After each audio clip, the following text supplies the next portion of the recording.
Hello, we're back. I don't even know if I'm on time or not. I think so. I was a minute late. Oh my days. I was jamming out to some, sorry, very loud music. Expedition 33 music. I was just waiting, having a little dance. Great. All right, Satisfactory Aluminum. Do this thing. All right, should have the game started up. Hope everybody's good.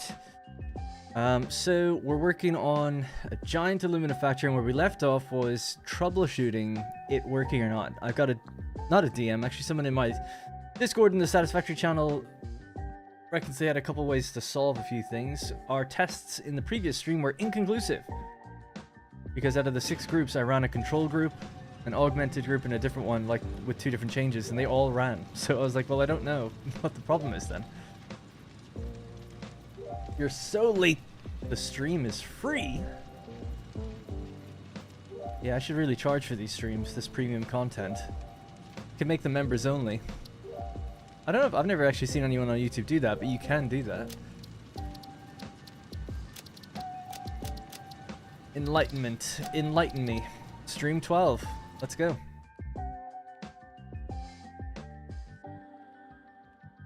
Why am I reading the chat there, by the way? Ah, damn it.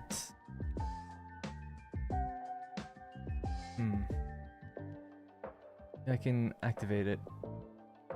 Oh, I can, thank God. I'm in the wrong profile in OBS. I have a profile for recording and a profile for streaming, and the recording one doesn't have a chat present, and I thought it said, like, to switch profiles, you need to restart OBS. It's like, but you can just add the chat, so it's no big deal. Got it. Oh, but I'm not signed in to my own chat, at least on that side. Suicidal Squirrel, don't do it. Got many winters ahead of you. Gave up on catching up with the series. Too much to catch up on. So I watched other stuff on Disney and Netflix. Well, you know, your loss. It's not as good over there.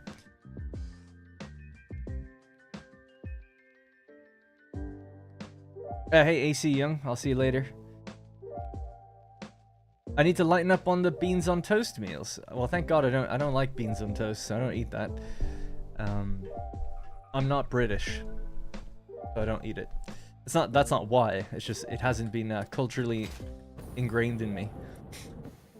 But why? What did I do in the last video that warranted? I think I burped at one point, but I kind of masked it, sort of.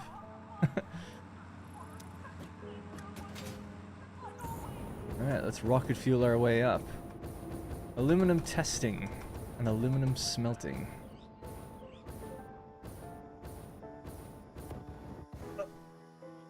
Make it.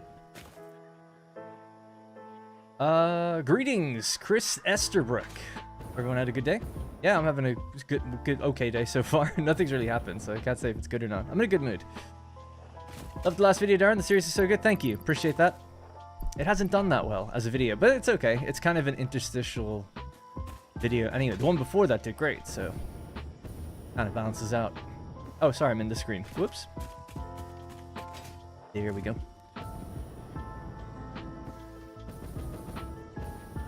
That music a bit too loud.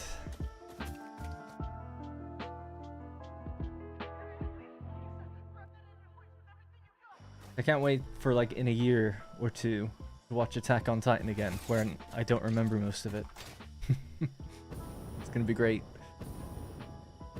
A lobby version of that song was sick. Yeah, it's a lo-fi version of the Attack on Titan soundtrack. Actually, there's a few songs in this playlist. The song I was listening to, I don't know if it's copyrighted or not, let's just wing it and see what happens, was Expedition 33, but there's a specific song in it that I think is really, really good. It comes on when you're doing like one of the boss fights, although it plays apparently multiple times. And it's early enough, hopefully people don't mind me playing it, but this is it here. It's just, I've never heard anything like this music. This is 20 seconds in.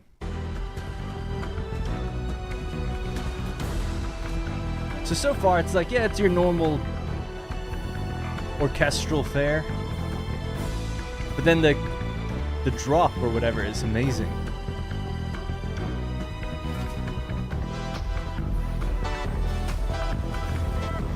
So good.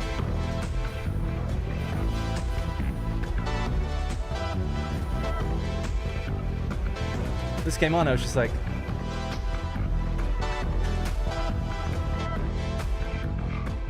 But anyway, I don't know if that's copyright or not, so we'll just leave it. If it is, people watching the VOD back will just hear a blank segment during that bit, which would be funny. Anyways, Attack on Titan is dope. Definitely worth multiple watches, given how deep the story is. Yeah, indeed. Now knowing, I would like even watching the first season again, knowing what's going on would be pretty cool, I think. Because I didn't follow it since it came out. I just kind of heard about it right as the last season was finishing and started watching it then. And I never had anything spoiled, so it was sick. And I have no one to talk to about it. I tell Rosie about it every now and then. She's like, oh, yeah. Gotta watch it. Alright, here we are. So, at the previous stream, we have 6 groups of refineries here, right? So every group has 2 rows going into the other. And it seemed like over time, what would happen is they would all stall. So it's like, okay, there's an issue with our recycling system. So, in order to fix the issue, or at least try a few different fixes, because the numbers are correct, but it's like a priority problem. The recycling water isn't getting around into the original machines. Instead, the original machines are receiving too much water, somehow. And it takes very long for it to happen. Hours. Like, maybe 4 or 5 hours or something like that. Maybe less, but we haven't been able to see it happen. It just has happened after, like, at the end of the stream, we come up here and it's like, oh, it's happened. Anyway, so what we did was, the first one here is, I think, the control group. These are just nothing affecting them. Or maybe the one on the end. We'll check in a minute. One of them, I've raised the pipes. Oh, so this is the one where... Yeah, I remember now. So this is not the control group. This is the one where the pipes are raised above where they normally would be. So the output pipes are here. They were the ones struggling to empty last time. So we've now raised the output pipes above the input pipes, hoping that when they join on, they're feeding from the top down, and maybe that will give them a priority. That's a maybe. The other one is here, where we're not bringing it underground at all. So it's, again, the same sort of thing. These are raised, but in a way, these are just, like, staying at the same height the entire time, and the bottom one is feeding into them. That's option number 2. And then option number 3 is just leaving it as is and running it again, seeing what happens. And so far, I think it's been, like, nearly 40 minutes. They're all doing fine, so we don't know yet. It'll take some time. But we don't just sit here waiting. In the meantime, I'm going to be doing the smelting and working out what we'll do with all the scrap anyways. So that's the plan. How long am I going to be streaming today? Coming up to 4 o'clock, usually about 5 hours. But I'm a bit late today, so maybe just 4 more. But every time I say that, it always goes longer. I'll eventually get around to it. Currently watching your old Anno. Oh, nice. Yeah, I was actually booting up Anno recently to play that New Horizons mod, but you have to get to investors. So I played for 3 hours, and I was like, ugh, I didn't even get there. And I was like, oh, maybe I'll do a video, but I feel like a stream would have been good. If I did that on Tuesday instead, that would have been great. I haven't watched it. I guess it's good. Attack on Titan, yeah, so I'm not someone who watches anime. Not that there's anything wrong with that. I just don't watch anime very regularly, and I can't remember why. I just heard something about it from someone, and I was like, oh, okay, I'll give it a watch. So I just bought the first season, and I was just, like, immediately hooked by it. It's just, like, awesome. The premise to Attack on Titan, very quickly, without any spoilers, is that 3 children in a sort of medieval town are about 10 years old or something like that, and there's massive walls surrounding the town, like huge, like a mile high kind of thing. Ridiculous. Anyway, it doesn't really matter how big it is, but it's massive walls. And for some reason, nobody knows who built the walls, and no one can remember anything prior to... Is it 1,000 years? Or it might be 100 years. It's something anyway. I think there's just no history before that. So they don't know where the walls came from. At a certain point, there's no history. They don't really know what's going on. And if they go outside the walls, there are these, like, giants roaming around that will pick people up and eat them. And there's loads of them. And that's basically the premise to the story. The story starts off with the city gets attacked by one of these giants.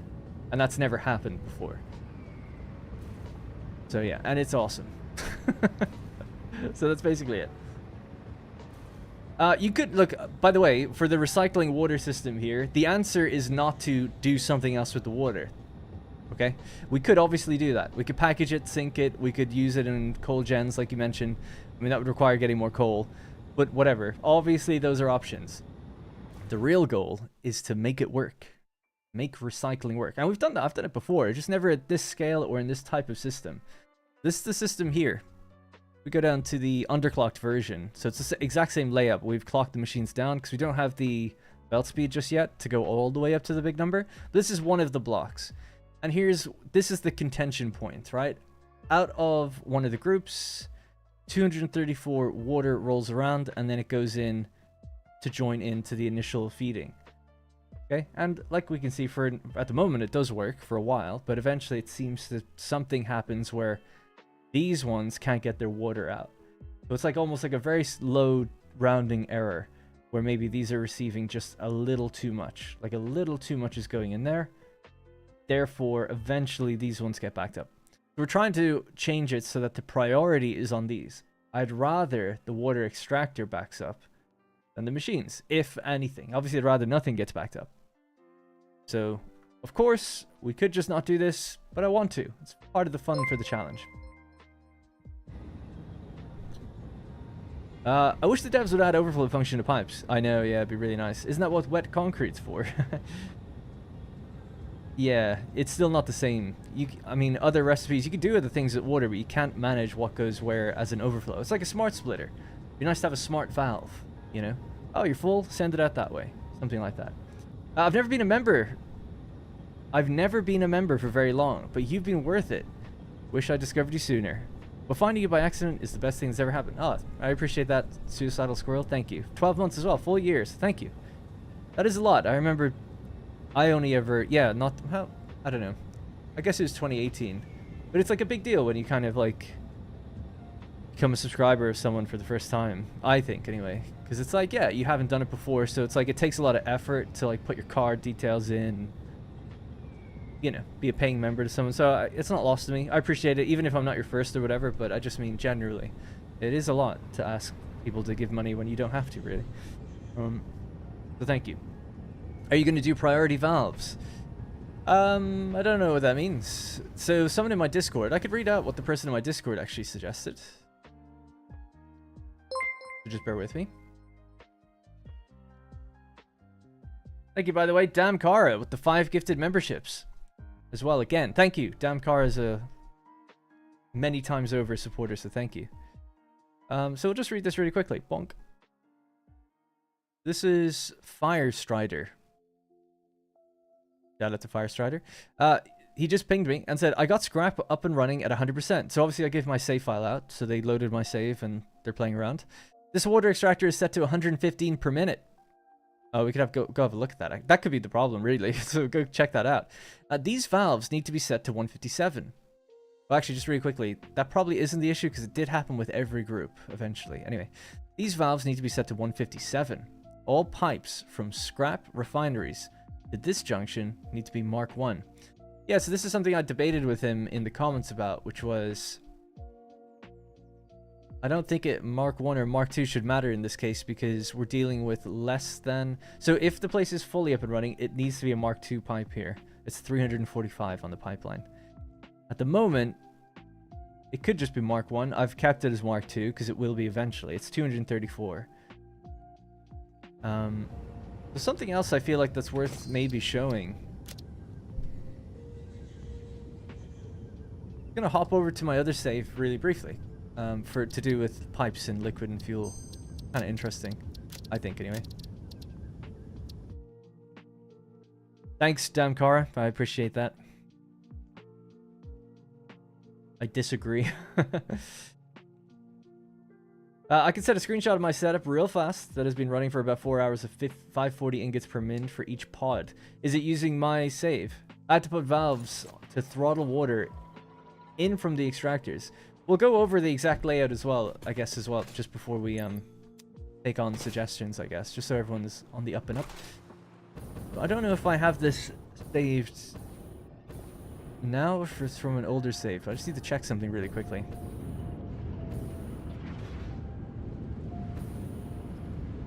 Yeah, okay.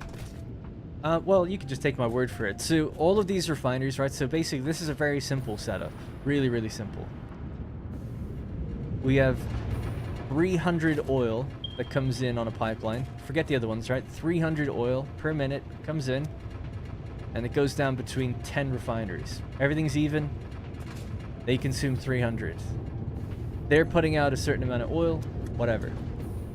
The other side is doing the same thing, 300 oil, and they're putting out a certain amount of heavy oil, right?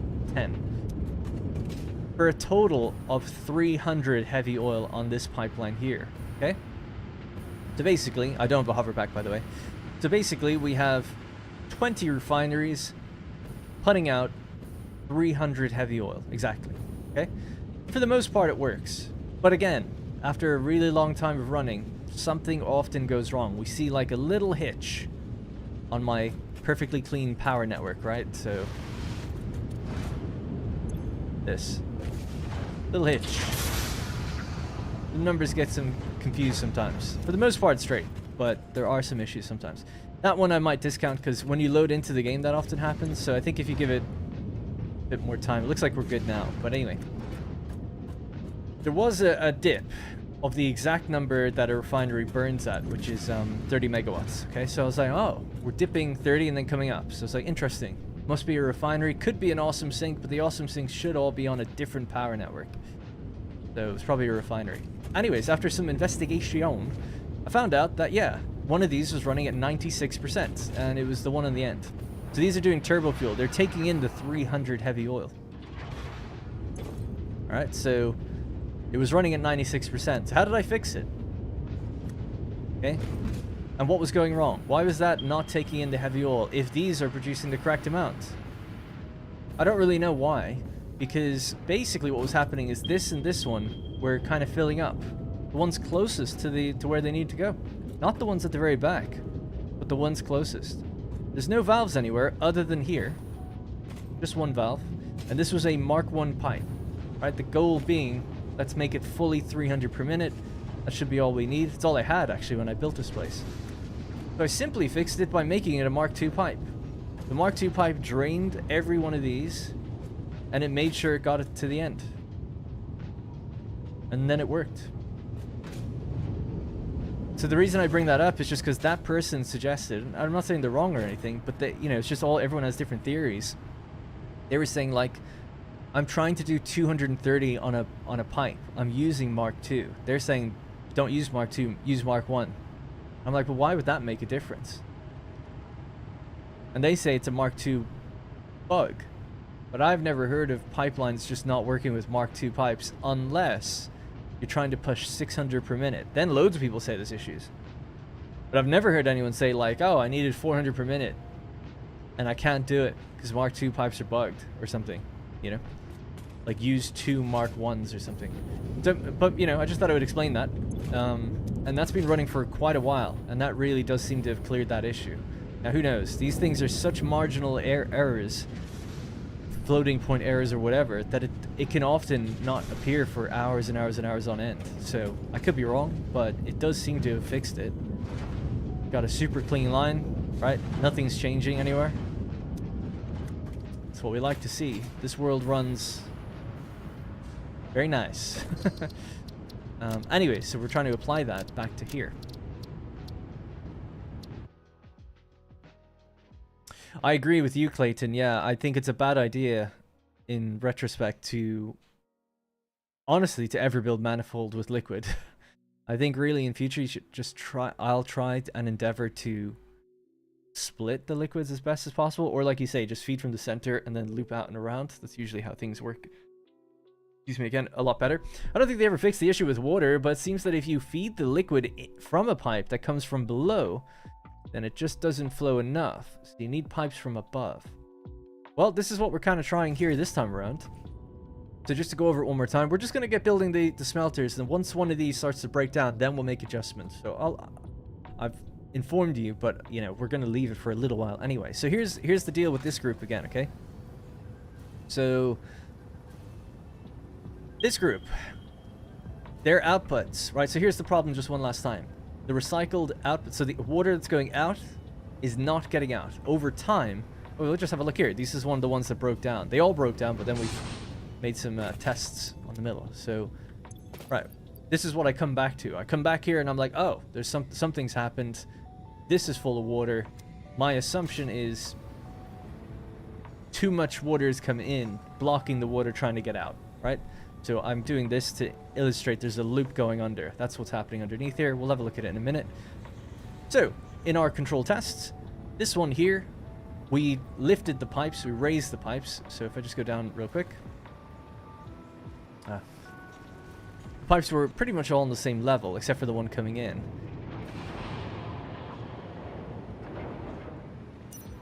Sorry, I'm in the wrong place. Oh, is this the control one then? This doesn't look like anything has changed here. I must have made a mistake. So this is the control one. One of them should have raised pipes somewhere. Just check that one on the end.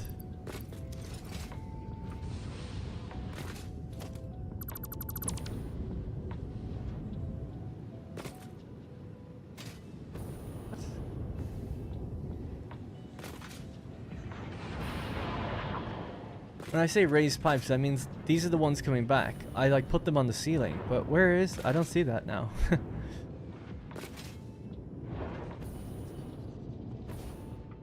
Oh, there they are. There it is. That should be the... Oh, so this group is stalled, even though their pipe was raised. I just don't remember what I did last week, I guess, with that. Alright, forget that one then. The other two are the ones that are important then. I just don't know why the third group... Weird, I don't remember. Just make a Tesla valve.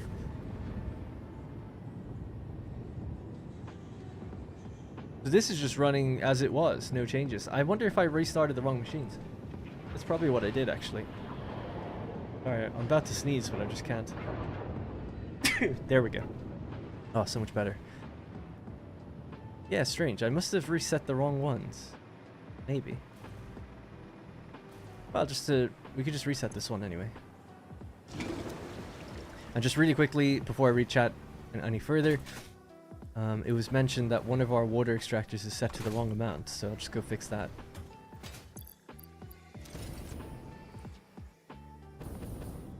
Good morning, Tim. Bear with me while I check over these. Person sent me a picture on Discord and said that one.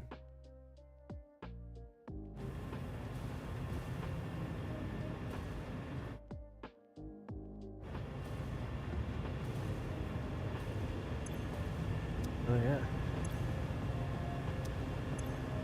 I mean, that would be a huge problem.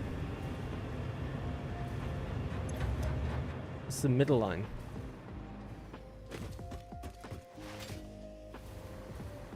These need to be like labeled or something.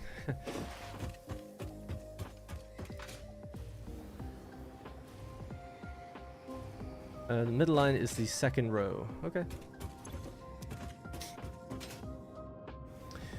Well, that does explain why that row backed up, for sure.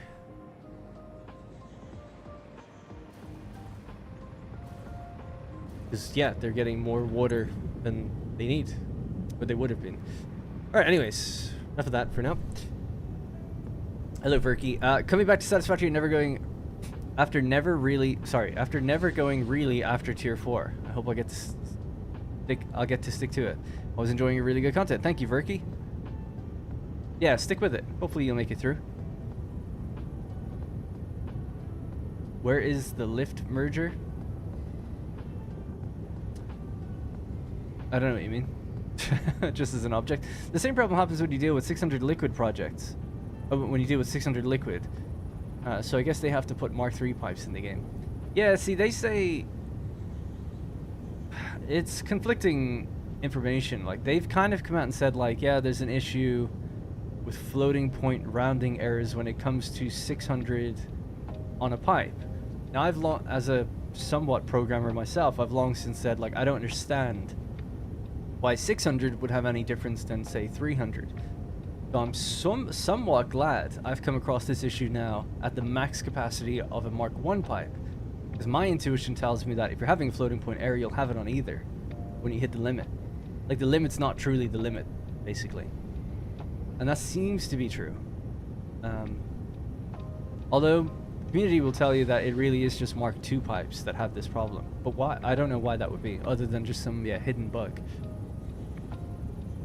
Anyway, if they're hitting errors, it just seems like no matter the pipe speed you get, you'll just have the same problem eventually. They really should add a Mark III pipe, because the scale people are having to build water extractors is getting kind of crazy. It would be nice to have an option just to have a higher throughput. If belts can do 1200 per minute, I don't see why a pipe couldn't do 900. I know they're handled a bit differently, but I don't see why not. But anyways, that's neither here nor there. Right, so let's just have a look at the actual document. Let's get to work. So today, what we're going to be doing, one of the things we'll be doing, there's two things we actually need to do, and one is actually time sensitive. I believe we had started setting up biofuel as a drone export thing. I believe. And trucks might run out of coal soon. Oh yeah, I guess we'll leave that for a while. Basically, to fuel drones, we need rocket fuel. We have rocket fuel, I just don't package it yet. Once I package it, we'll set up drones so they can fly to each other and remotely power everything. They're running off of coal, they'll be fine. But that person in my Discord said they will run out of coal eventually. I think that's just because they're all getting their coal from here, and you just need to increase the amount. That's all. If they run out, just increase the amount, they'll be fine. Because it's at like 20%. There's loads. Anyway, I'm getting distracted. That's just one of the little thing we have to do. There we go. There's the... Oh no, there's a deadlock, but they sorted it out straight away. How did you get stuck behind each other? There's a timer on that. Other people have confirmed, by the way, with me that there is something really weird going on with trucks. Not tractors, but trucks. So there's also just something happening to those. They'll be fine now, but there is a timer on that to wait 40 seconds. So I don't know how they all just left together. That's weird. But it is what it is. Just things happening all over the place. So anyways, long story short, we're just going to leave this as is. Once one of them breaks down, I'll know which method is better. There's 3 different methods happening here. So we'll see. And we'll keep an eye on it. The 2 at the end that are off are the control versions. There's nothing different with them. And so is this one, actually. Yeah. But what we actually have to worry about and consider now is, okay, cool. We're using the underclocked variant. We need 18 smelters. I don't think I've adjusted these numbers yet. These are the numbers for the future. But based on what we've got coming in now, we're still going to use 18 and just underclock them to match whatever we need to. And then we're going to make a ton of ingots. Then we have to bring copper in here. And we're going to do that because if you remember in the previous stream, or if you weren't here, the copper caterium factory we've ramped up. A lot of it's active now, not all of it, but almost all of it's actually quite active. And it makes like 12,000 ingots per minute. So now we can ship that copper all the way up here via train. And the 2 combined can make all the casing and alclad that we'd ever need. Hey Spartan. Hey Jerry. Oh, I'm sorry that you're not happy today. Force back... Sorry, Tim. 11 months of med leave, and you're forced back in the office. Wish I could still be home. I hear a lot of companies are doing that lately. Yeah, my condolences, I guess. If you have pipes from multiple elevations coming into a junction, the lower pipe will be prioritized. What about this, though?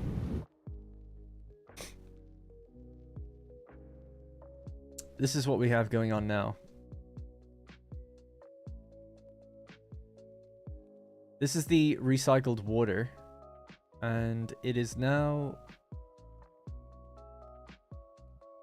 I'm trying to think of how to illustrate this better. Let's just say that this is our merger junction thing. Right. So this is the recycled. And this is the original. Just say OR. I'm not as good as paint as that guy with that streamer guy. Anyway, so that's the recycled water. That's going that direction. And that's going that direction. Which one gets priority? This is the system that fails over time, by the way. So what is eventually happening is this seems to be getting priority going through. Even though it's the one coming from below. further down. But I think what's actually might be happening is something like this is happening. That's trying to spill down. There's a valve here. And there's a valve here. They can't go back. Definitely going that way. But there's something going on where... Or this water's doing that even. That could be actually what's probably happening. Because, yeah, this is stopping eventually. So now we've changed it, or I've changed it, so that we now have it in just one location. We've got a group going like this. Parallel, or even to the ground. Merger's here. And now we're feeding this one from below. And this is just going out the side, somewhere else. So this is the recycled. And this is the OR, the original. That's what we've got going on now.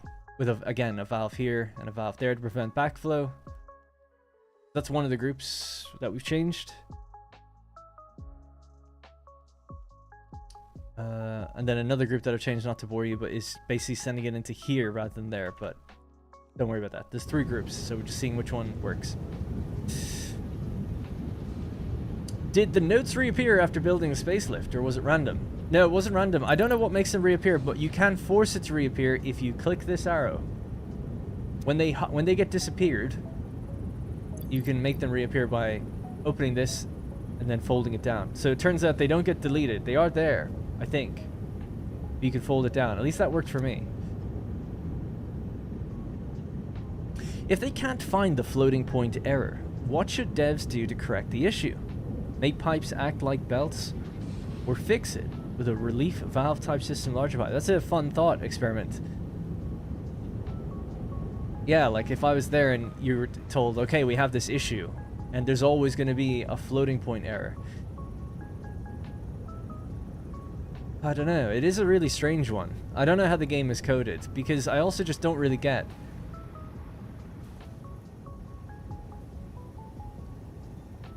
Like, my gut instinct tells me that... I don't know. Yeah. It's a really tough one. I really don't know. There's a lot of things I would do differently with pipes, to be honest. I think they should just rewrite the whole system. I just don't think it works the way it should. First of all, the way I would do it is pipes should not be bi-directional. They should just have a direction. Set your direction. That's the pipe. That would give pipes pressure. That would allow pipes to move one thing from one place to another without you having to worry about it going back or doing anything. So that would be my first thing. Every pipe has a direction. No, they don't at the moment. You can put valves on them to help, but the segments don't have direction still. You just get all these issues. The floating point error is an interesting one because it's like the cap is 300 or 600. 600.0000. The game operates with 4 decimal points. So like, why? I don't understand. I don't know the bug, really. I don't understand, like, what's happening with the rounding that 600 isn't being treated as 600. I don't know what's being rounded in that instance, if you know what I mean. Like, where are we losing out? I totally get it if you're setting something to, like, 555.5555555 and there's some rounding error. I get that. Because you're the one that set this, like, really long decimal. But if you're just setting it to 600, like, what's the deal? So I don't know. I just don't know. Yeah, my gut instinct, Damkara, was what you said, which is have, like, a hidden little bit of extra flow. Like, it's 601 per minute. But you don't see it. It always just says 600. But it can just go a little over.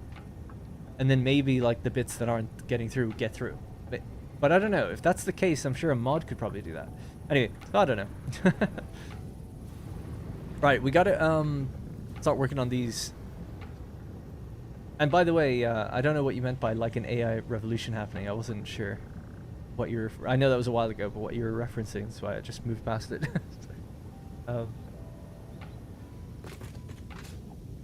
Anyway, so yeah, we've got about 12,000 scrap right now per minute. So let's just work ahead, figure it out after the fact. So 18 smelters. So I've been a bit torn. I think I'm gonna do the smelters out to the side.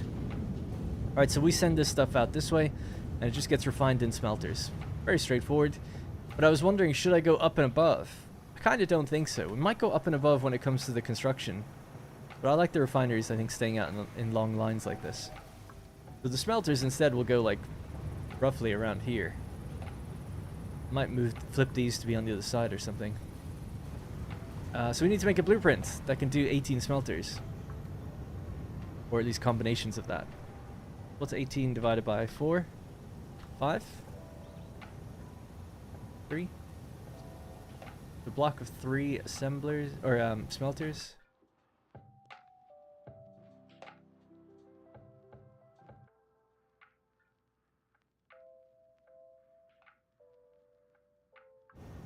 Six, 12, 18. So yeah, triple stacked. So 6 on the bottom, 6 in the middle, 6 on the top.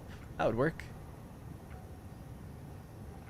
Although there's 2 belt lines, so we could maybe say 9 on the bottom and 9 on the top might be best. Make the most sense. We'll just make a blueprint with 3. Lay them next to each other. Yeah, that works. Do it.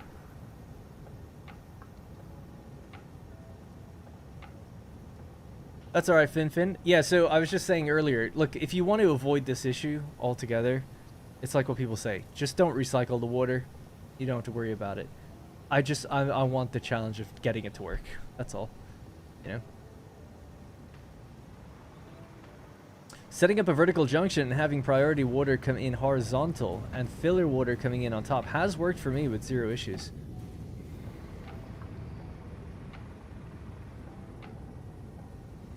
The priority water being horizontal. Yeah, so we've got that here. So we'll see if this group ever backs up. So this is the recycled water is horizontal, and then the original water is coming in from the bottom. So you'd think that this would just be fine, really. But I don't know. We need to give it lots of time. But it has been running for quite a while already, so. Alright, let's make some blueprints. Might just pull out a power pole for me for a minute. So 3 is, I think I've already got blueprints for smelly smell. Yeah, I could probably import the one I have already. Let me do that.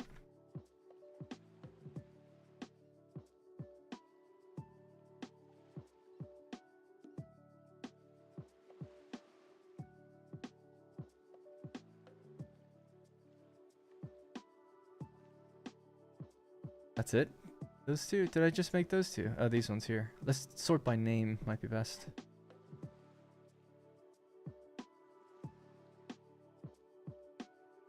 I love that SpongeBob quote. I can't quite remember it, but it's something like, he has that smell, that smelly smell that smells smelly. Enlightenment. Drop it in. It's a beard. That's a cool avatar. Nice name, by the way. And thank you, by the way, for becoming a channel member.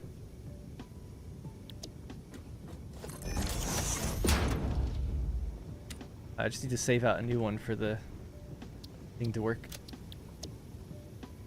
Alright, should refresh and know that we've added the SMLs. There they are. Love it.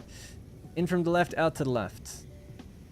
And then we have a 5x5 variant. So I might just make a by 3 variant in here. What direction do we need to go? So we're flowing out this way. Yeah, I'd like to face this way, so in from the left.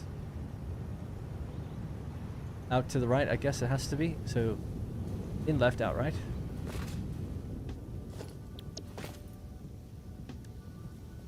In left, out right. Guess I'll get the standard variant actually. Yeah.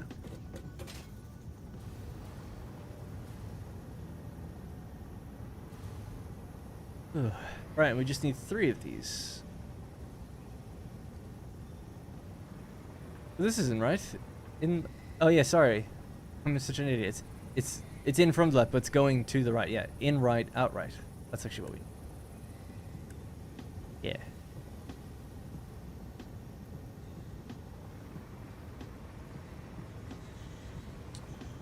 Alright, just one like that.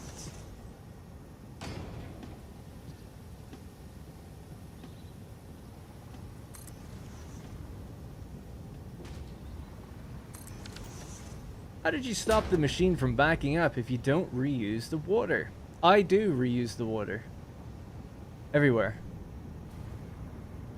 Other people might package the water. So what you could do is you get the water, you mix it in a packager, and then you can sink it in an awesome sink. Another way is send it into something else that needs it, like wet concrete is a recipe that uses limestone plus water to make concrete. Another one you could do is coal generators. Get some power out of it by mixing water in with coal. But in all of these in front here, I do reuse it. Yeah, so mine's being recycled at the moment. I've done it before and never had issues, with minimal issues.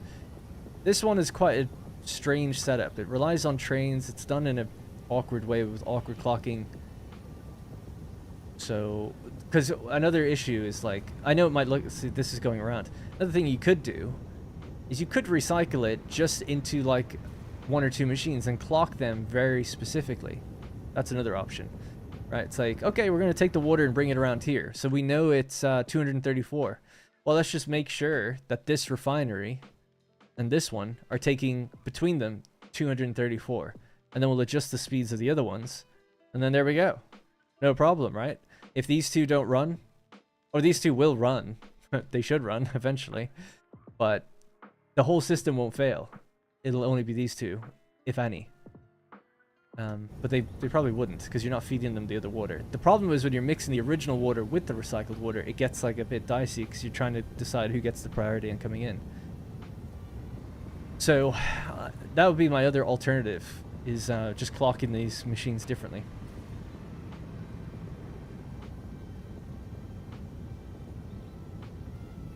With your refinery experiment, wouldn't it make sense to crank up the water extractors to get the backup to happen faster?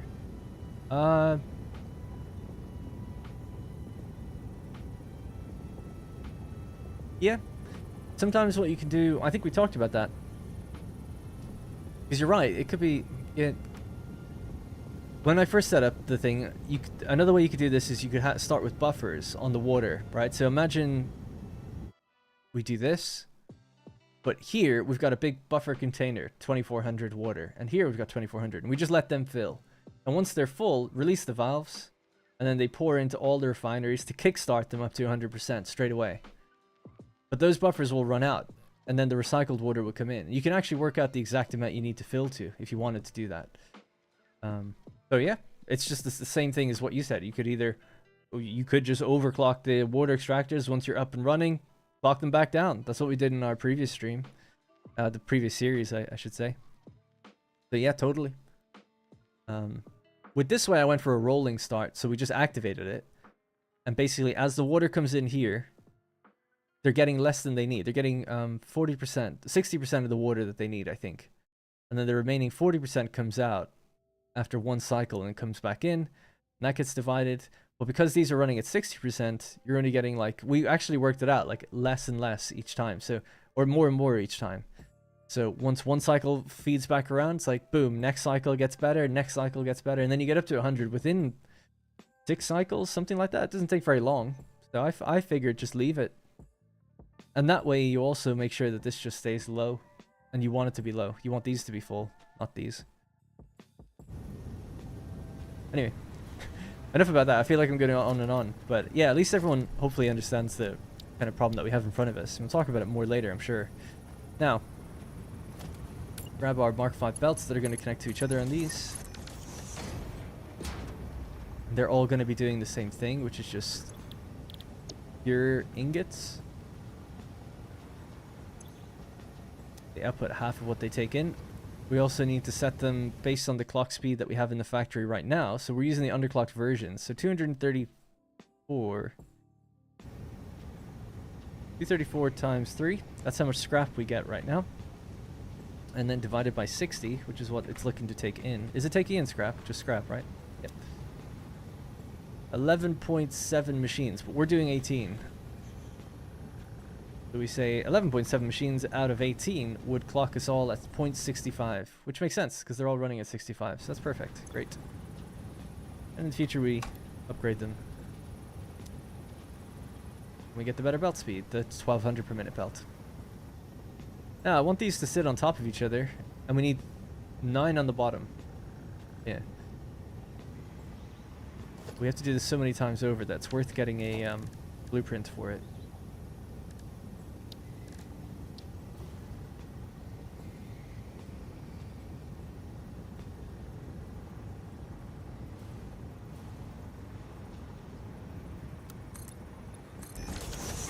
See what height that is, just to make sure. 12. Yep.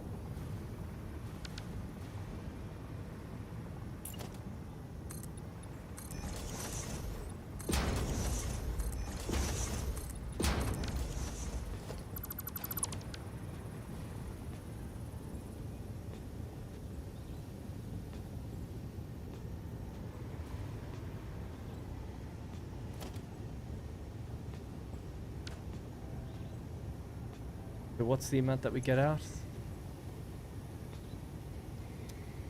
It'll be 518. Yeah, so it still needs to be Mark 5. Okay. Eventually. That's out of an entire block, though. Straight away, it won't be that much.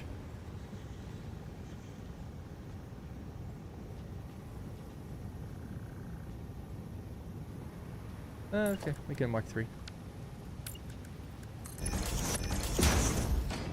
E.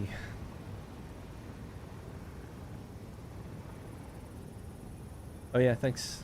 Make the power. I guess we should give them a color right now, so the white and orange is probably a good one to go with.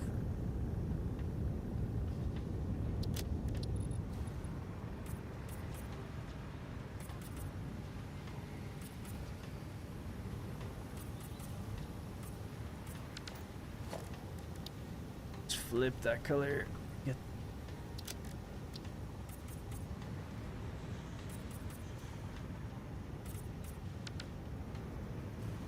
yeah, just wondering, this will be a floor above. Well, obviously, I mean, more smelters will be on top of it. I'll probably just change that once we actually lay it out. Because I'll probably do metal around the edges. Like grip metal here. Kind of like that. With a concrete center. But just for now. Wow, the lag in changing those. Alright, is that good enough? I think that's probably fine. The clocks, belts are good. Power's hooked up. Foundationally in line. Seems good to me.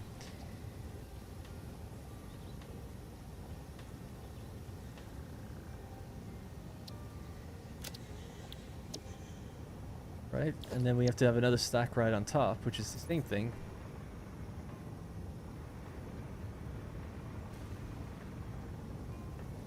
Yeah.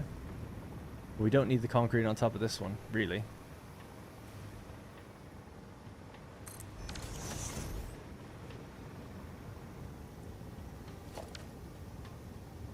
How'd you change the hologram mode to vertical movement? Page up and page down. You need to be on the experimental version of the game. Because they've added vertical nudging. Alright, and we'll say ×3, 2 layers. Right. Hello, Darren. Good night from Indonesia. Hello, Anadraw. Anyway, do you have a plan to play 1800 again? There's a new and very cool mod called New Horizons. Yeah, so I was playing it earlier. By the way, or I was playing it earlier this week, but you need to get to investors to get it. So I played for like 3.5 hours, but I just didn't reach it yet. I don't plan on doing a playthrough. I just don't have any time, but I'd love to do a video on it. But I haven't gotten there yet. Just have no time for anything, it seems. But yeah, I'd really like to. What was I going to say about it, though? Oh, yeah, do you know... do they just add another session, or do they replace, like, Cape Trelawney or something? You know? I don't know anything about the mod, really. I just downloaded it, and I was like, I'm just going to go in blind. I've only seen, like, 1 or 2 screenshots.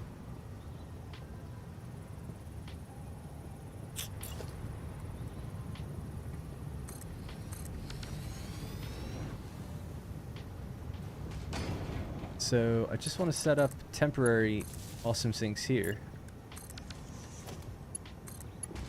And I'll reroute that over, because these are in the way now.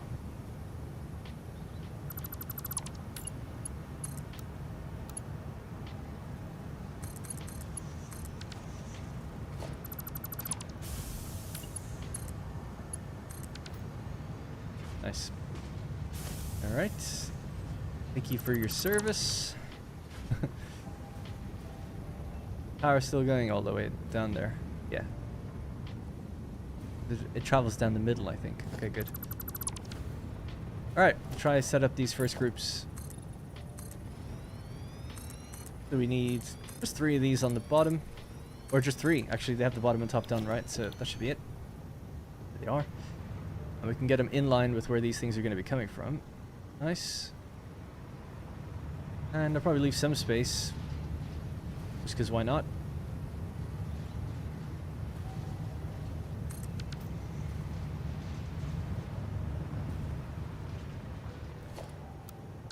Right, so blueprint. Oh yeah, we could do auto connect. Oh, I didn't build it with auto connect in mind. They don't actually connect unless we do a little belt coming out. I'll just connect it myself, whatever. I don't like the auto connect system. I like it for train lines and stuff like that, but for things like this, it's not really worth it. Because the gaps between machines, like adding a little thing in, just seems kind of pointless to me.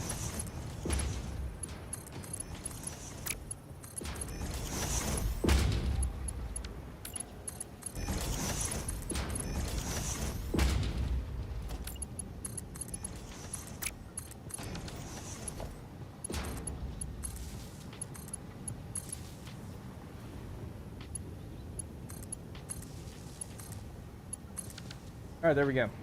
Connected. You can auto-connect train lines? Yeah, in the 1.1 update now, you can... If you have a blueprint and you're laying out tracks, they'll just connect to each other. It's awesome. That's awesome. Like, because you do so much of that, that's like a massively good feature. It is a new session? That's crazy, because they were... I thought they had said, like... It wasn't doable, like, technically. Like, on a technical front, they couldn't add any more sessions. And I believed them, because it does seem like a complicated thing. So it's crazy that a mod was able to just do it. What's the idea behind the buffer right outside the machines? I'm having a water aluminum problem in my factory currently. There's no real reason for that, actually, so don't worry about it. Yes, don't worry about that. I'm not one to give advice, actually, just right now, because we're just trying to figure out some problems with this, but the problems don't seem to manifest themselves for a very long time, or they've been fixed somehow. By themselves, which is much less likely, I think. Right. Let's just do, I don't know, power pole there. Connect to both lines. We can always tidy this up later. They're running. We'll get awesome things ready for these guys to empty into, and then we can run this first group and just see, like, did this work? Fine. I'm sure it did, but just in case. And then we just do every other group like this, but quicker. Right, so...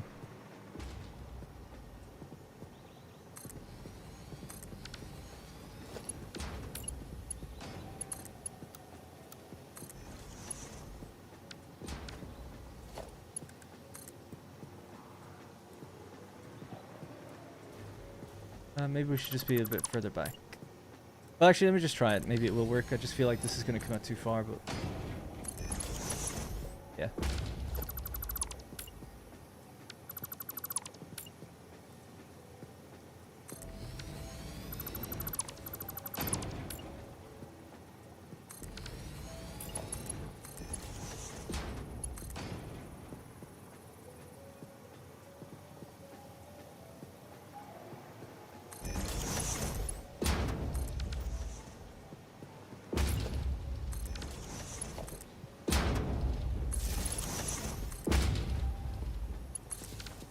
Alright, well, they should be ready to get started. If we just reroute the scrap now, that should be it.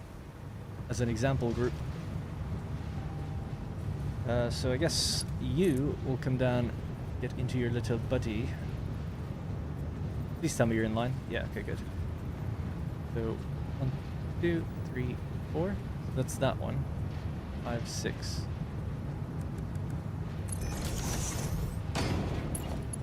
You're going to do the opposite and just go around like that.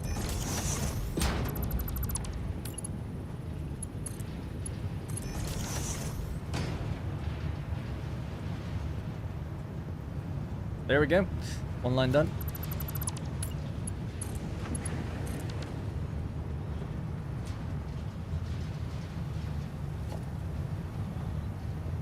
They're taking 60 per minute, aren't they? 39 per minute. Okay. Yes.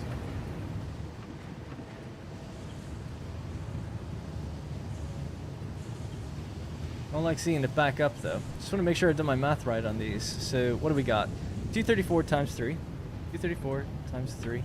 Oh no, I haven't. 3 machines supports 18, doesn't it? Yeah. Alright, so we need twice as long a line as this. Or 2 more stacked up on top of each other. I think I'll just do the line twice as long. Yeah. That's funny. Just so much more than I thought. Great though. I guess.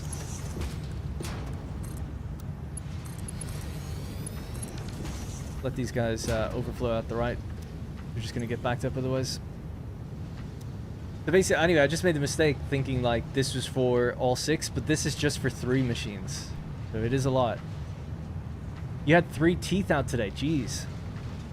Wow. The weather's good. Hope you're okay.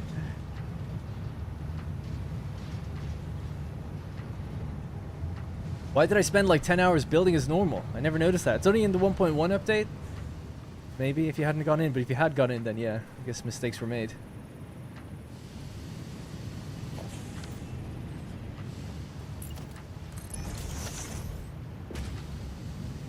Alright, speaking of mistakes being made. Alright, so let's just add another one of these. And another one. And another one. I forget that. I'll just connect that later. So now we're feeding a line of 18 machines. 39 times 9 times 2 should be like 704 or something. 702.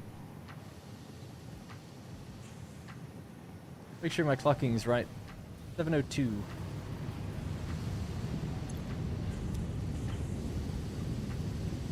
Oh, yep, cool. Alright, great. Yeah, just connect that all the way down then, I guess.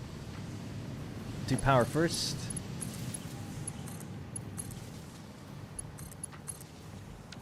Do the input belt second.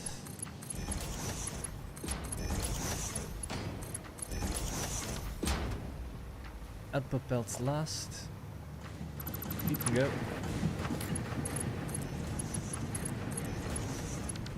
You're gonna need more than that though. If you're doing 700 now, it will really be a Mark V, won't it? Might have to resave that blueprint. This is why we do one control test. And we can make them auto-connect so that, because it is a lot more than I thought. So in fairness, it's like, yeah, okay. Try to make these connect to each other. Might be a bit quicker, although we'll still have to connect the power.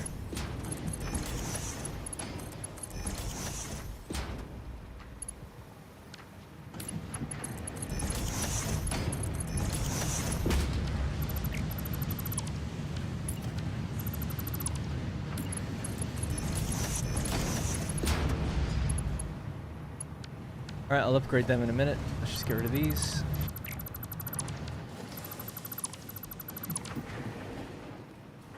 Looks cool though, just a giant long line of smelters. That's a nice color scheme on them. Alright, so just a little temporary area just again for the awesome sinks.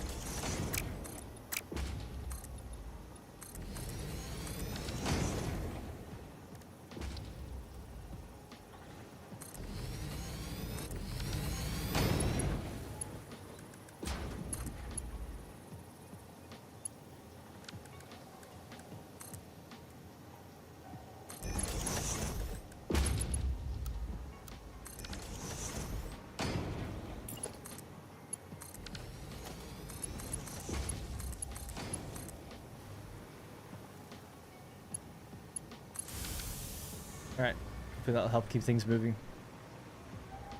Man, okay. I got Jack Daniels with you, nice. Excuse me.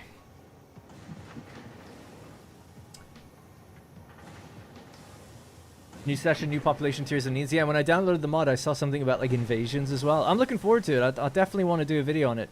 I know I don't like saying it, but I just really am rammed for time all the time. I do work on Manor Lords as well, and it's been busy lately, so There's partly that. I've got a sponsored video coming up, and then there's something else that I'm embargoed on that I can't talk about that's also coming up. So I've just genuinely been very busy, but I'd really like to give it a shot. The Mandaloid mod, that is. Just upgrade these, and get back to business. So a few little adjustments in the blueprint designer, not much, but the output belt needs to be Mark V as well, and they need to be given little belts on the sides to make sure they can connect to each other. That's about it. Other than that, though, looking good. Yeah, just need to extend power down this one.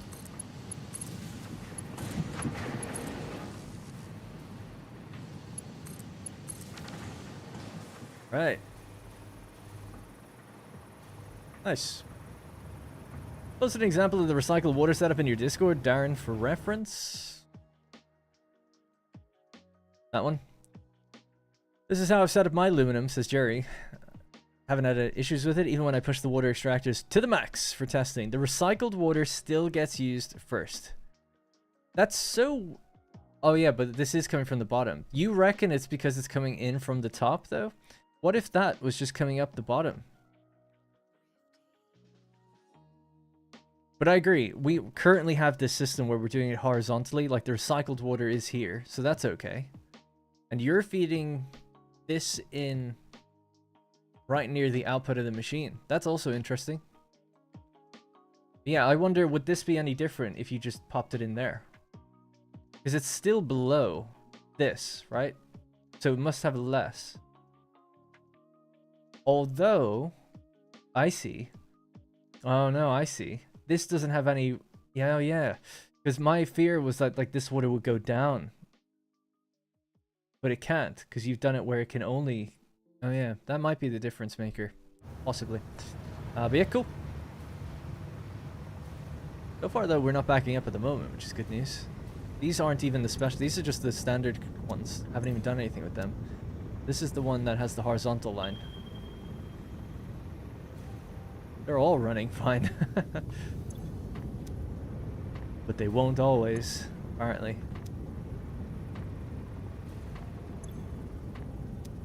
So annoying. I wish we could just know like sooner rather than having to leave it on for like hours to see. But yeah, no, that's a good point. Yeah, so I am feeding the water from the top, but I think my issue might be the fact that I'm coming in from the top and also that junction has something going out the bottom of it. I'll show you here. This is the standard one, right? So this is the recycled line. Hits a junction and then it goes up. That's the standard first iteration, right? So the normal water comes in this way and then both are just trying to go up, right? This initially comes down from up here as well, so not like it starts on the bottom. So that's one version there.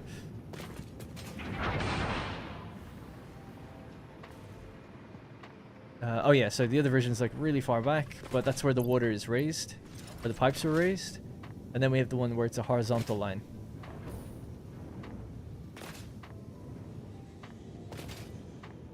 Yes, this is the one where it's raised instead, as clearly just done as a test. So the recycled water comes out, stays high all the way down, and then it joins on here with the other water coming in from the bottom. And then it goes upstairs. Don't know if it works or not. It's never broken down, but the other ones that did break down before also are not breaking down either. So I just don't know anymore. But you'd think that that would kind of be right also, maybe to an extent, because it's like the original water is coming in from the bottom. That should have a lower priority than this, but as I said, maybe this is an issue where it's trying to do that and something's getting lost along the way, or this is going in and trying to do that and that's being blocked just even in this little segment. That could be the case. So I like your one. It seems to have the least amount of like potential issues, because I can see water going the wrong way possibly in my one, but in your one it's like it really doesn't really have any other option. It's not going to roll back into the machine really, and there's nowhere for it to go in the bottom. It just has to go out that way, and this would have a lower priority because it's to go up and over.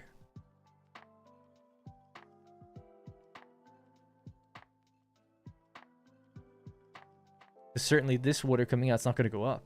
Yeah, might give that a go. Looks like a winner.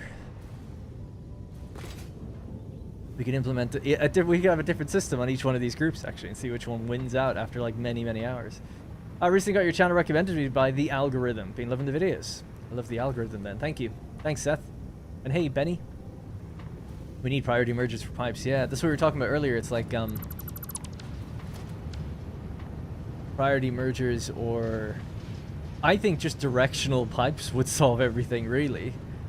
You have valves which are good for setting a rate, even though they're not quite accurate, and they do kind of set the direction, but not fully. Even pipe segments could go back or forth between valves, in theory. So it's like, yeah, you know, a directional junction would be nice. Like a valve junction. A valve with 2 outputs, or 3 or 4. That'd be pretty good. That would really do it, you know, to be honest.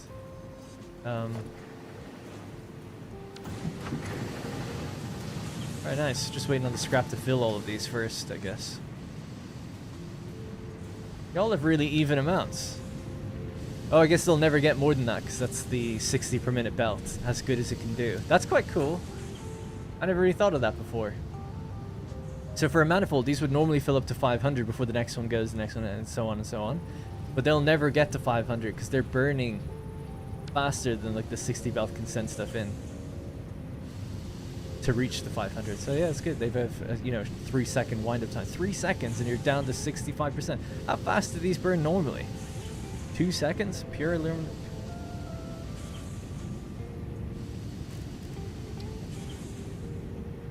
Yeah, 2 seconds. Jeez. Alright, well, it'll take a little while for it to keep working its way down, but looks good. Alright, let's make some adjustments in the blueprint. Directional pipes would be amazing. Valves, at least in my case, are too broken to use. Yeah, I agree. Well, I use them to set the direction, but I very rarely use... Oh, now I remember what the other group was doing. Yeah. So we've got 6 groups in total, and 3 of them we ran tests on. The first group, I forgot what it was doing, because I was looking at it thinking, what have we done? The first group has its pipes raised to see if we can guarantee that the recycled water is above the original water. So that's number 1. Number 2 is the horizontal pipe, this one here. We're keeping the recycled water just at the same plane it's always on and feeding the other water from below. So kind of similar to the first thing, but a little different. And then the third one is we actually set the specific rates that we wanted on each valve, with the knowledge of the whole decimal point thing with valves. So we've set like very particular numbers on each valve underneath here to help encourage it only getting what it needs. And then we let it run for 40 minutes, and they're all working. So it's like, well, oh, and then we had a control. The control was just like, well, just leave it as it was. So originally, sorry to be redundant here, but originally we had 6 of these groups all in the same way, and eventually over hours they all broke down. They all like backed up with water. So that was our control. We left that one as is and reset it, and even the control is working now. So it's like, well, how long do we have to leave it really? I don't know. Maybe 2 hours. Anyway, go back to the blueprint designer and just make a little augmentation to this.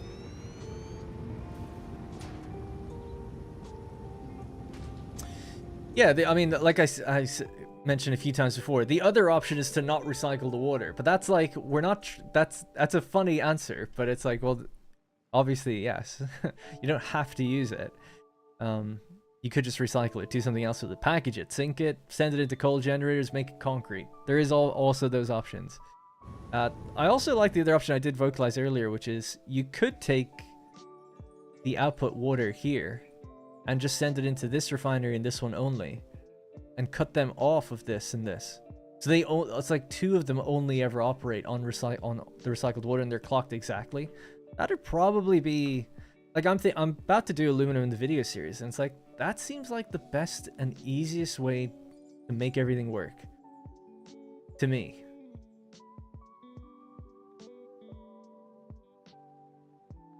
Because I can't see anything going wrong there. Like, how could it go wrong? If you only fed refineries with recycled water and the rest with the normal water, they're separate lines. Like, how could it ever go wrong? I don't know. So I'll probably do that in the series when I get to it.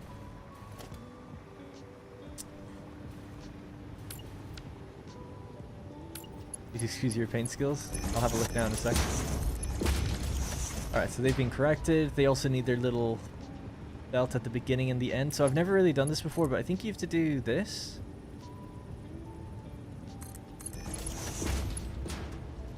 And this. Right? And then it should work. We have to do the same for the output.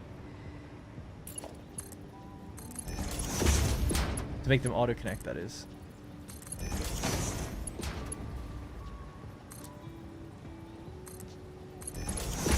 Oh, by the way, people wondering about Rex. I'll make it quick. But he has to go to the vet tomorrow for his X-ray, his Rex-ray. So it'll be 6 weeks since he had his operation. And if he gets the all clear, all good, then that's it. No more vet visits.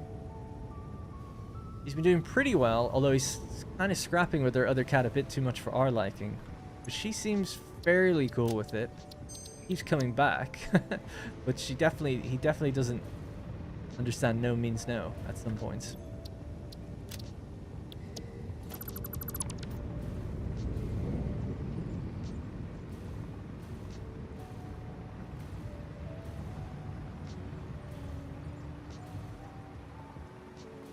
Right, so same thing here. We're gonna try what other group is running right now. I'll do the other one back here.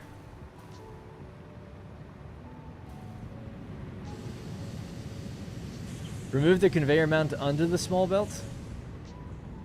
Hang on, let me just do a test. Why would do I have to remove the mount? We do blueprint mode auto connect. That seems fine, right? Would that be an issue? Would that work? Oh, sorry. I always forget you have to confirm the connect and then click it in.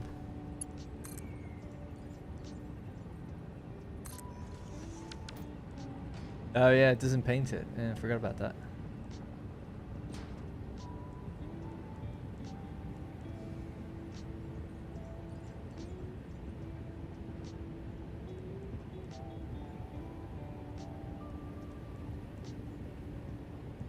Oh, I see what you're saying. It'll double up the mount. Yeah. Good point. On both sides. I see what you're saying. Yep. Oh yeah, you only need the mount. Yeah. Because, well, does it know that it's going into an input if it doesn't have one? Let's just open this up again.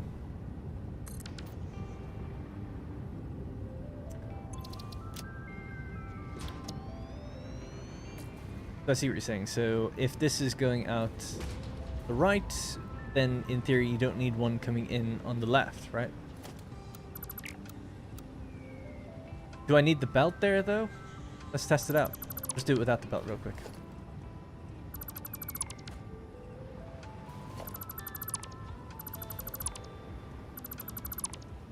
Thanks, Brian. You think I do need the belt? I do believe you.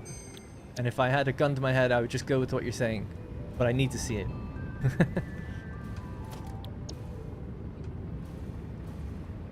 Alright, so let's do one here. Let's see now if we'll connect in. No. Yeah, so you obviously need the belt there. But I see what you're saying. Just get rid of the mount because it'll overlap them. Okay.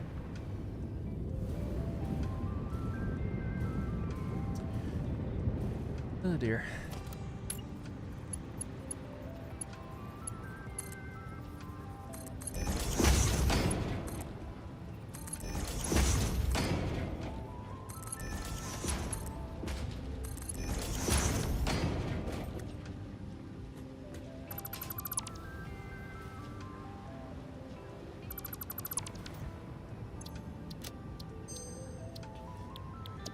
Soggy bottoms. Such a not nice feeling, that name. Nobody likes the term soggy for anything, right? Nothing's ever good if it's soggy. Have cyber exam tomorrow. That sounds so cool though. What are you studying? Cyber technology. Ah, there we go. Oh, this is the input, sorry. I see. Yeah, same kind of thing then. Recycled water, filler in from the extraction, water input into refinery. Yeah, nice. I'll probably do that then, because I do think that'll have the least issues. Although I do also think that, yeah, for the video series, I'm just going to avoid merging pipes at all.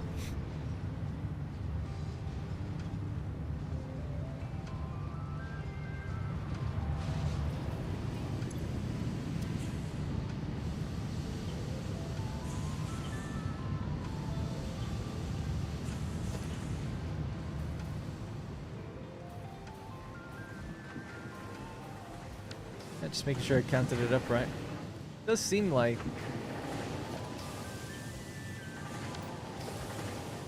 I guess it just takes a while.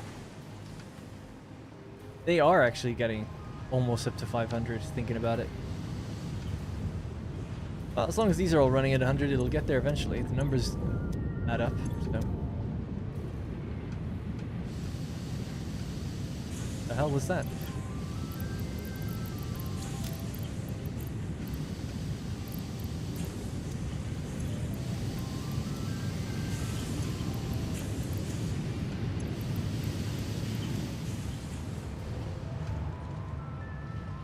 Anyway, what was I doing? Oh yeah, next row. Alright, let's just get onto it now. So, aluminum testing, let's do some stuff here. So, smelters.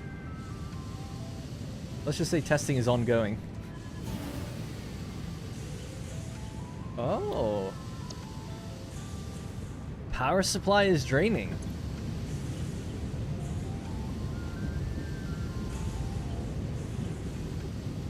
Oh my god. Has Rocketfuel turned off? If that's the case, we don't have long before the whole thing dies. Jeez.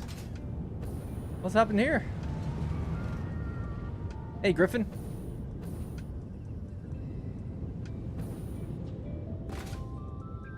Haven't had this before. This has been running no problem for a very long time. At least we're close enough to it, but I think power's probably going to die by the time I get down there. I've never heard that noise before, that like, choo, where I guess where storage is kicked in.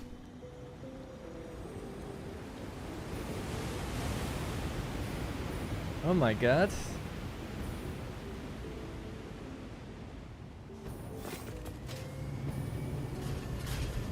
What's happened?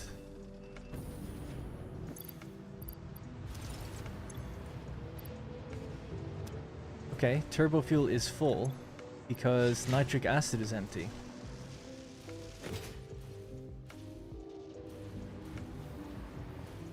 Don't tell me the trucks are acting up or something. Nitric acid is empty because it's not getting enough iron plate.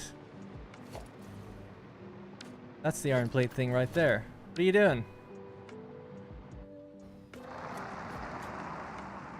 Full of fuel. Something's super up with these things. I'm gonna wait till it comes back and makes that delivery. Actually, I could make a manual delivery myself. Throw it into the machines. And then I want to check the timer on it. I mean, I don't think it's the timer. We're executing through the cables. God, it's gone so dark in here. I'll turn on the light in a second. Yeah, these are still going.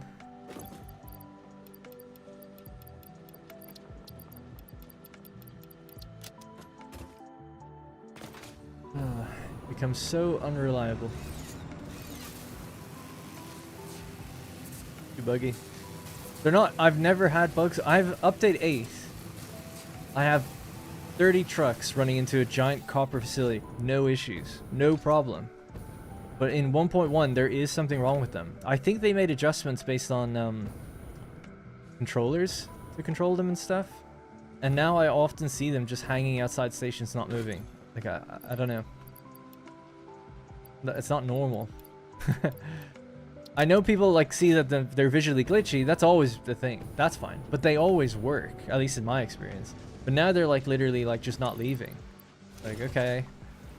But that's like Broken.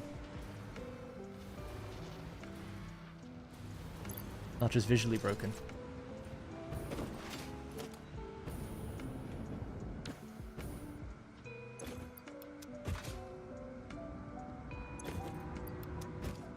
I think we had power storage.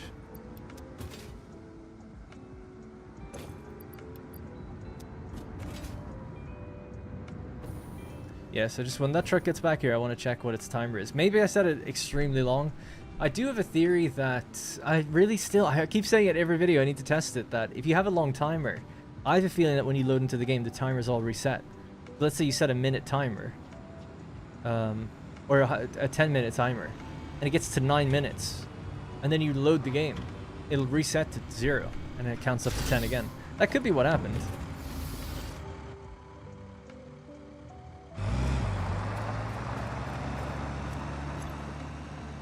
2,400 seconds. What's that? 20 minutes? 40 minutes? I think it's 40. Maybe it's just too long.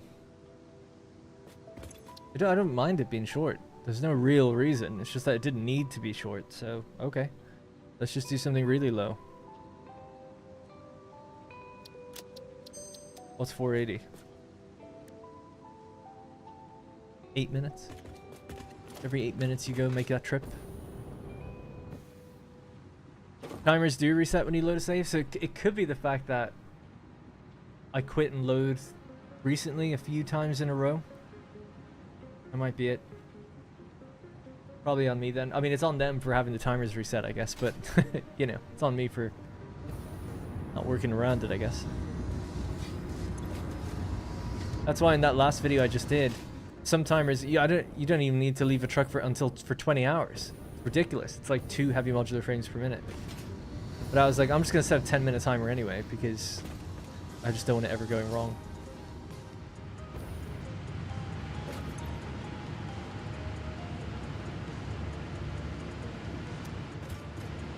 It's building back up.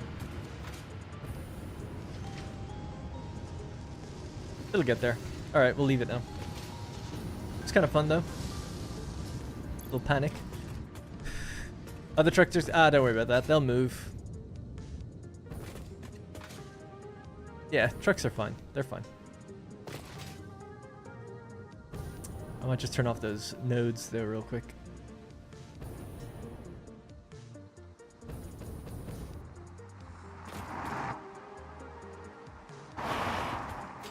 Like, they crash and they'll bug out, but they reset and they work. That's what I've, often said about them.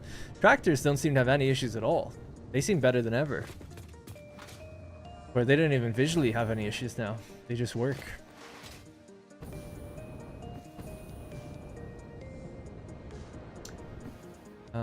And this is the world, by the way, with the billion tractors. Thinking about it, I was saying like, oh, I've got to save with a huge cover. It's like, oh yeah, this is that world. And when we moved over to 1.1, this has been running for 100 hours, hundreds of hours even. But when I moved to 1.1, we started seeing trucks randomly just bug out. So there is something going on. That's a fact. I don't know what it is though. Can't seem to nail it down. It's not consistent, whatever it is. Most bugs aren't, I guess.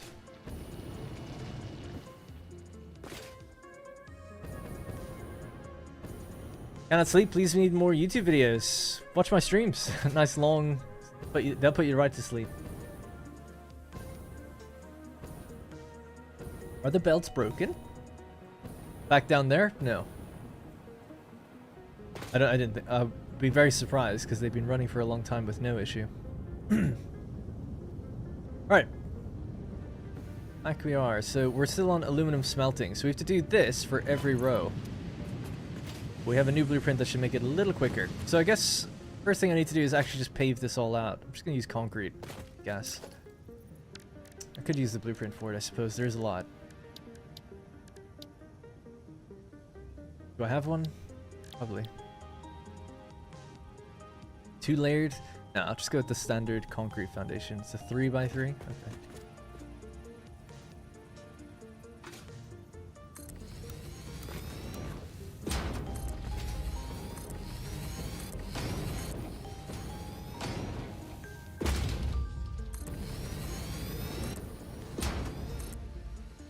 Once I do one line, then other lines will be quicker.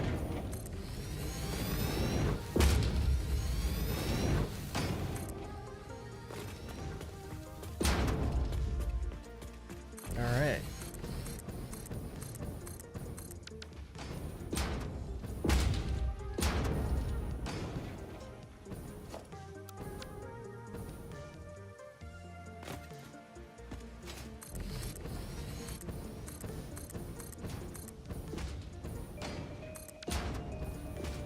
Can you destroy the bloom plants in 1.1? You can, and they've got a nice little animation for it when you do it. Let's destroy this one over here. See if it works.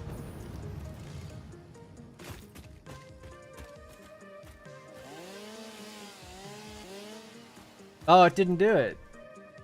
Wonder why. Oh, it kind of did, actually. There we go. It went down and then it popped. Goodbye. Off to the space elevator it goes. I kind of wish it like popped eventually. And spores came out.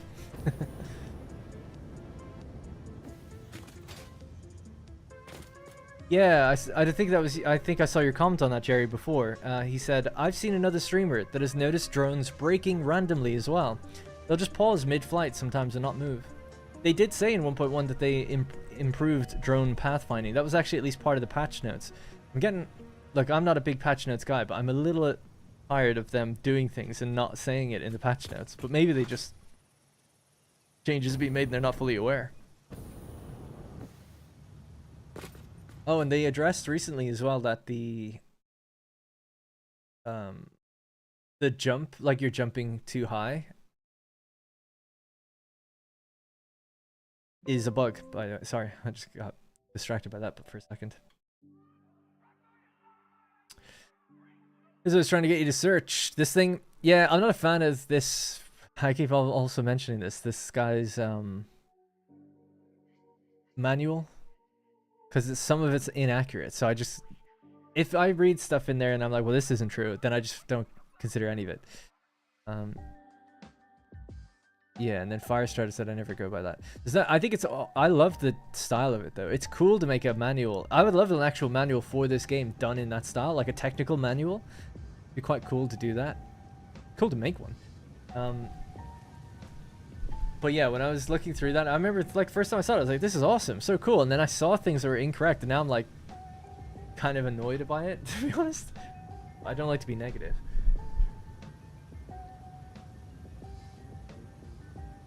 Isn't that truck waiting like an hour? Yeah, that truck was waiting 40 minutes. So considering I loaded the game 2 or 3 times early on, I think I reset that 40 minutes 3 times today. So that might be why. But again, timers shouldn't reset, they just do. Oh well. It'd be nice if you could just tell a truck to leave when it's empty. Or about to be empty. That'd be good. Maybe one day.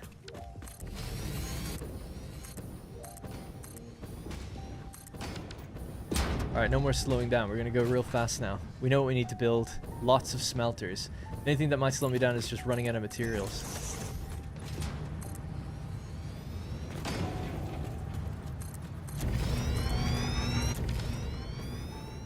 The first thing, foundations. Next thing, chopping some of those trees that are in the way. Next thing after that. Actually, I'll do it layer by layer because I could run out of materials. So I guess we'll just do the next layer now. And if I need more, then we'll work on foundations and stuff. Alright, so just temporarily, we'll grab these two. Tell you to go in there instead. Risky actually doing it this way. I didn't power it yet. There we go.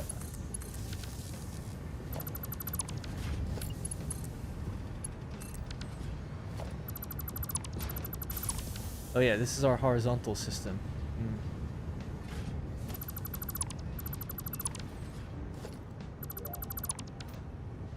Water from the upper pipe has a lower priority. Question mark? Yeah, so this is... I'm not saying that this instance is wrong, but this is probably accurate, so...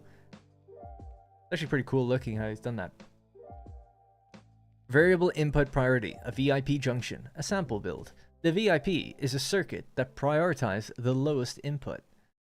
When connected, it'll allow the pipe at the very bottom to flow freely while blocking the upper ones unless the output allows more flow.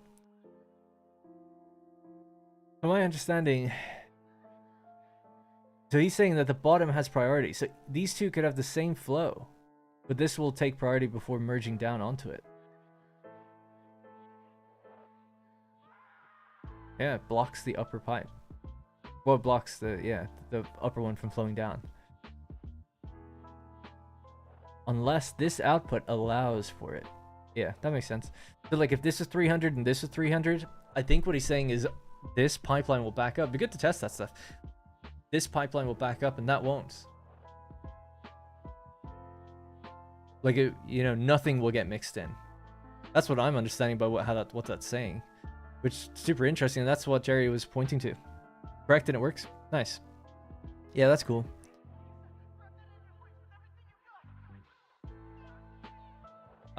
We're feeding from below though. But anyway, that's basically what he's done here, right? It's like feeding from the top so the bottom gets priority. Yeah, we'll adjust it, we'll implement that. Or a version of it anyway, where we feed from the top. I am feeding from the top underneath. That's the thing.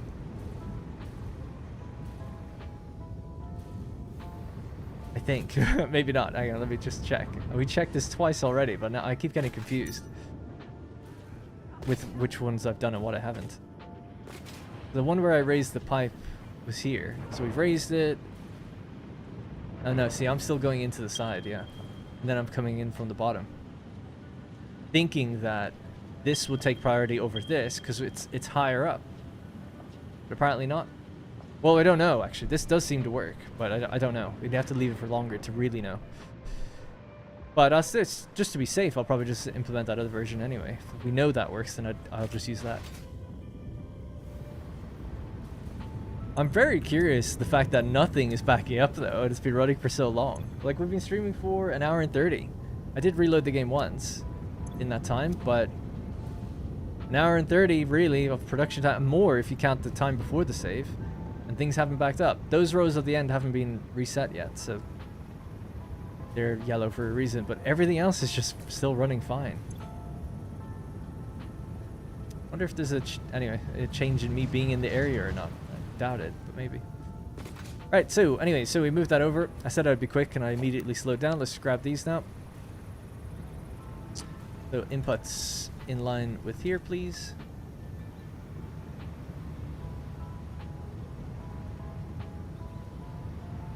That right? And we need how many? 1, 2, 3, 4, 5, 6. 6 in total. And they should connect together.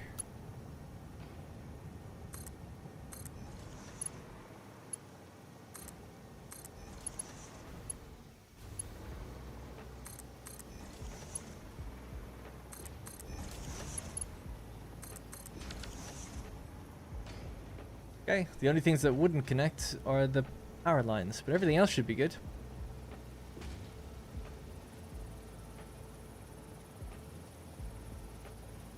I love the straight the straight power lines, but then they sag.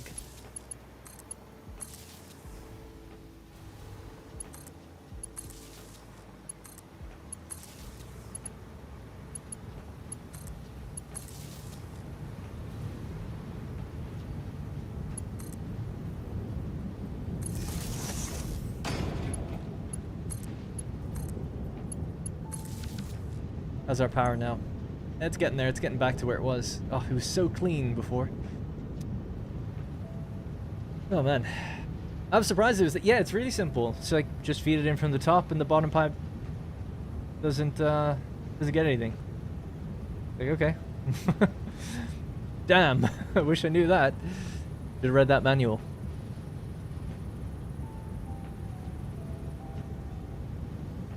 Hey, Avish. I should drink this more, just to get it in me.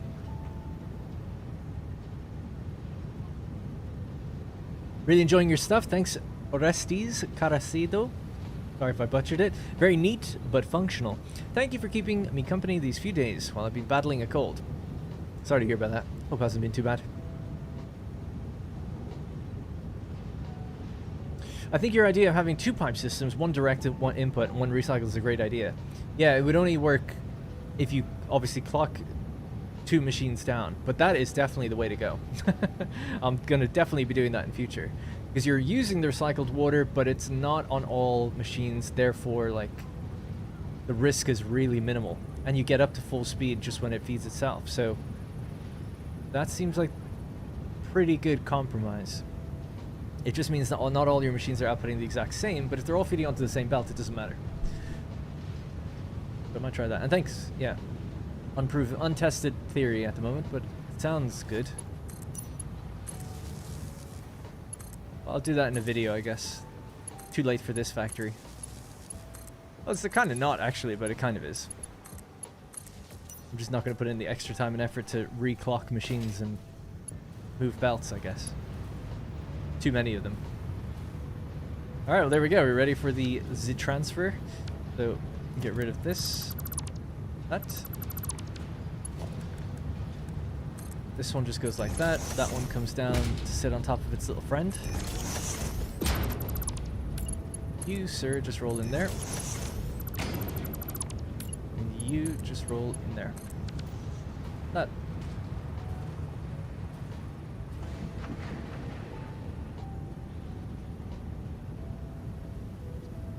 Oh my god. Misaligned. I have to redo it. Can't have that. So close. Doing something right for once.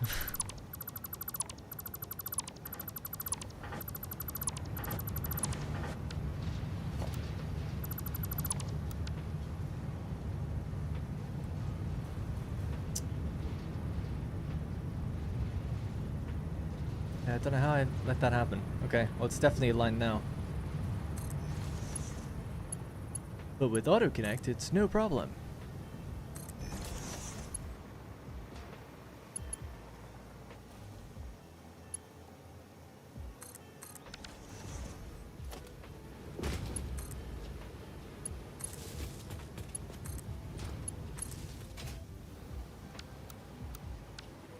So it's 3, we need 3 more.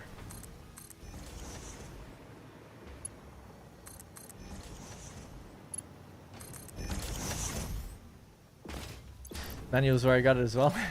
Fuck the manual. No, it's okay, yeah. No, that's good. It's good. I'm gonna make a manual. It'll be the best manual ever.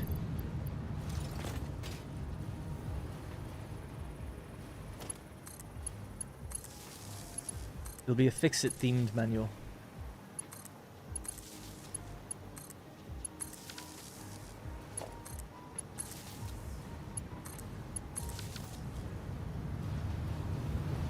Alright, there we go.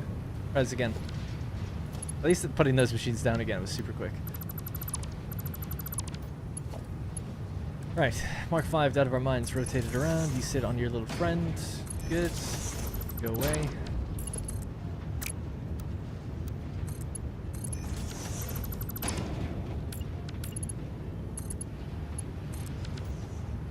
Alright, there we go. Right, need to just quickly hook this up with some awesome syncs on the other side, and that'll be that. You'd read my manual, thank you.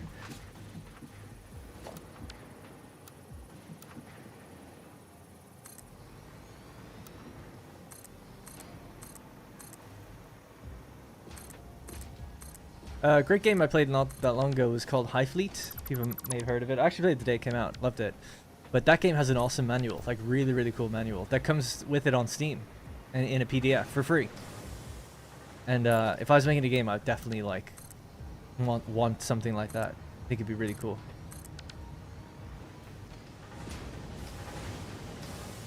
In fact, let me just show it to you.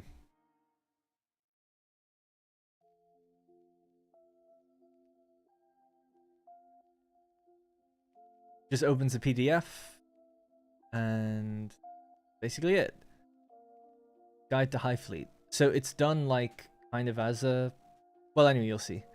There's the contents, the controls sheet. Like I love, it's like got really nice art, brief history of the world. So that if anyone's not played this game, it has like real diegetic UI. So it's like UI that feels like it's part of the world. You don't really notice anything. It's just like buttons and stuff that you press, as if you were like in the cockpit of the stuff you're in. But I think it's super dope. Like, I would love to make something like that. And it just, yeah, maybe a bit more clear in some aspects, but generally speaking, like, just lots of art, cool theme, written and spaced out really nicely. I think it's really cool. So I would do something like that, probably. And I would just give it out as PDF, but maybe sell them as well or something. I don't know.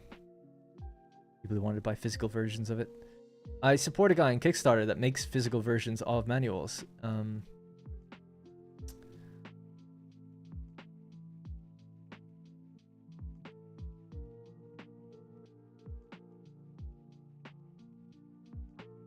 Too old for gaming.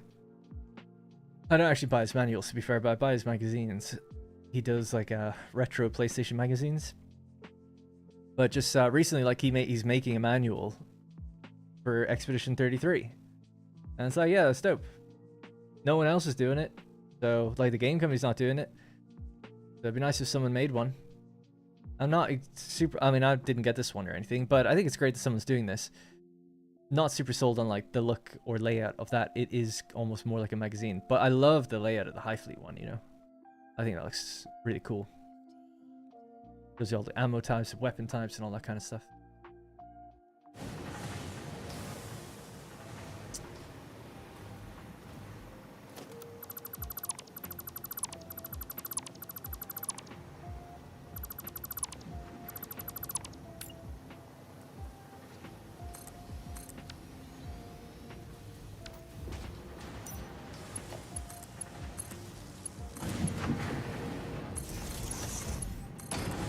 Obviously just temporary until we designate these to go somewhere. We just send them in. Some awesome sinks just to keep the place running.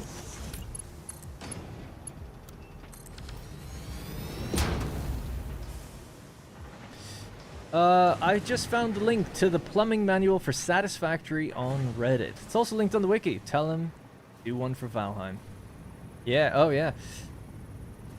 Yeah, he does it for PlayStation games mostly, or popular console games. Is Valheim on PlayStation console at the moment? By the way, your new desert video is awesome as always, but why not put more foundries for more copper ingots? And trucks are sure doing some funny business behind your back. Now I know that, yeah. I don't know. It's funny you say that, because originally in the plan, and bring it up for that factory. Oh, I might have actually deleted it, but we'll see. Yeah, I deleted it. It was originally planned to be a copper factory, but then I was like, oh, I just want to progress a bit further, like before I start building bigger. Remember, I think I told people like I was doing something and then I just didn't put the video out, so I went a week without one, and then it was last week's video and then this week's. So the reason was I was planning and designing out a whole different factory. It was a copper factory, and that's what I started with, was using iron and copper ore to make more ingots. So you asked like, why not make more ingots, right? So there's 2 impure nodes. It takes 100 and 100 of each iron and copper in 2 foundries to make 200. Nice and simple. You could get 150 out of these 2 miners because they are impure. You could get even more if you get other nodes nearby, but I just didn't feel like I had any reason to, anything I wanted to do with it. So I made 200 copper ingots, made 100 sheets, and I kept 20 for myself. Was the idea. Like in future, I'll just be building. I don't know. I just didn't see a need. Another thing a lot of people are commenting on is like, they're saying like, why are you just syncing the adaptive control units? Why don't you save them in a container? I had many comments about this. At least nearly 10. For me, that's a lot. 10 people saying that out of 100 comments. You know, it's like, out of the feedback I'm getting, it's like a lot of people asking that question. And I don't know. Like I don't really. So if you go to the wiki, people might be actually quite interested in this. If you just want to kind of beat the game, you've never beaten it before, you might want to know, and I've talked about this before, like how much do you need of something? If you go to the wiki and you go to the space elevator, it'll tell you what's required for each tier or phase, right? So we needed 100 adaptive control units. You need some to make assembly director systems. And then you need some of those to make something else, right? So it actually tells you down here exactly how much you would need to produce of everything. So it's like, okay, to beat the game, you will need 1,600 adaptive control units. So you could just make that. make it in a container, and there you go. That'll be it. Shut the factory down after that if you wanted to. Or change it to do something else. 1600, like, it's just not that much, you know? You could do 1 a minute. You'll have more than you need easily by the time you get to the end. So yeah, so my goal isn't really just to economically beat the game or anything like that with this series. It's to hit a certain target per minute. Now, I don't know the number per minute, but I was thinking maybe like 10 warp drives per minute or something. And I'll work backwards from that once I get to it, or closer to it. So until then, just sink it. I don't need to have a container full of it. Like, I don't see the point. What, so I can just make these quicker, slightly quicker. I'll just automate this. This would be fine. Not really a problem. But I'll have to communicate that better in the video. Because it's like, yeah, if you want to beat the game, you need 1,600 of these. Just make that. And then you're done with this component forever. There's no other use for it then. But I just don't need to do that now. I've beaten the game. Had the same comment in my head, just didn't type it out. Yeah, it's not like I didn't think about it, because I just did that, right? I just saved up smart plating and a few other things and popped it into a container, basically, and just let it run. But yeah, I don't know. The goal for me anyway is to not just beat the games this playthrough, is to do it kind of creatively or more in an interesting way. So I'd like to hit a higher volume of stuff. But yeah, I'll have to communicate that, because obviously some people might be playing along wondering, like, why would you do that? Or just wondering generally, I guess. Right. So that's 2 rows done. I said I'd be quick and I've been really slow because I keep getting sidetracked. My bad.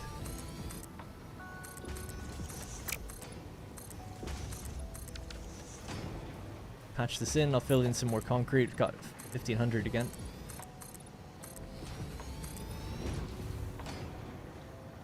Ooh, oh, close one. I don't know if anyone spotted that, but that whole line is off. But at least it's not too bad.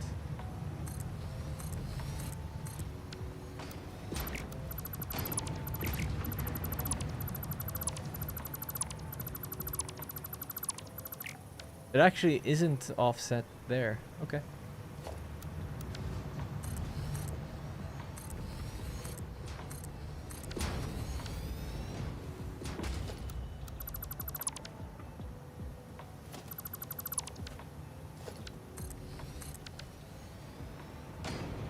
Right. How we doing? Everyone's running just fine, so that's good. Is the first line at 100% yet?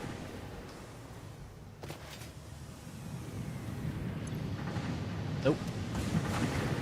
Are we nearly there? Yep. Almost there. It's the final 3.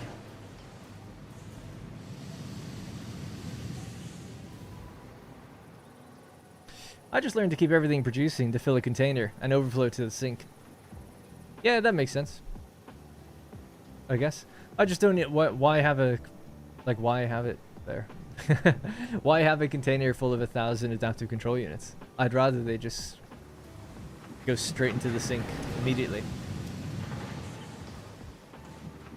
Because I guess in my head I know that when I make assembly director systems, I'm going to build a whole new line of adaptive control units. And maybe send the 2 from this factory over there in a different place, just to add on to it. Maybe.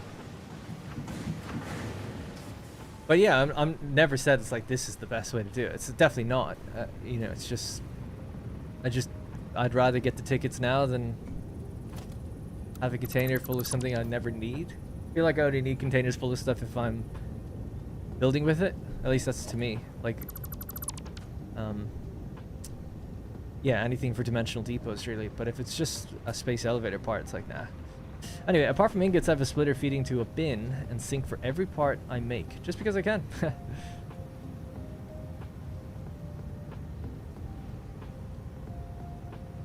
Yeah, so anything you build with, I've got going into a container and then dimensional depot. But a space elevator part, I don't need that. Do they update the space elevator needs? Just prep for the future? That's funny, yeah. I would still... It's more about the fun of the challenge. It's like, I want to hit a per minute number.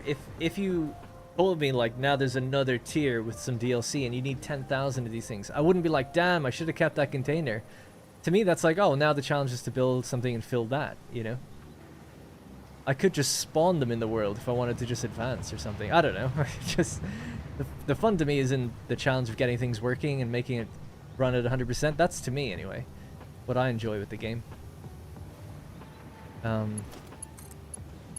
But certainly when I was trying to beat it on stream like we did, that was more like I'm gonna do what I need to just get there. And we pretty much did do that. Alright, just need to go to the bathroom, then I'm just gonna build out layer after layer after layer. It's like when people say like, why do nuclear? There's no need, rocket fuel's so good. Like, yeah, but it's fun. No need. Why do any of this stuff? It's all for the fun of it. There's no leaderboard on how fast you beat the game or anything. Alright, back in a minute.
Nuclear power is a flex.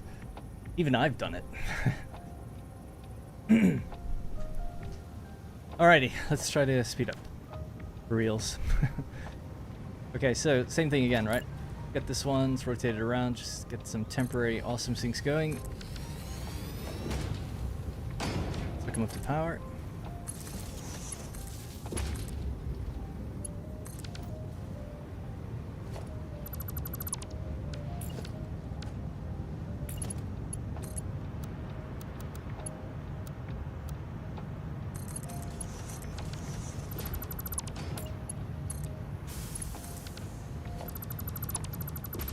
I currently have 48 fuel generators running on diluted fuel. Could be bothered to switch to turbo, but rocket. Yeah. With rocket fuel, I can get more than 590 to flow in a Mark II pipe. I can't. Oh, sorry. Yeah, I'm starting to just like design around that problem now, where it's like I'm never going to use 600 on a pipe again. Geothermal, is that a mod? Question mark? Geothermal power exists in the game.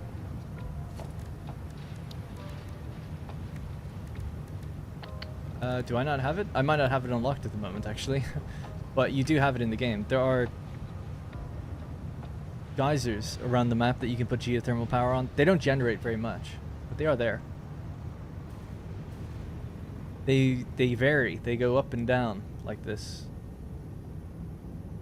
It's in the map.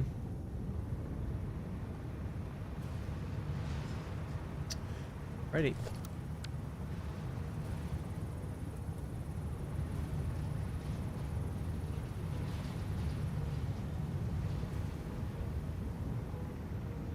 That's it, and we're facing the wrong way.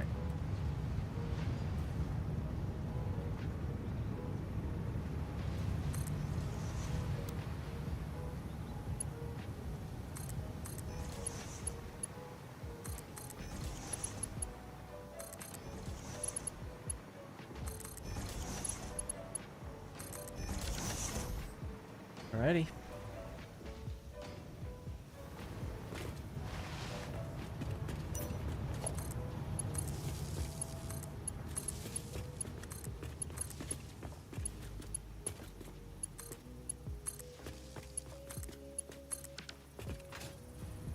Varying power is horrible for clean power lines, making geothermal the only non-clean power in the game.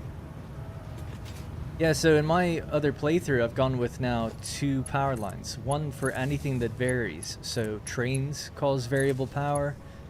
Trains provide power back to your network, so it also gives a bump in production as well as consumption. So trains, truck stations, geothermal, drones, awesome sinks, anything like that. It's all in my variable line. And then the other line is the production line. Anything that should just be able to run consistently at 100 forever.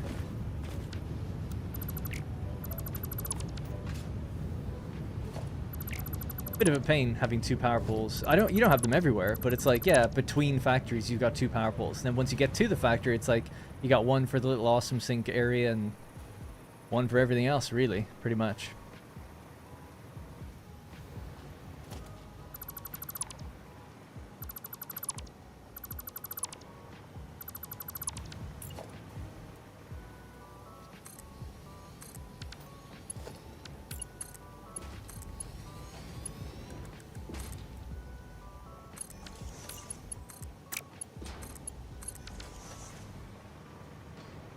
Alright, one's just about ready to be hooked up.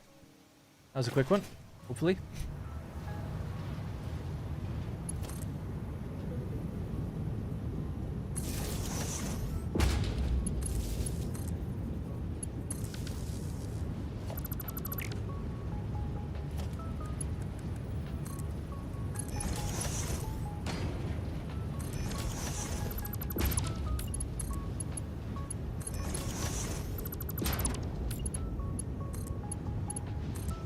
Want them getting backed up.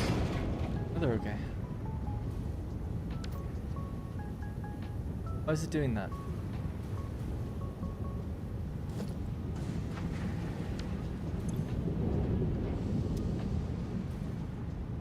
Okay.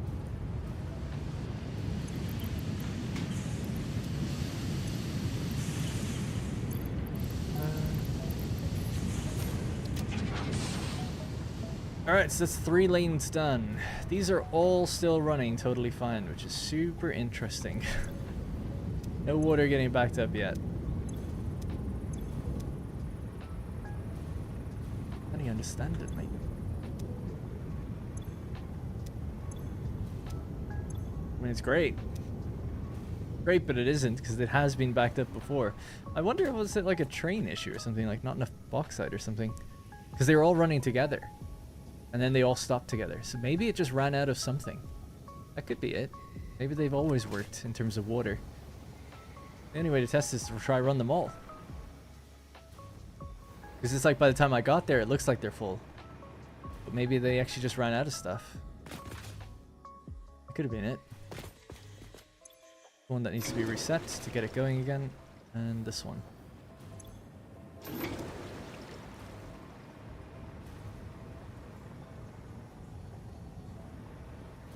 That'll be all the groups running then.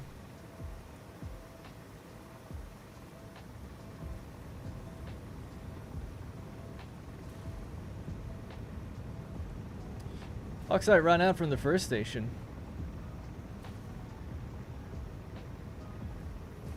When?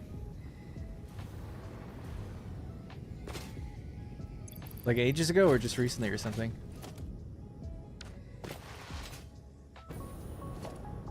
They're all going to be different now because they've been running differently. This one's full. That one's empty, empty, full, full, full. Yeah, that's expected.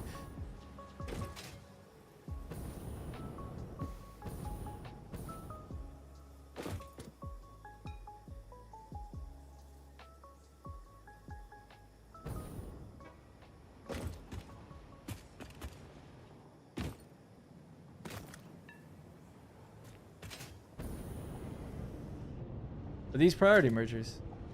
No. We had worked out that these should take everything on evenly, the way I'm feeding them.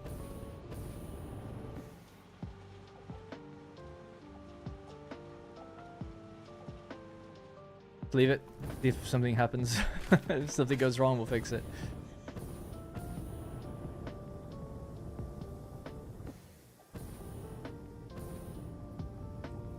Oh yeah, 2 to 3 weeks ago, yeah. Alright, on to the next layer. Let's go. I don't know what we're gonna do after that. Oh yeah, we have to get the copper up here.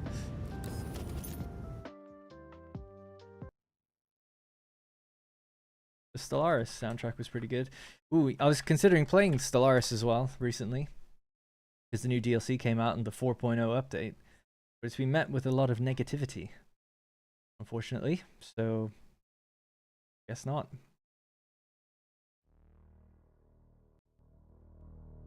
The Biogenesis soundtrack.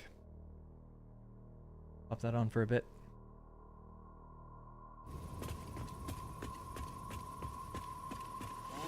Alright.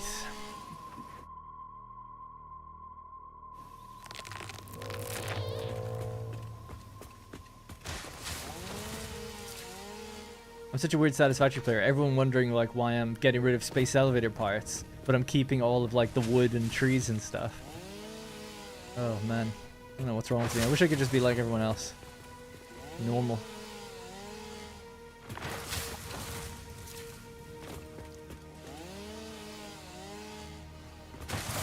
Cool if they made 2.0 where you go to like a second planet. Yeah, it'd be cool to have different maps. They said like, you know, or people have mentioned it's like there's no snow biome and there's no like volcano biome or anything, like Ash Planet or something, or... Would be cool. I like what was brought up recently in a Q&A, which is, could you ever just give out map tools so that people could just import maps? And they were like, well, the game's made using Unreal, so you could make a map. It might not be the easiest to pop it into the game. We could consider that, like if you just let people use the Unreal editor to use their assets to make the map. Like, that'd be cool. You give a lot more life to you. I mean, the game has a great life anyway, but if in a couple of years, you know, people could just make maps, that'd be pretty great. Share them on the workshop or something. You could have challenge maps, or you could have really resource abundant maps, or all just like focus on one node or something. I don't know. You could do loads of different interesting things. Flatland, so everything's just a flat world that you can build on.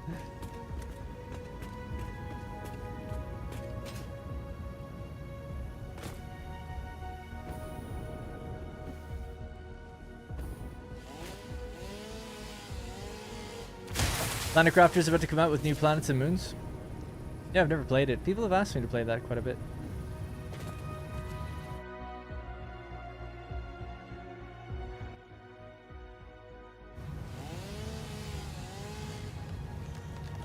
We've accepted your obsession with biofuel.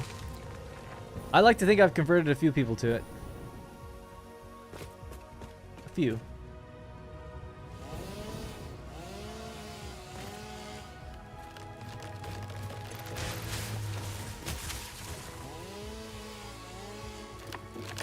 A map with an abandoned city would be spooky. Yeah, I don't know if I'd want that personally. It'd be interesting maybe, but... Space map maybe. Or like being on that moon. Where is it? I don't know where it is, but yeah. I mean, other than the novelty of it, it's like, yeah, that, I don't know. What I'd really want from an actual different map of this game would be like a different biome. So visually distinct. But I'd want different resources probably, like...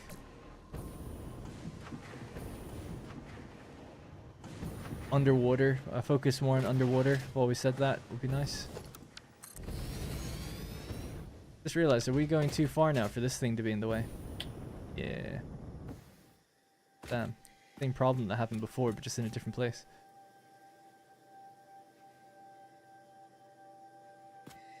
Well, I guess it's not the worst thing. We'll just build this layer here instead.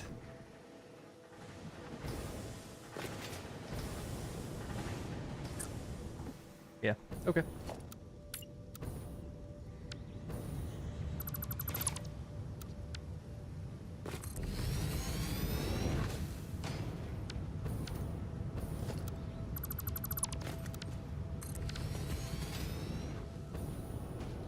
Oh, right. Oh, are these not plugged in? Whoops.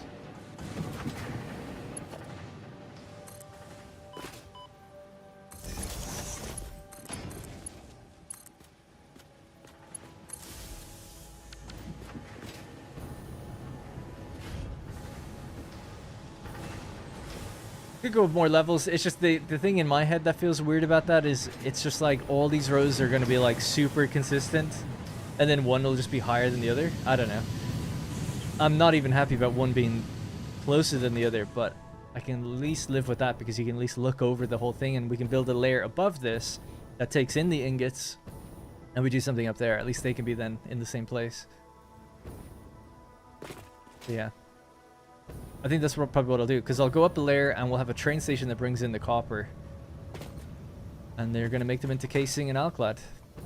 Is our aluminum ingots used in anything else? So alclad, casing, steel, iron rods, and the tank, so yes.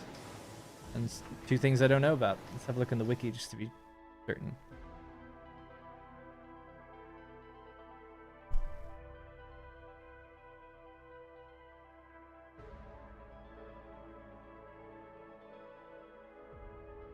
There's apparently going to be a big patch this week. I think, for 1.1. Big site. Ooh. And fused modular frames could take the ingots directly. Interesting.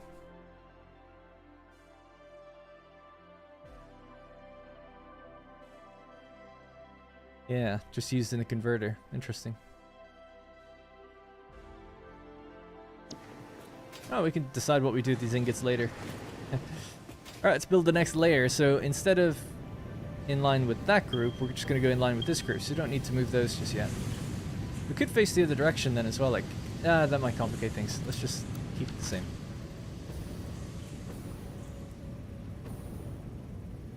Right.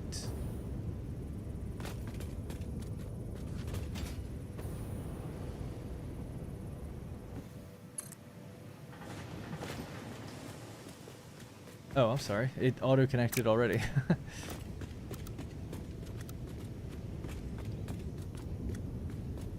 Yeah, so this is going to have to come along here and go in. Okay.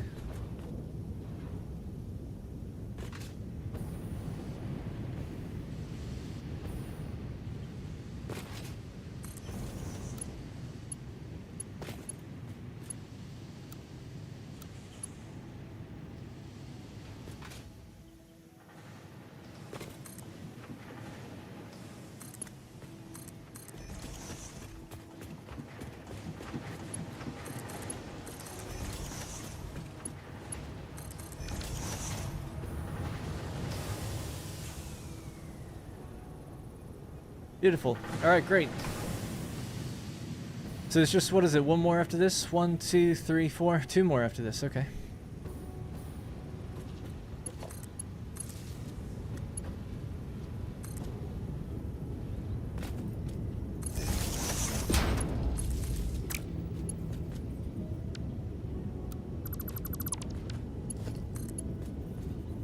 Oh, right, sorry. That does just connect in there. I thought it was going through the ground.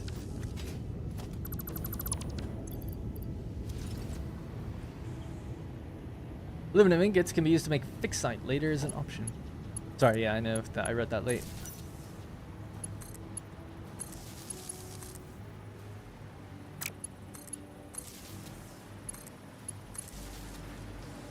In your opinion, what is the most reasonable recipe for the fused frames?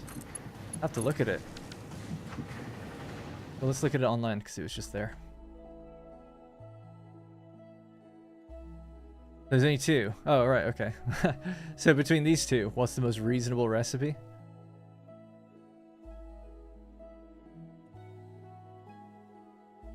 I would say this one is definitely easier. By far. Although, well,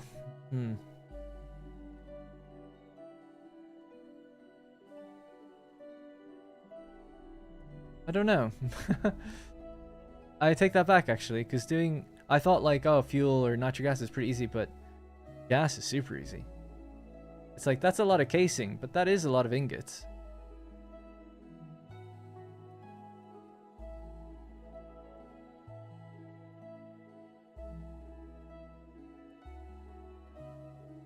This uses less aluminum overall, doesn't it? That's kind of nice.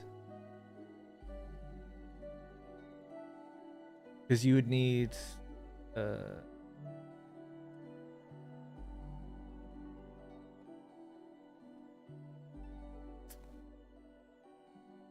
divided by 3.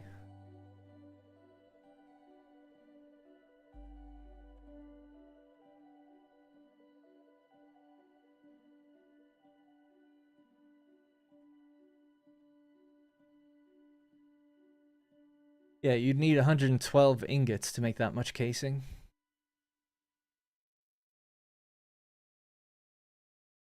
I'd say definitely the first one, actually, then. I changed my mind, because you don't need oil.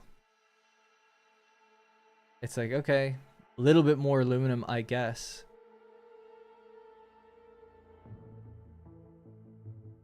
But you don't need oil. For the alternate, you need nitric acid blender and other stuff. You need a blender for both. Need a whole new plant for it if I was to automate it. Yeah, I think I was quick to say that, or quick to rush to that one. I think just using gas is a bit of a limiting factor, I guess. There's not that much gas on the map, but definitely easy. The first one's definitely easier. You also get the 1-to-1 for what you put in for heavy modular frames, so that's like the same either way. It's really just for me the aluminum, and then you're adding like, okay, is it worth saving some aluminum if you're going to then add on fuel and nitric acid? It's like, I don't think so, man. I don't think so. Especially not with my world anyway, I'm using so much. I'm not even really considering this even me anyway. Wasn't looking at it, but yeah, I would probably still go with the first one. We're going to be making so much aluminum that it doesn't matter if we're losing a little bit. I just want to double check because I'm so stupid, like my math slowed down in my head there. If you had 150 aluminum ingots, how much casing would you get out of that?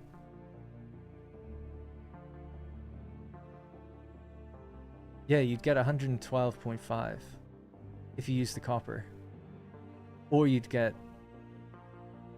What's this other one? If you were to do it directly.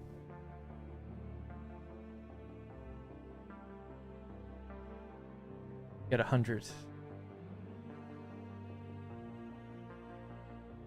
You could get a... This is using less aluminum, is it? 150 ingots. With 150 ingots, you could get 100 casing.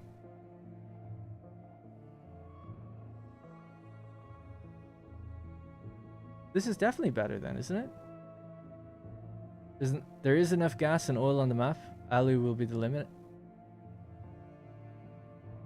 Would it really be though?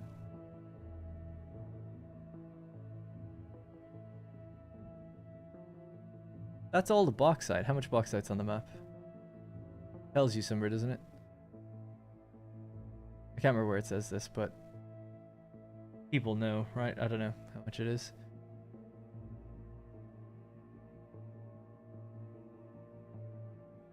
I thought gas would be far less on the map. I guess a lot of pure.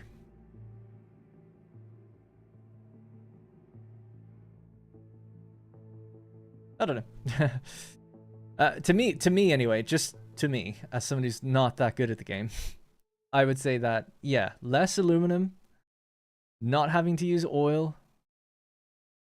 This is definitely better. That, to me, seems like a no-brainer. But if for some reason... Wait, why would you ever do this? This seems not good at all. You need more aluminum and more oil. Why? Everything else becomes 1-to-1 though. It's not like... This would only make sense to me if they were like, oh, you only need like 1 frame per minute. Like, yeah, okay then. Yeah, sure. Yeah, that's crazy. I don't know. I don't see the point in the second one, I guess. That's funny, like how I was initially like, oh yeah, second one, definitely. You need less aluminum with the alternate? Why is my brain so broken? Because Avish says the other thing. He says the first is taking less casing. Alright, let me really try to understand this, because I just always get asked these kind of things, and I never feel like I'm not good with stuff like this, like knowing the most optimal path and things like that. Same with, like, I'm just not a stats guy. I never know. I'm playing like Expedition 33, and people are like talking about like the best builds, and I'm like, I don't know. I just wing it. Kind of pick things randomly, really. Right. If you had 150 ingots, you just need 150 ingots. My question was, how much casing do you get out of those 150 ingots? Right, so that's the option. It's like, you could use casing. But if you had 150 ingots, I'm pretty sure you would get more casing. Right, so doesn't that mean... Yeah. The same 150 ingots would give you more than 75 casing. So you're saving aluminum. Am I wrong? Am I backwards in thinking that?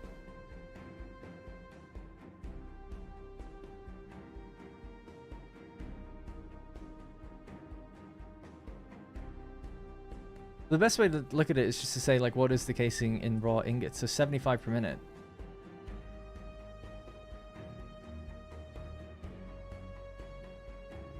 So 75 divided by 60, so it's 1.25 times 90. Yes. So for the top one, unless I'm really crazy now, the first one requires 112 ingots in terms of aluminum. Now granted, that's just using this recipe. Even less if you're using this one, right? You mix copper, but let's say you didn't want to throw in the copper. You're definitely... I'm pretty sure, I'm so scared to say that, but it seems like, yeah, you're using more aluminum with this one. How does the alternate use less aluminum? What am I... How am I wrong with this? Pause the music. Pause the music. Okay. How do I make 75 aluminum casing? Let's see. I would need 1.25 constructors to do that. If I wanted to get 75 aluminum casing, I would need 1.25 constructors. That would cost me 112 ingots, right? So we can say that this is actually really saying 112 ingots. Ah, but it's the amount you get out. I see. I see. I got you. I'm just looking at the very beginning. I'm not looking at the like what you get out of it. So you get out of 112 ingots, 112.5 becomes 75, which becomes 1.5. Get the 75 really here. The other one is 150 becomes 3. I get it now. Yeah. I'm not very good at math, as you can tell, but at least I got there in the end. I was just looking at the per minute cost, but not the output per minute. That's my problem, and someone pointed that out. So really, yeah, 3 per minute, you're using like 50 per minute to get 1 per minute. But at 1.5 per minute, that'd be then divided by... way around.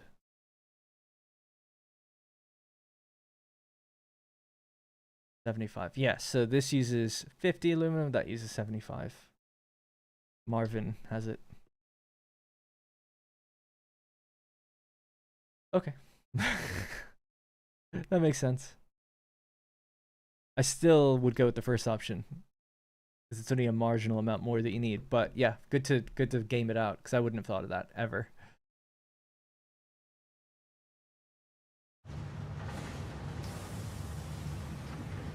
It's also more power. because you have to refine it into aluminum. Although the other ones need fuel and stuff, so I guess that takes more power.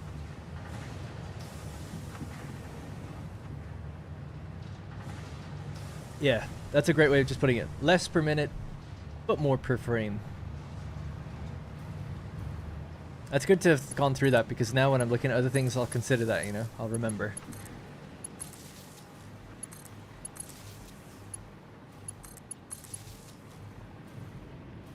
Alright.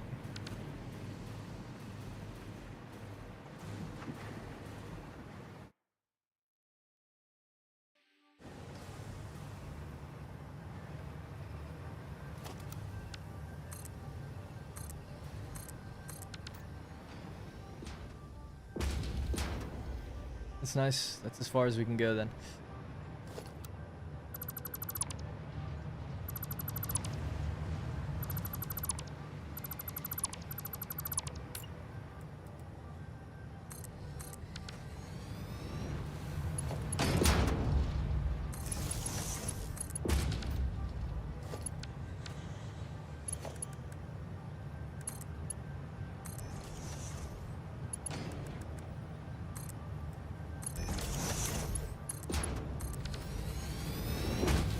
Alright, let's turn this one on.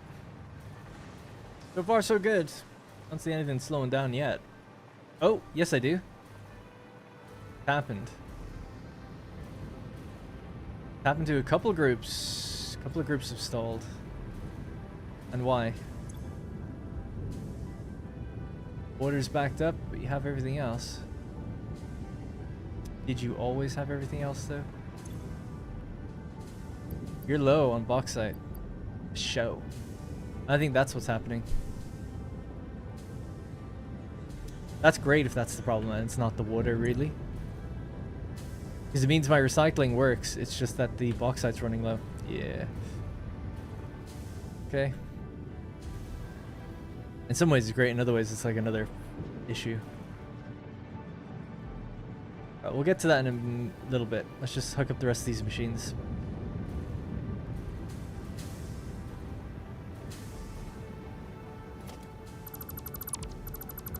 Hello, ZZ Gaming. It's an alternate recipe for a reason. Yeah, normally... Well, there is one recipe in the game that is just straight up worse. And I want to say it's something to do with screws. Where it's like just a higher volume. But the throughput you get is like the ratio is just worse. Let me double check that one, because I'm pretty sure that's a thing. And it's like, why would you need that? It's like, if you needed to save space, I think is the answer. Because I don't even think it's more power efficient. Is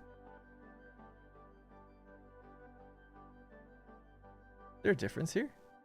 No. Why do we have stable and experimental then? Okay.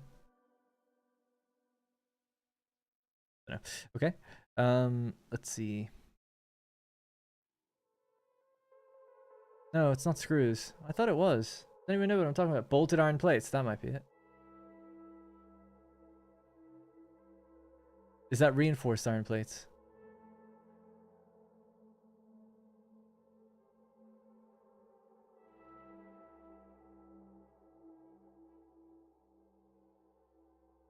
Right, so the standard recipe is plates plus screws. This one is plates plus screws. And you actually need more screws, right? So for 3 times the plates, you get 3 times the amount. But instead of 180 screws, it's 250. So you do need more. Never knew it won't show you objectives if you destroy it. Thanks. Yeah. You can actually hide it as well in the UI options if you just don't want it to display anything. Yeah, so that's an instance there where it's like they both require an assembler. But I suppose no. I mean, I guess you have if you're trying to target a certain amount, let's say you're trying to target 15, but you're tight on power, then I guess you'd only need 1 assembler versus having to need 3, but you need more screws. So that is a really weird one to me, where it's like it's alternate, But why would you ever use that, really? Like, why? I can't really think of a reason. 50, is that a better number than 12 to divide into? I don't know. Anyway, it doesn't really matter, but yeah. For the most part, other recipes are like either like, oh, it uses a different building, it changes out a component, the rates are a little bit better. It's like there's usually a good reason for it, but that one is like, what the hell? Reason for that. That recipe would be great if you could convert the 30 megawatts to screws. Yeah, exactly. You free up 30 megawatts of power, and then you use it to get more screws to feed the thing in the first place.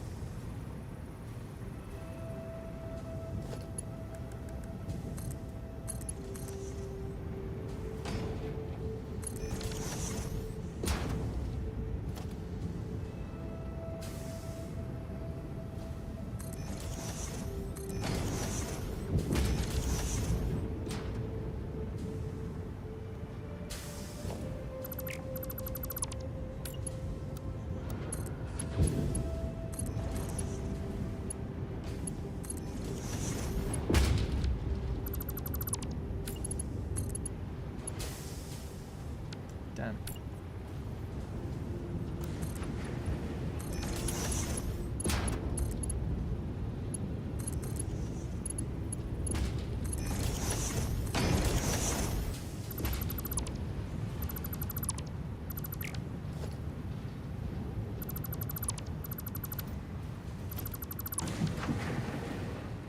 There we go. So that's 4 layers done. Going back.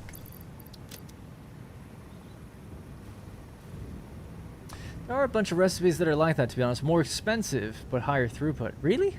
I didn't know that. I thought that was the only one. Normally I see things like save power, maybe, if they seem inefficient, but it's like, oh, but they actually like would require a lot less power. Right, I still want to finish these 2 more rows, and then we can see what's going on with why is not enough bauxite being delivered, or at least being spread between the groups. It seems like that's potentially the reason for the water issues, potentially.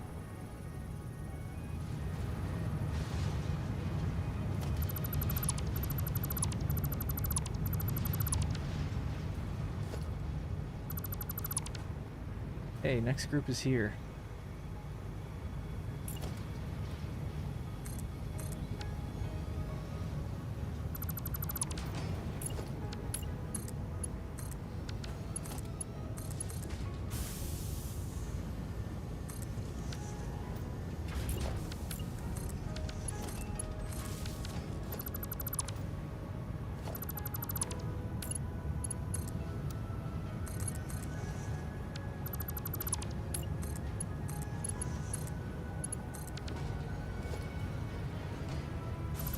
Alright. The layer is clear. Go.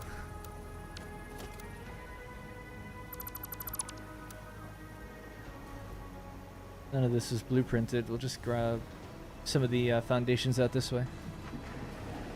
There we go.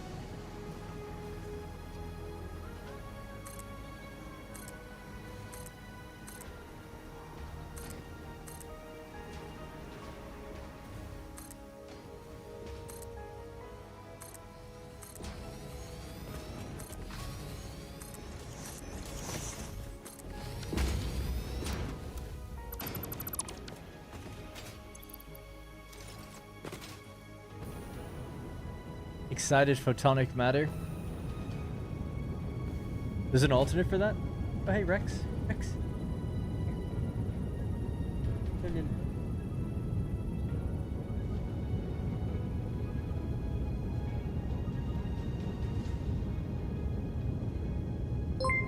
This little guy, he's so good. His legs work perfect.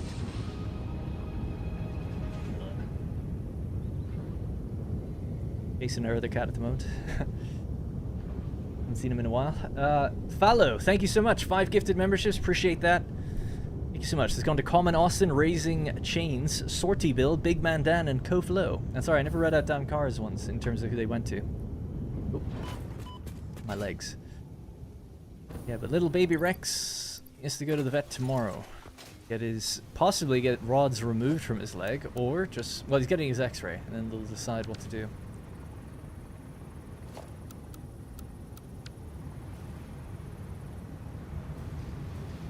He's so friendly. I just called him over. He's like, oh yeah, what's going on?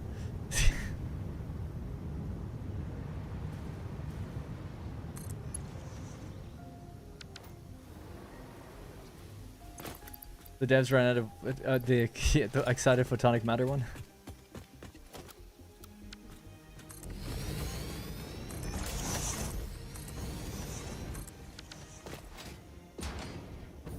Thanks, Tim. Hope work hasn't been too bad.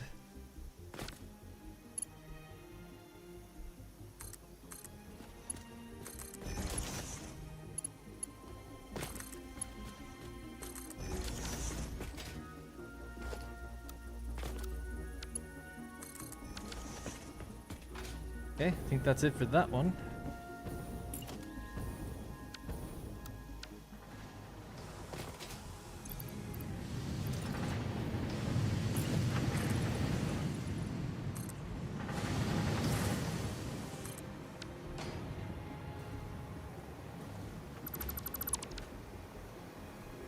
Oh, love seeing the green lights all across the whole line. So nice. This line actually works.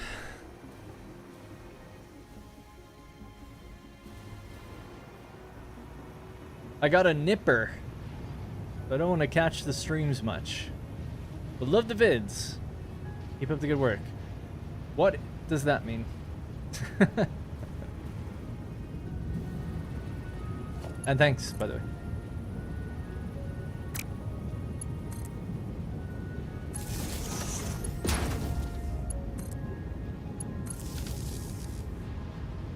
A kid. All right. I don't think I've heard that one before. A nipper? Little nipper? Yeah, maybe. Can't say it too much in case YouTube thinks I'm saying something else.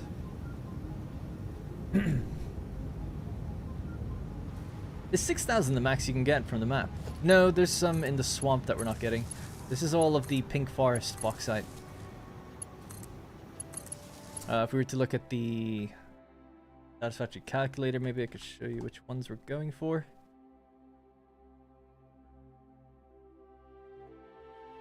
Let me just log into the site to get rid of the ads.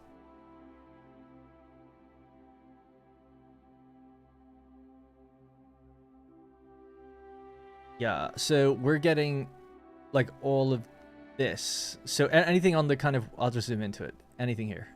All of those bits. So 1, 2, 3, 4, 5, 6, 7, 8. 8 nodes in total. But there's still quite a few out here. 1, 2, 3, 4, 5, 6, 7, 8, 9. So maybe we're just getting about half. Although we're getting more of the pures. So 4 pure. There's 2 pure out that way. 4 pure, 3 normal, and 1 impure is what we're tapping. Could always add more if we need to. I don't plan on doing a train line into the swamp for this playthrough, but I do actually for my other playthrough, my video playthrough.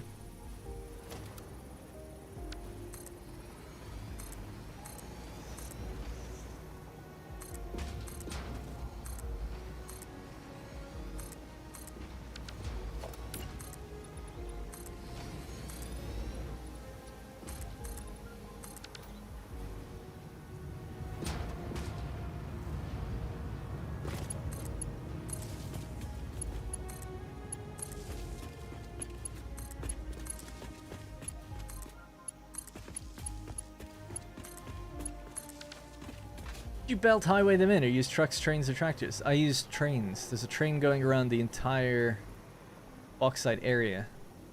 We have to add some cosmetic flourishes to it to make it look decent. But yeah, so there's 3 separate train stations for bauxite. There's 3 separate train stations for coal and pickup points. And they run in a big circle around this area, basically.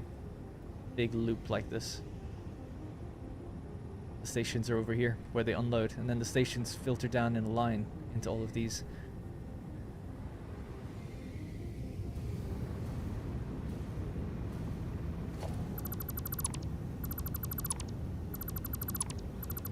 But so the place is built with the max belt speed in mind, so the problem became volume. How to move that much per minute on a train. Because each carriage can only hold 3,600 per minute, or maybe 3,200. Sorry, 3,200 total. And if you're making 1,200 per minute, you fill that carriage in like 2.5 minutes. So it had to be like subdivided between many carriages. It became like a whole thing. Definitely easier just to belt it.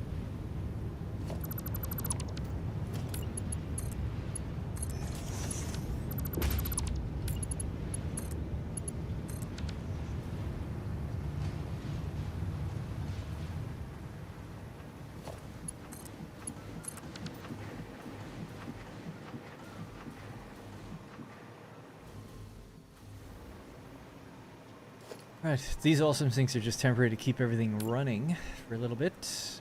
Thinking about it, we've actually got room in front of every machine except the ones on the end to put the constructors or assemblers in there. Maybe I'll do that. Depends where the copper comes in. The row on the end we could do differently. Maybe they'll just do like tanks or something, fluid tanks, something easy where they don't need copper.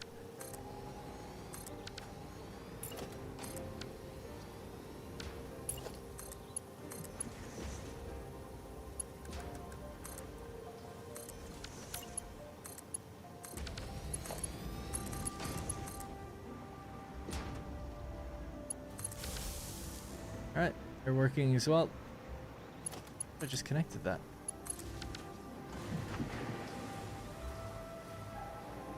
Yeah, thank you. Power should be good across everything now.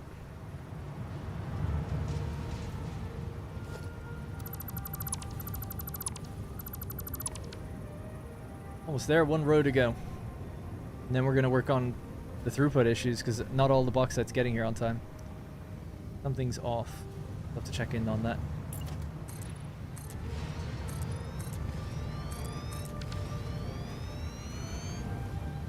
Right.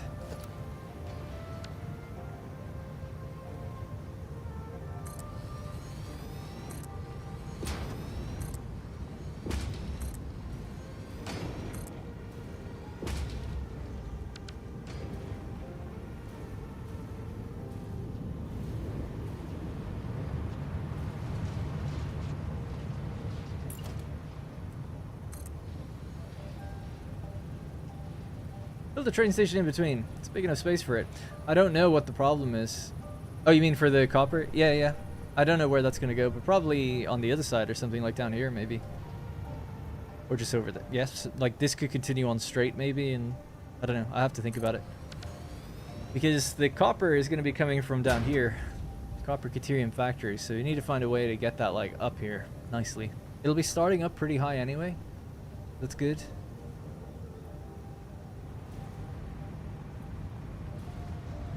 But that hasn't had a station built yet or any of the belts hooked up or anything like that. And we have to figure out how much we're actually going to need. Because each belt does 487.5 and there's like 20 belts. So depends how much we need. I don't think we need that much though.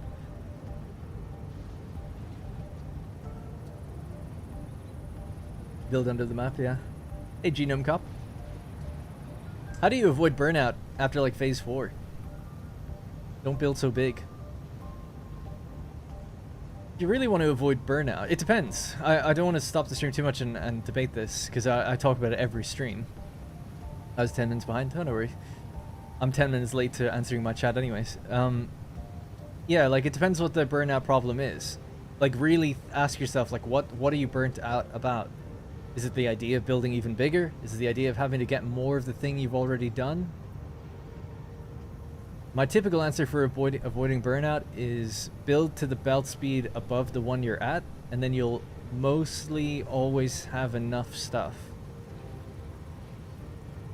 going forward. So it's like, oh, you know, instead of setting a target of like 10 computers per minute, just tap all the ore that was needed to make as many as you could. Whatever the number might be. It doesn't really matter what the number ends up being, but if you tapped all the ore that you could, right, let's say that you had 3 deposits and it was like 480 per minute was your best belt speed, but if you built it with 780 in mind and you built all the extra machines, you just didn't turn them on. Then when you do need more computers, you just turn those on and you get more. It is a little bit more work up front, but it means a lot less repeat building later on, if that makes sense. I find that's really good at helping. Another one is keeping notes. So Steam has a built-in like note functionality thing. Like, so if you just write down what a factory does, like even very briefly, like, oh, this factory, like aluminum factory, makes blah blah, and it makes this much per minute, and I left this issue here. This saves on the cloud for you anyway, so you can keep lots of these different pages. But then if you take a break from the game and you come back, it's not so daunting and overwhelming to remember what you're doing. So I also recommend just even taking breaks as long as you stay organized. Another very final one would be like, instead of feeling like you have to rebuild a factory, just go somewhere else to a different part of the map and start a new one. It can often feel better just being in a different location and kind of almost starting from scratch a little bit than trying to go back into your old mess and figure out what you've done wrong and troubleshoot it and stuff like that. Those would be just some of my general tips, but I don't know, it kind of depends on what you feel burnt out by. Anyway, have a life that is so busy. The couple of hours you get a week to game aren't enough to burn you out. Yeah, totally. That's actually really true. Although if I only had a couple hours to game, I don't think I'd be playing something like this, because as much as I enjoy it,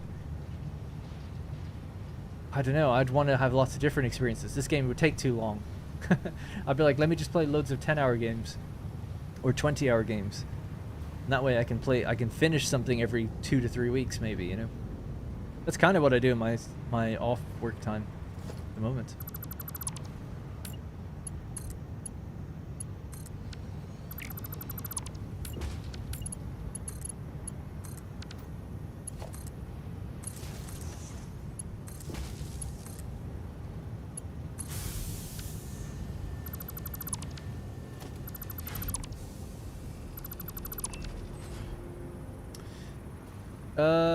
The gaps in the scraps, yeah, you get gaps because it's still manifolding into each one of these. So the stack size for a scrap is 500, so until this is full of 500, you're always going to be pulling from this belt all the time.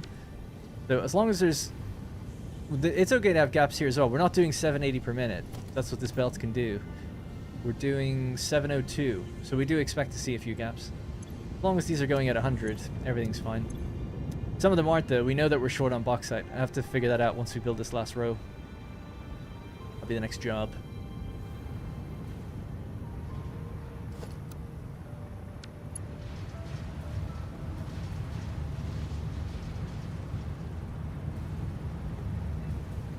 Where we need to be.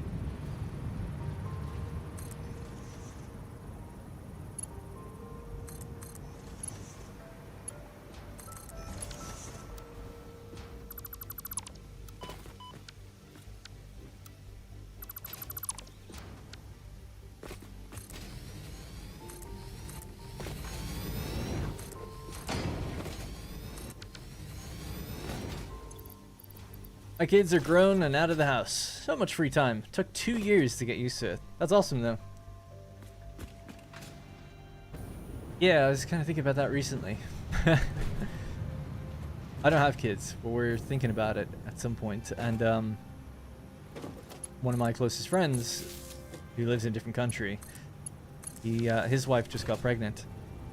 And you know, we play games every now and then, but not really that much anymore. And I was thinking like, oh, it probably will be like another 20 or 30 years before we'll have time to just play like we used to. It'll probably never happen again. But it'd be great to like have a whole day where we just play a game. And we could do that like every week. And it's like, yeah, you could probably do that if you're like approaching retirement. Maybe, I don't know.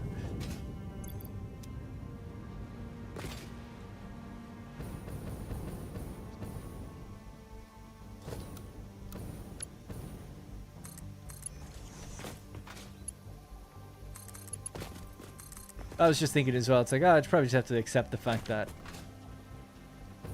it's never going to be the way it was when I was really young. But oh well.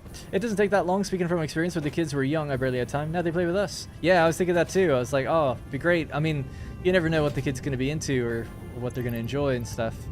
But my god, I would love it if I just had a son. Even if they were just like, I want to play Fortnite all day. I was like, I'll play with you. Let's go.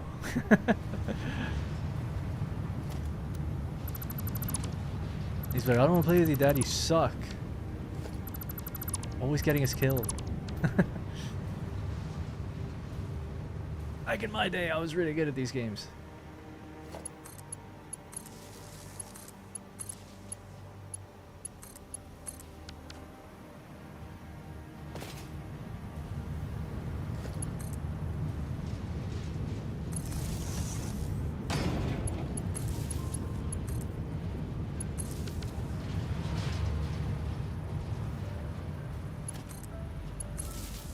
Maybe deleting all the bauxite from the train and train stations from both locations will solve the problem, I think. Water, easy. Bauxite is hard.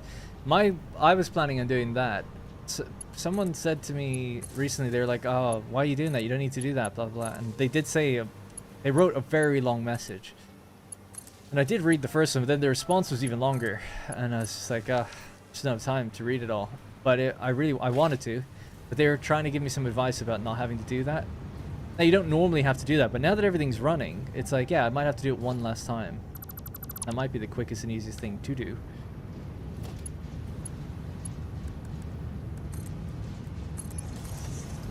Certainly, now knowing I can just press Control-Delete or whatever, I don't think it would take that long to try it.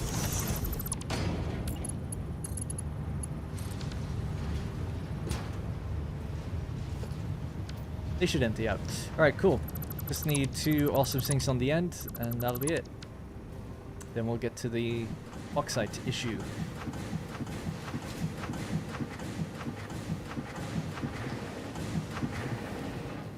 That's cool.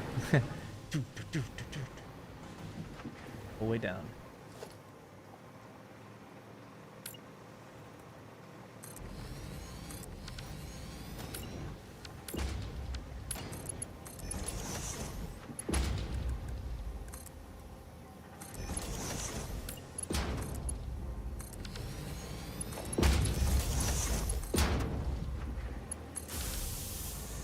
Alright, we're back in business. Right, so, in theory, if we don't have water problems, this place should be able to just run at 100%. It does seem like this water issue that doesn't have an issue for hours and hours and hours on end probably is most likely because we were running out of bauxite and I just wasn't paying attention. The question is why? Is it train load balancing or is it something else? So I'm tempted to bring all the trains to me and then set them off all at the same time. Empty them all out so all the stations have burned through everything. And then set them all off at the same. Because we do rely on the stations being load balanced together. It needs to happen that way. Because there's 3 stations in a line. So to do a quick illustration, that might be the best explanation of this issue. And it is a design flaw, I would say, really. So we have 3 stations here in a line. 1, 2, and 3, right? They're right next to each other. And then obviously the way this works, grab it from here. They each have 6 freight cars, so that's 2.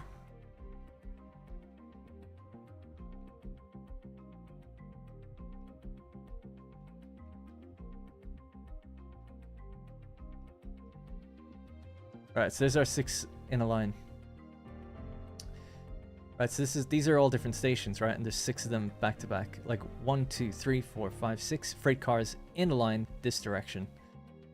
But then what I'm doing is underneath these, I'm joining them all onto one belt. Right?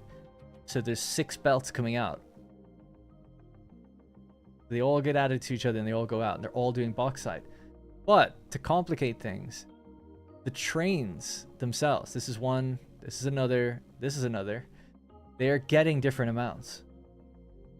So to guarantee that we need to make sure they all load evenly onto the belt. But they might have, one of them might have more than the other. It's a bit of a weird one. Because what could end up happening is, you know, this train is emptied out and it sets off. And this one's still unloading. And then this one comes back in. And it tries to drop stuff onto the belts. But then this can't get onto the belt anymore because these are still coming out at 780. You have to like load balance them all onto each other. Priority merges, I feel like, could probably do it, but and why is that a problem? It means that the miners behind these will get backed up, and then you're not getting your full throughput. So there's an issue. I think over time, see, someone was saying like over time it'll just work itself out, but it's not working. So I feel like there's something wrong, and maybe it's not that, maybe it's something else. But that's the issue I want to look into. And we did some testing to see like, okay, what's a system? These are coal, by the way.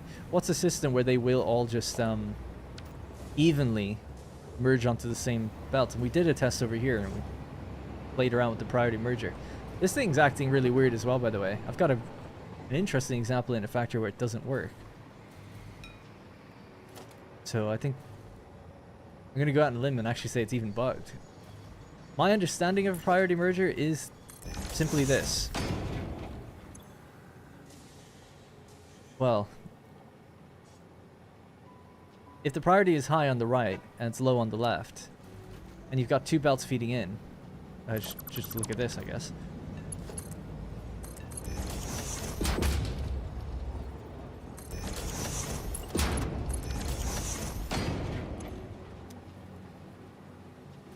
So let's try this versus this.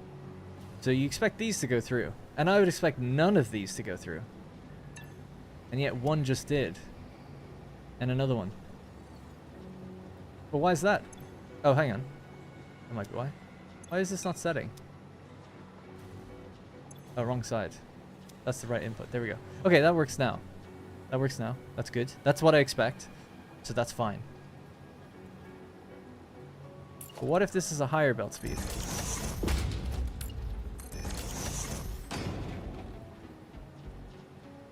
Now we get a bit of both, evenly. Even though this has priority. But there's room on the belt, right? So if there's room on the belt, this goes onto it. That's also totally fine. In the factory that I saw having an issue, the belt should have been full, but stuff was still getting put onto it. But granted, thinking about it now, it was a manifold, so maybe the belt wasn't truly full. I think it was though. The belt, this belt, was like backed up. And this had a low priority and this had a high priority. But this was backed up. But this, it was still going 50-50, even though one had a higher priority. I found a different workaround for it anyway, so it didn't matter. But that's kind of what I was thinking, like, I don't know, like if your belt is full, then surely I just want the one that's has the priority to get onto it. But it wasn't doing that. I don't know.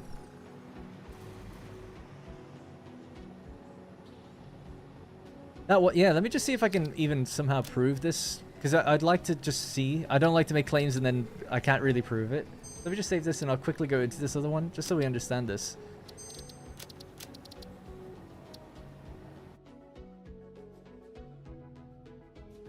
Because I was really surprised by it. I was like, oh, this isn't working how I thought.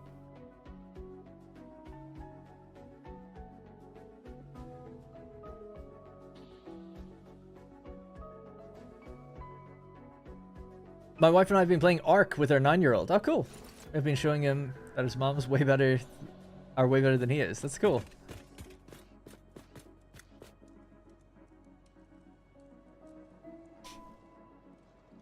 Big projects, you really want to load balance, which takes a huge amount of space. Yeah, that's the kind of double-edged sword with load balancing. It's needed, really, for bigger factories, because manifolds take a long time. But the bigger factories demand so much more space of it.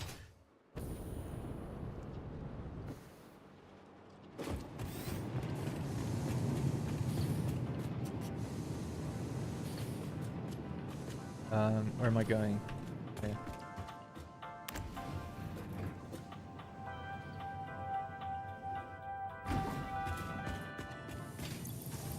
Oh, don't hover back. Right, so I fixed this example, so it won't work straight away. But let me try to make it work. Mark 2. Mark 3. Okay, so that's Mark 3. Let's make these all Mark 3 belts. Yeah, so here was the original problem, right? There's 3 assemblers here. 1, 2, 3. They're all clocked the same. They're all doing 100 per minute. What I wanted to have happen was on the on the left side, I want to send out overflow, which should be 40 per minute. Right, now I've got I have a workaround and we can make it work, but just as an example, this is the problem I had in my head. So 40 needs to go that way. So I was like, cool, we'll put a smart splitter here. I'll set it to overflow. And to guarantee that these come out onto the belt, I'll do a priority merger where these have the priority. Right, so this is the priority and this is the priority. So I never want these to back up. I don't want anything to ever back up. Okay, so 100 per minute, 100 per minute, and this is also 100 per minute, going on to a 270 belt. And I was hoping that the overflow then, as we can just about see, would send stuff out the left. But what I started to experience was that this would slowly get backed up.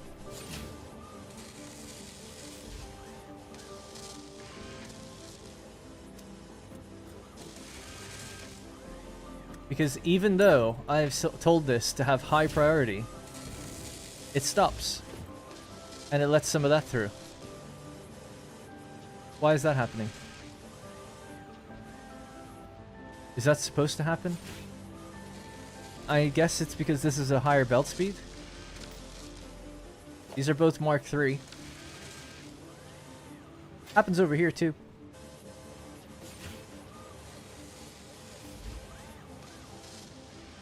Oh, I'm sure it's because of the input belt speeds, but I guess logically you would think, as what did the person say above? Blue Flame, if 2 items come in at the same time, it'll pick the item with the highest priority. No, it doesn't. Not here anyway.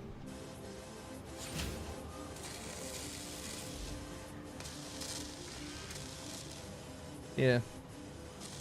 But anyway, it was an easy fix, at least for me. I mean, I guess if we use the same belt speed, it would probably work, right?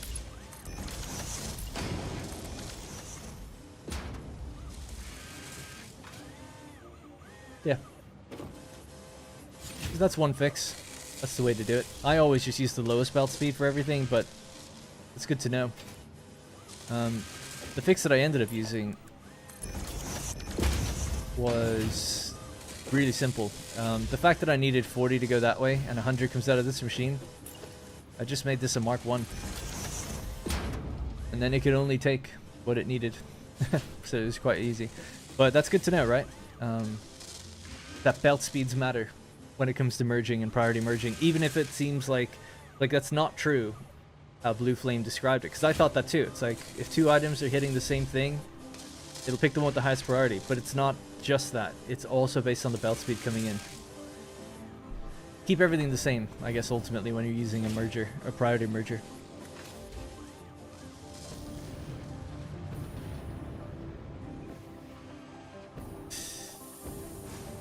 No, multiple priority mergers is no problem. In fact, it's great for lots of things having priority mergers on. It can guarantee that the machines never get backed up, like it always pushes stuff out. You can have them on every merger if you want. I've done that in a few places. Let's go visit one of the factory real quick. This is the Surviving Mars soundtrack, by the way. By the way, if you're interested, you haven't seen this factory before, you want to see how it came together, the last 2 videos on my channel are about that. From nothing to what it is now. All these factories are there. While we're here, did you lift the road in front of this factory when changing from narrow to medium? I don't think so.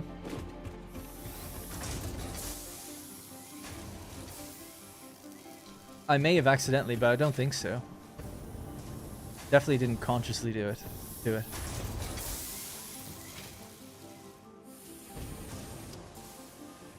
Although you could tell, if you go into the save file, it'll probably tell you on the Satisfactory calculator website whether or not I did do that. I'm looking for something.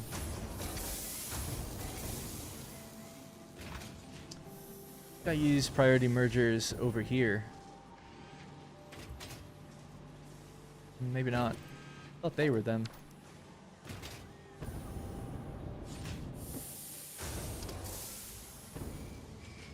Definitely use them here, yeah. Just use one. I've definitely done it where I've used them in a line, but I guess not in this world.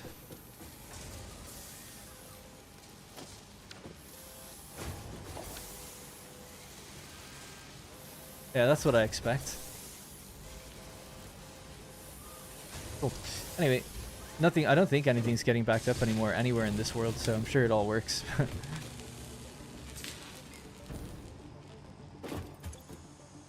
Oh yeah. Oh yeah, that's good stuff right there. That's real good. You'll love to see it. That's the static line, right? The production line. The other line's the variable line. The red towers.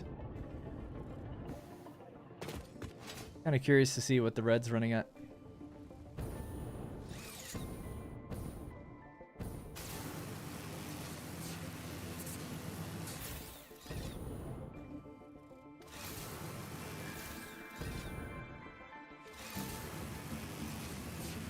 Yeah, that does make sense, Jerry, I guess. Oh, sorry, Blue Flame said it earlier. The priority merger picks items based on the rate of the outgoing belt. So if it's a Mark III, it'll pick at 270 items per minute. But if the incoming belt is slower, it won't supply a new item each in time. Yeah, that does make sense. But even, yeah.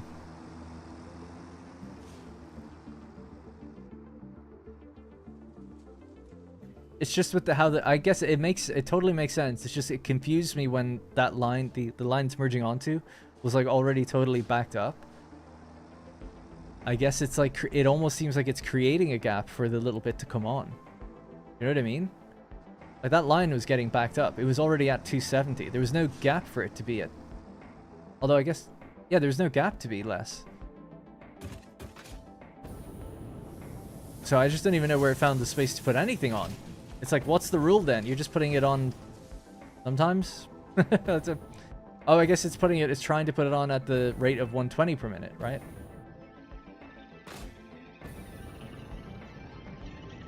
But it's not even doing that, because then it would empty the machine. It's like doing it less than 120 per minute, but it's using the tick rate of 120 per minute, maybe over 270, something like that.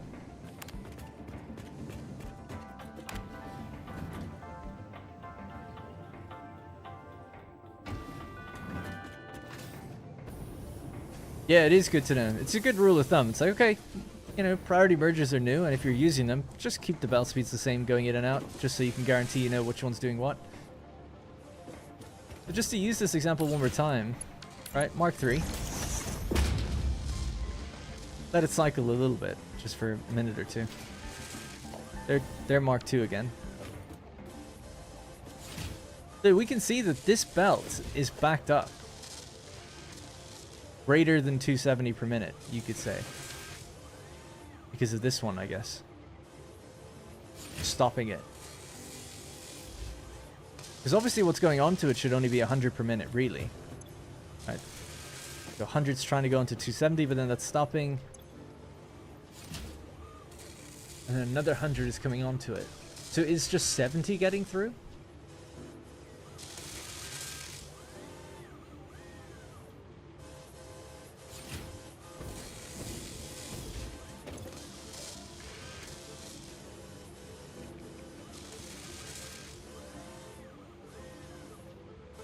I don't really know.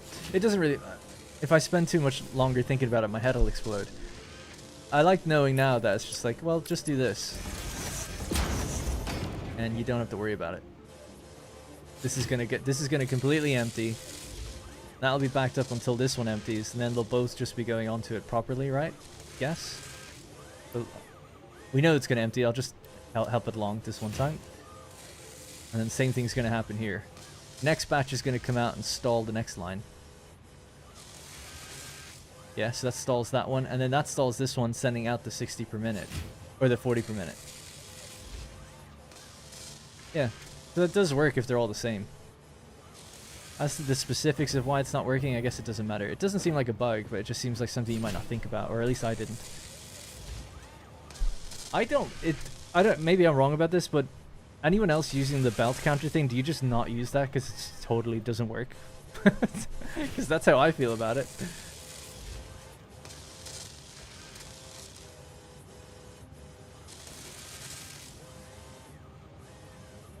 Yeah, you can stand on the milestone thing, yeah, and it'll fly you up. And sorry, I answered that already from DeWalt.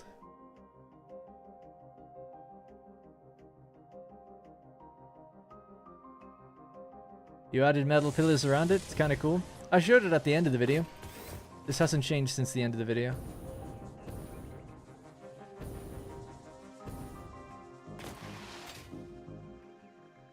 It's okay. I don't know. All my factors kind of look the same. Which is fine. I was trying to just offset it and stagger it a bit so it's a bit different. People seem to like it, so that's, I guess, what matters.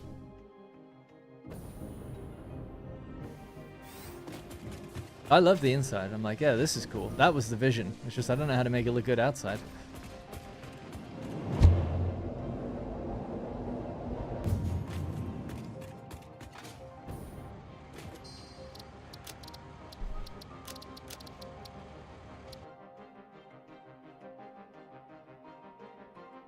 Adding a manual number feature, ensuring us with the number. Yeah, I don't think they'll ever do that.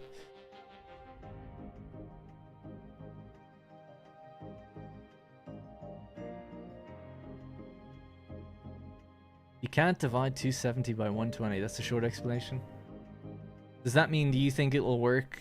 That same setup would work if it was a 480 belt and a 120 going onto it? Have to have a bigger setup to try that, but it'd be kind of interesting to know. I think it will.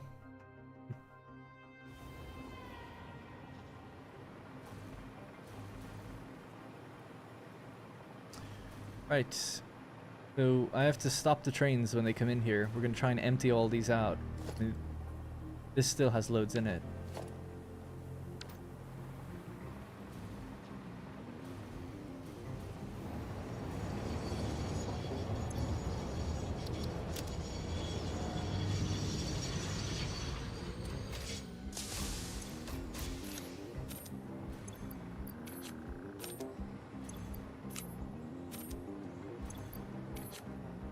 Good that each I was gonna say that each one's even.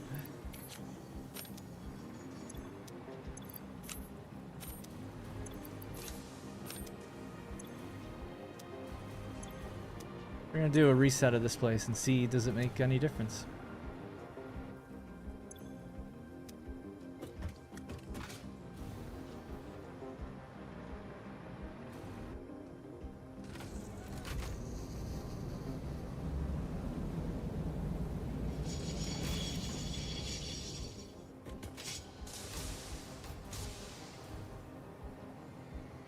Thanks.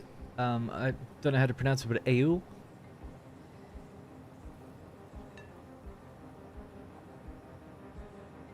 Don't forget to connect the first line of sinks. The refineries are getting backed up. The first line of sinks.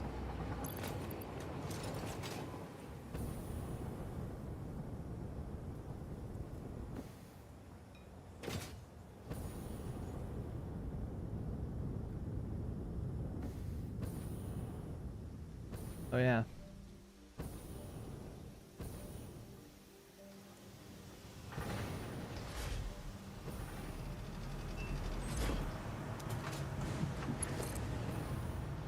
What?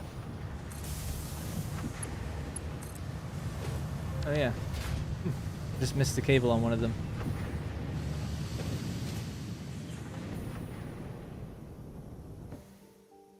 Right, so the plan is to shut off bauxite delivery, basically. Empty out as many of those containers as we can. Coal shouldn't really ever have an issue, so that should be fine to leave.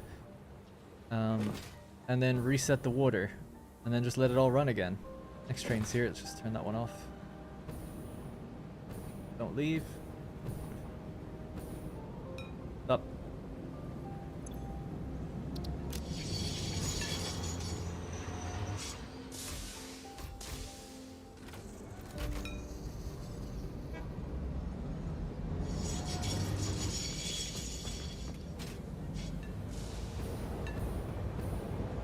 Come on.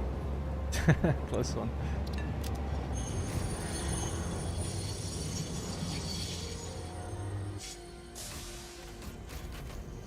You not have the loading stations for bauxite load balance before the buffers? Not entirely sure.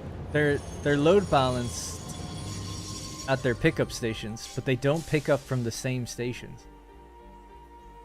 So as a result, I could make them do that. That might just make life so much easier. But as a result, they every line, we've got 1, 2, and 3. Every line carries in a different amount. Able? By pure accident.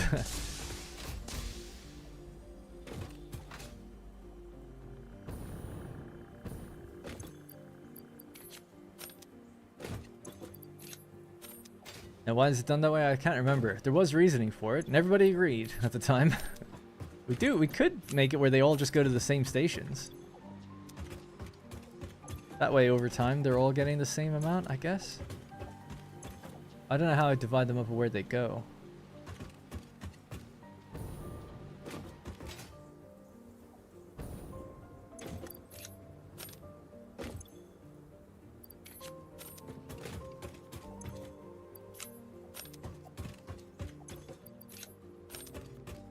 Obviously, the plan is to never have to ever do this again. That's the plan. Should, well, in our various testing, it should balance itself once we run the trains and they're all loading for the first time evenly. Alright, so the next one now is just to unload the containers.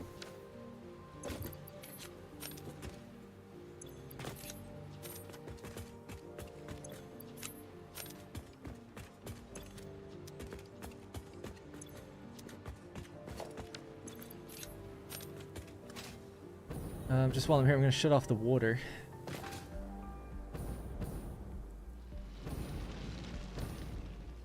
Clearly you need Mark 6 belts into your buffer? No.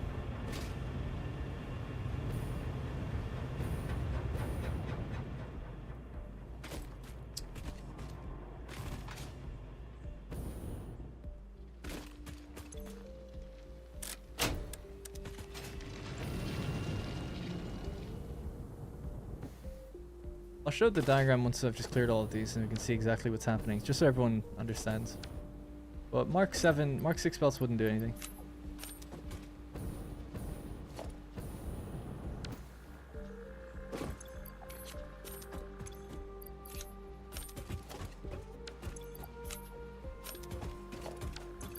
I don't think.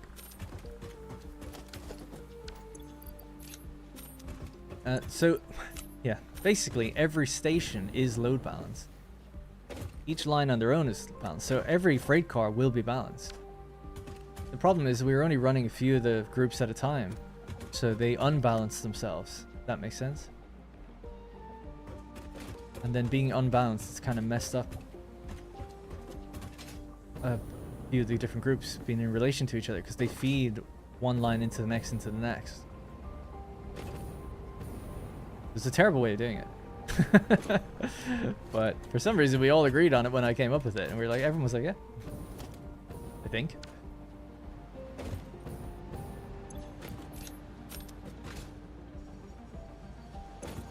We'll empty it out, we'll restart it. If there's an issue, then we'll definitely know what it is.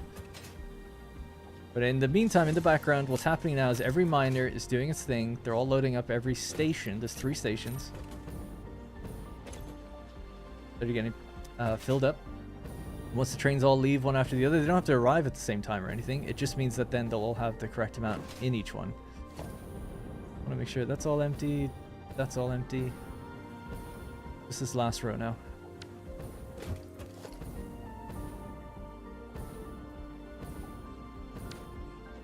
Hey, overcharged egg.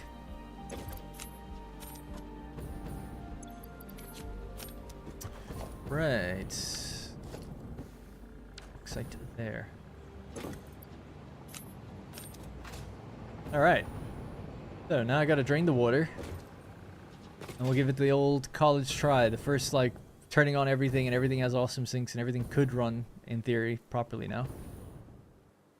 We could try to make the place look a bit better.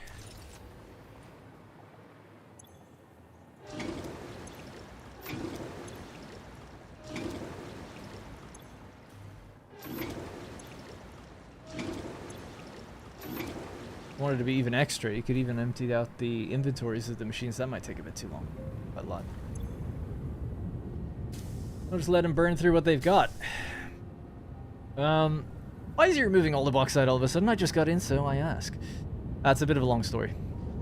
Someone else. Yeah, yeah, exactly. Troubleshooting a supply issue. We're just resetting the factory. Everything's now built. We've got all of our smelters in place.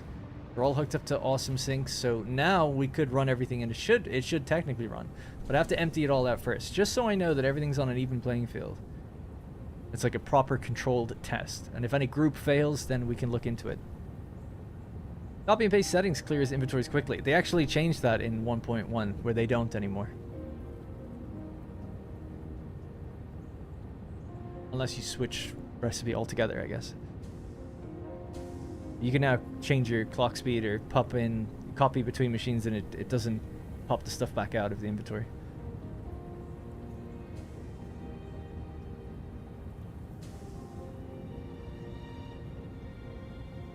It's really not that simple, Federico. I promise you.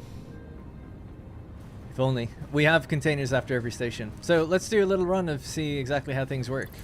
I'll just hop in a train. I'll guide you around the stations while we're waiting for this place to empty.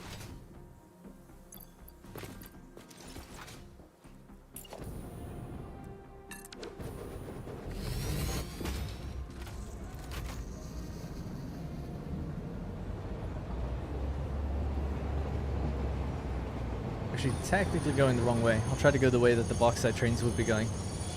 Yep. I don't even know why I built a right turn there, because none of them go right. Oh, the coal ones do.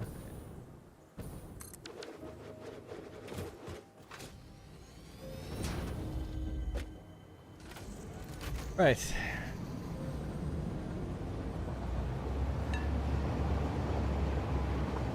So, we're gathering all of the aluminum in the pink forest.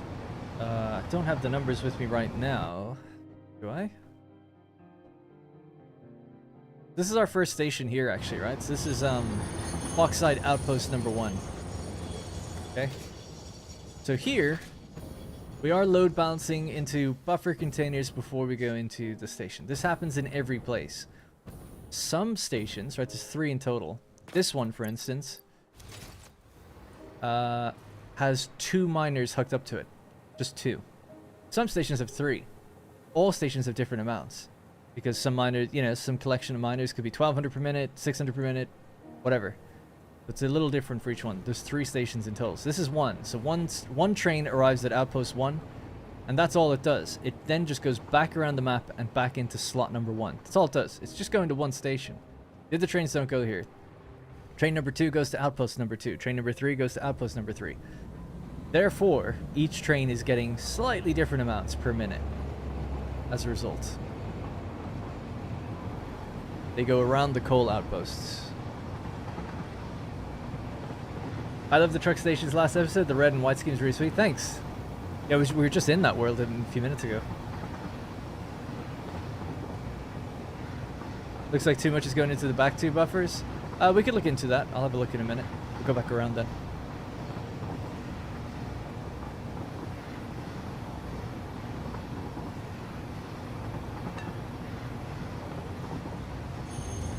You build building around your factory?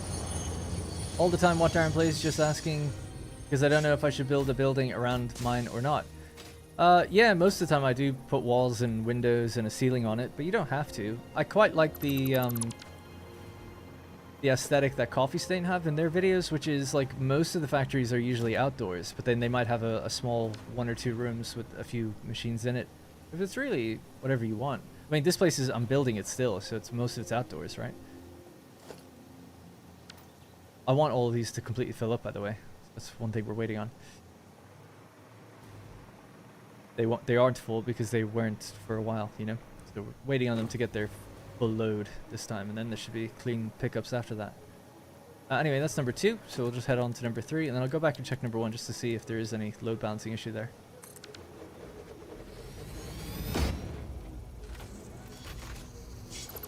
Flipped it last second by accident.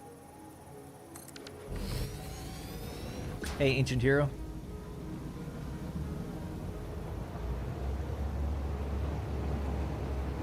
Yeah, ultimately with building to make your factory look good, I mean, you don't have to. So only if you like it, you know, enjoy doing that. I would say the easiest thing to do is just make it a big rectangle. Maybe a little bit of paint on it, but generally speaking, you don't have to do too much.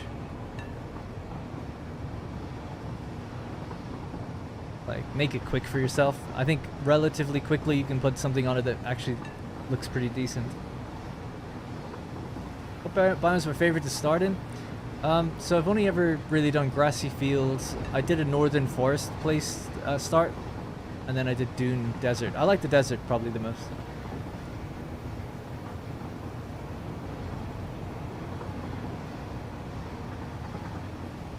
Grassy fields is pretty good. It depends what you're after. Like, I don't know.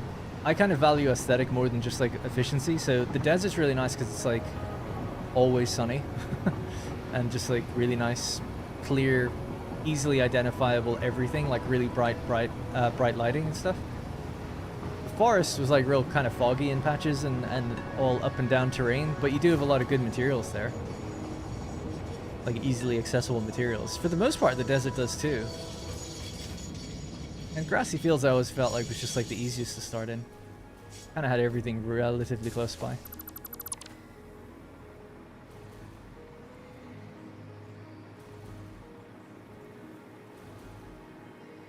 That one looks good to me.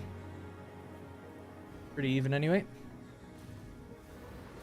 Alright, I'll just check that other one because someone did say that it didn't look even to them. So that could be a problem, so let's just check. It's always sunny in the Dune Desert, yeah indeed. Do you paint with swatches or no? No, I just used a custom swatch. There's not enough swatches to paint with them, in my opinion. I would need like 100. I have more color presets than there is available swatches, so.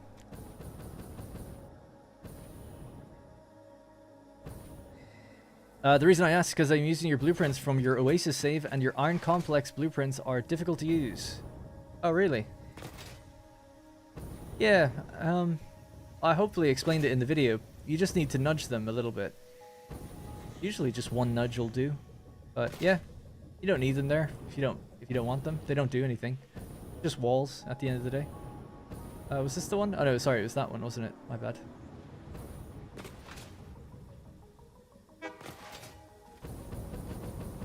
Until they nerfed Northern Forest, that was my favorite start. Oh, they nerfed it, did they? For the most, I had like 1,000 hours in this game and I'd never gone to like the top half of the map. Pretty much. Beyond like just needing a few things every now and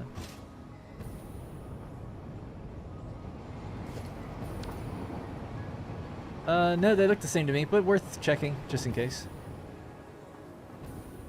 We could even check it, right, if we wanted to, maybe. Maybe they're not the same.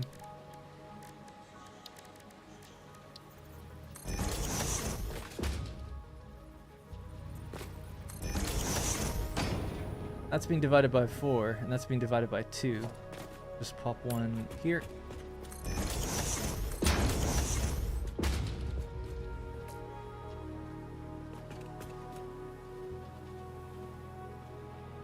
Oh, maybe you're right, actually.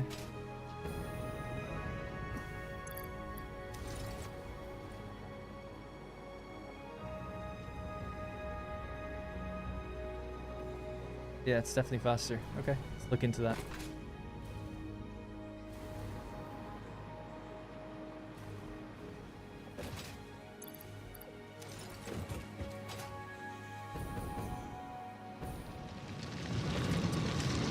You will get more DEI. I've just been, I know it's not a good excuse, but just extremely busy. But I will get back to it. It's not dead.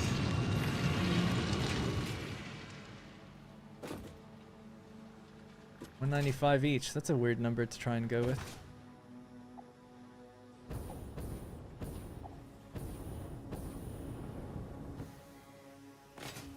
But yeah, 195. That is correct. And this is doing 120.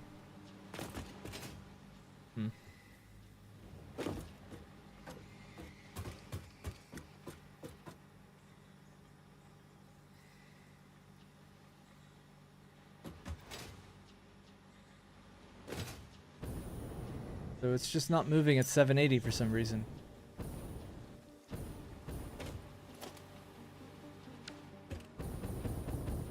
There could be a segment of belt that's wrong. I just saw it flicker yellow, actually. So check on that.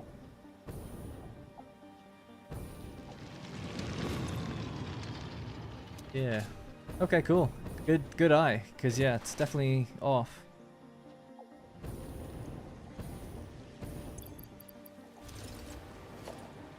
We'll be able to spot the gap when it happens. It could just be the lift that's going up at the end.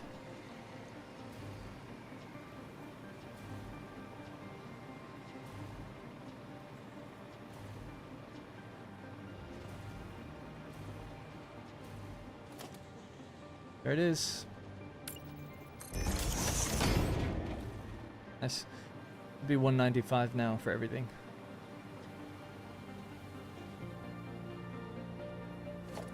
Things always break when you leave the area and come back.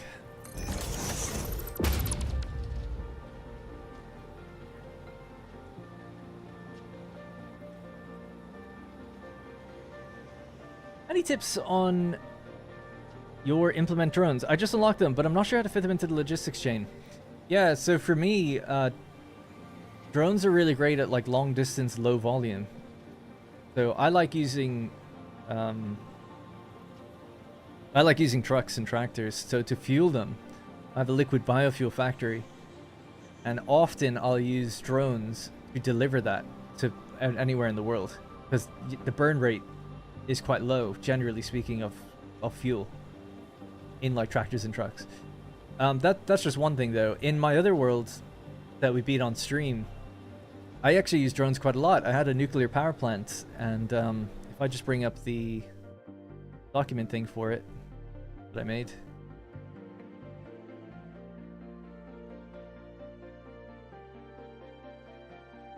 So this is the nuclear power plant. So the stuff that I brought in via drone was actually 360 limestone. So again, you don't really need to do that, but like small things. So encased industrial beam, it came from like way far across the map from some other factory, and I needed so little, you know, to make, with 10 manufacturers to make 4, what are these called? Uranium control rods, is it? Or uranium fuel rods, I think. To make 4 per minute of those, I needed 10 manufacturers and 12 encased industrial beams. It's like, oh, that's such an annoyingly small amount to have to like build a chain for. It seemed to make sense to just like send it from wherever else we had some. I had a factory making 100, but it was like halfway across the map. So it's like, I think a train is kind of overkill when your volume is that low.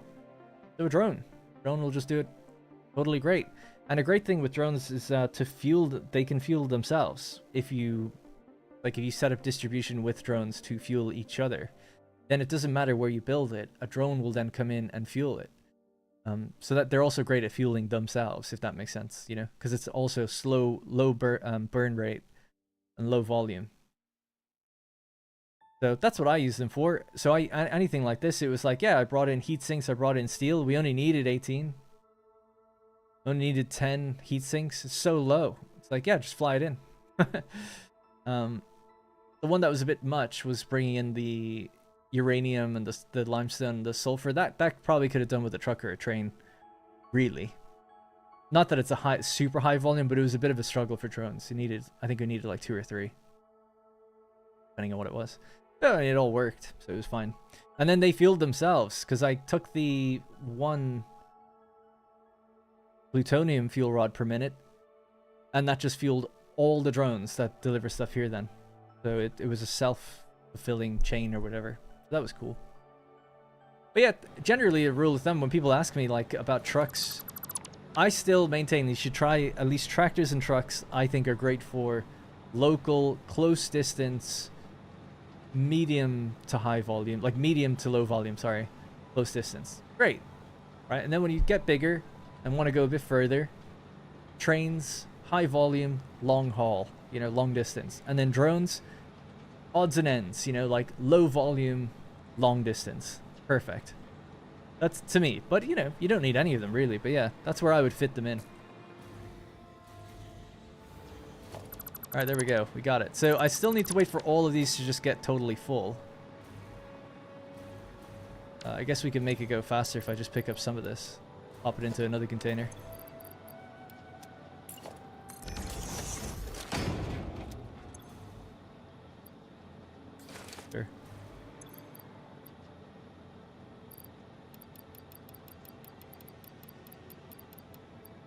At least it keeps the other miner going for a bit.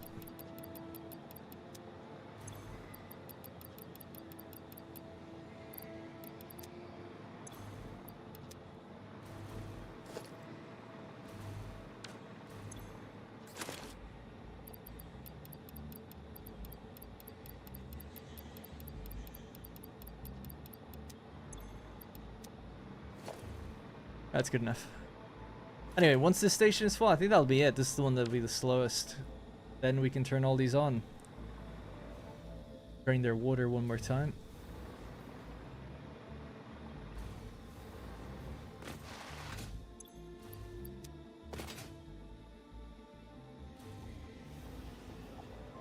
Oh no, the water is actually still empty. Great. Never came back. I'm tempted to drain the recyclers. That's while we're waiting, so everything's complete fresh start.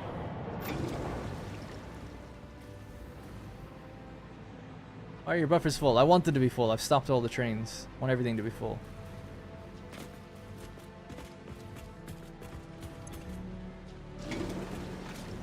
We're doing a literal factory reset. It's quite funny, actually.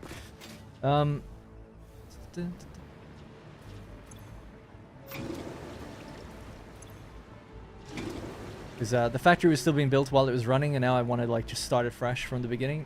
We had a few throughput issues, and this will just give me the most clear control test of like what's going on with it. It was quite funny, actually. Thank you. It was less funny when I said it was funny. Alright, good. We're empty. I left my little container behind, didn't I? Don't have my jetpack or anything anymore.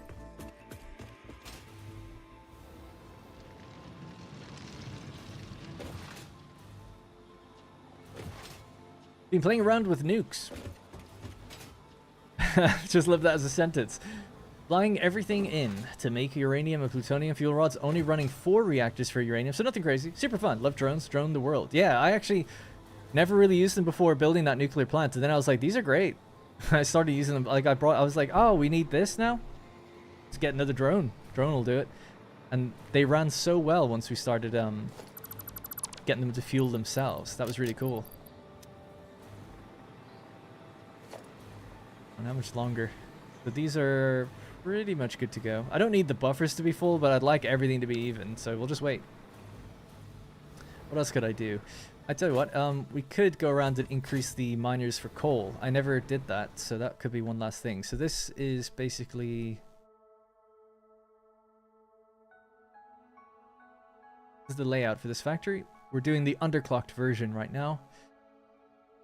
So every line requires 468 coal. 468 coal.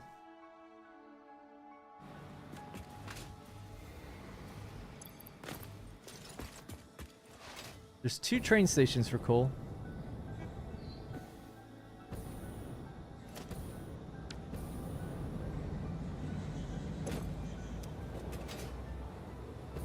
I don't remember how many miners we hooked up to it. I seem to remember we just have more than we need, though. And how have I done it? They just feed onto each other as well, do they? Yeah. Okay, so basically... 68 times 6 is what we need. 2,800. And then divided by the 2 stations. So we have to at least make sure we're getting 2,800 coal per minute. Yeah, let me just, while we're waiting on a few things, let's just go around and check that that is all working. That's not as important to run low on, though. It would only affect the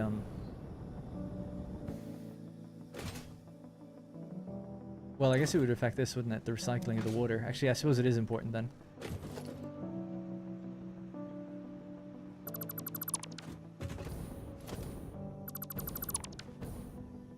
I wish wet concrete needed more water at large scale. It's becoming a nightmare to bring in enough limestone to take care of so much waste water. Gotta recycle it, man. Just build all this. Easy.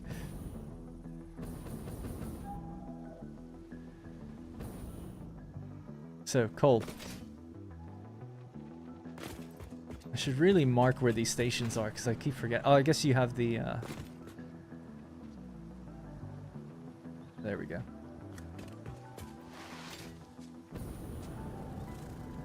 Yeah, so let me count up. I've got my pen here. Count up exactly how much we're making. So these are load balanced. I'm sure they're fine, but we just have to make sure it's... It seems like a lot. 2,800. I just don't know if I ever did that. This is 2 belts. Okay. 2,808 per minute is needed.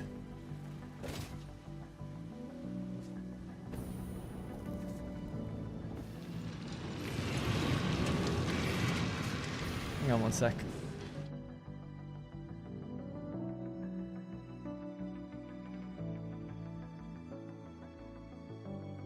No, that's right. Yeah, okay.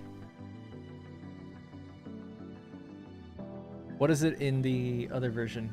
So when we get 1200 belt speed, we can do 690 per line.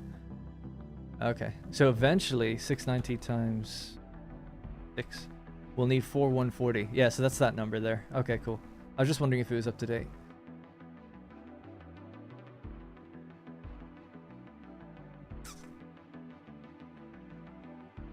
Four, 6, 8 times the 2808. So just before I run around to each one of these, we'll just quickly check here. I just don't remember which ones I'm using or not. Maybe the quickest way is just to literally upload my save. D.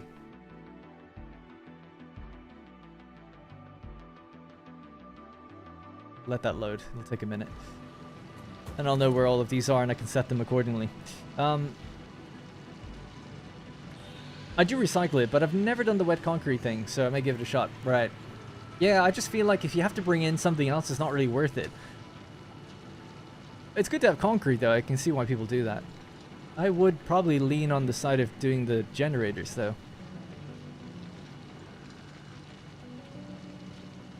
Well, I guess you need a lot of coal. Or you could just package it and bin it.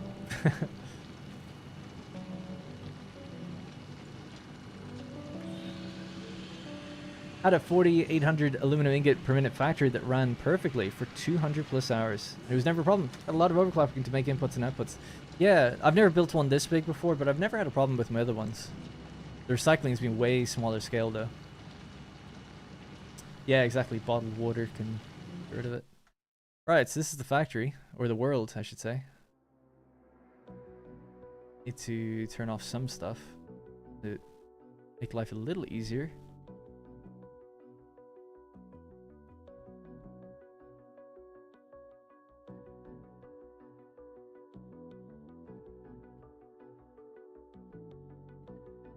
Okay, so now I can see where we're getting everything from.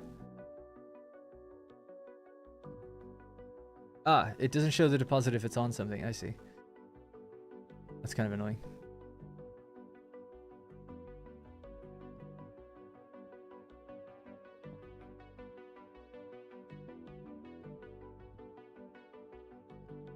I just wanted to know if they were pure nodes or not. So 1, 2, 3.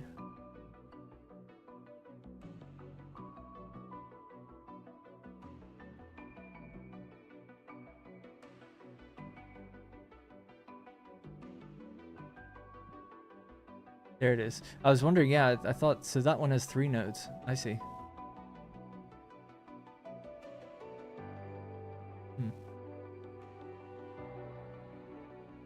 Okay.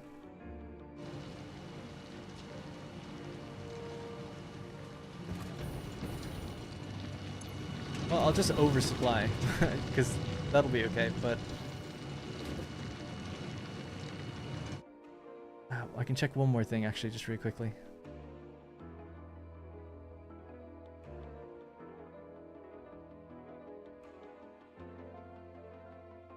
So I'm grabbing this one, and this one.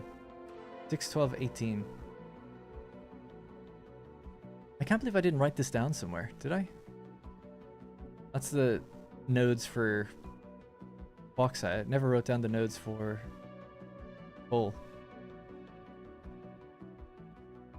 Right, so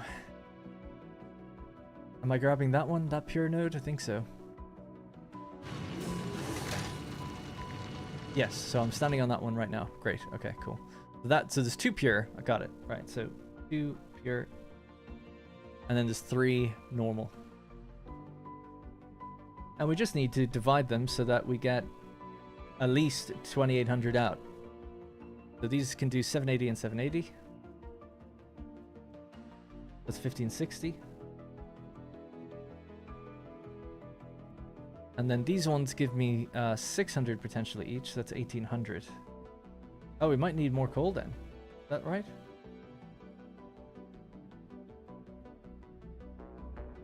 No, that's more than we need. Oh, great. Okay.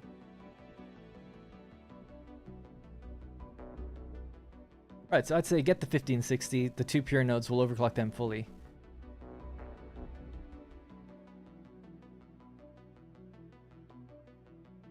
-808 minus 3. Right, got it. Alright, so the normal nodes need to be set to 416 per minute, or maybe 420 if you want to go a little over, but I'd rather try to make it even. This is the pure one. So the pures are going to go up. They need to become 780. So we need 2 supercomputers and... Okay, yeah.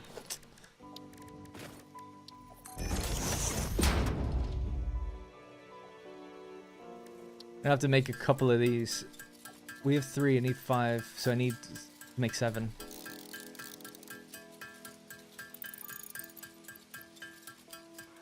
Let it do its thing. Is streaming your main focus, or do you have a career? You come across as well-educated and intelligent, so it seems a waste of talent. No disrespect, just curious. Thanks. No, this is my quote-unquote career. Yeah, so I've been doing this since 2017. I went to college for game development and got a degree in programming after 4 years, like a Bachelor of Science or whatever they're called. I can't even remember. It was in 2010. And then I was doing videos on the side, and I got noticed by a games company who wanted me for marketing. And I'm from Ireland, so there was no jobs in Ireland for games, at least not that I'd be into. It's just mobile games. And the company in the UK was Creative Assembly. I made videos on Total War, and they saw my videos, and they offered me an internship for marketing and QA. And I was like, oh, cool. I'll get my foot in the door, I'll do some marketing for them, and then I'm switching to QA after 6 months. This will be great. I won't belabor the story because I've told it many times, but basically after... I did very well there, but I stayed in marketing by choice. And I got really sick of it very early. And it was the company I always wanted to work at. I need turbo motors as well, don't I? Anyway, yeah, so I'll try and make it brief. But basically, I worked there for a few years, about 2.5 years. And then I quit. And then I moved to go... Then I just went and did YouTube for a while.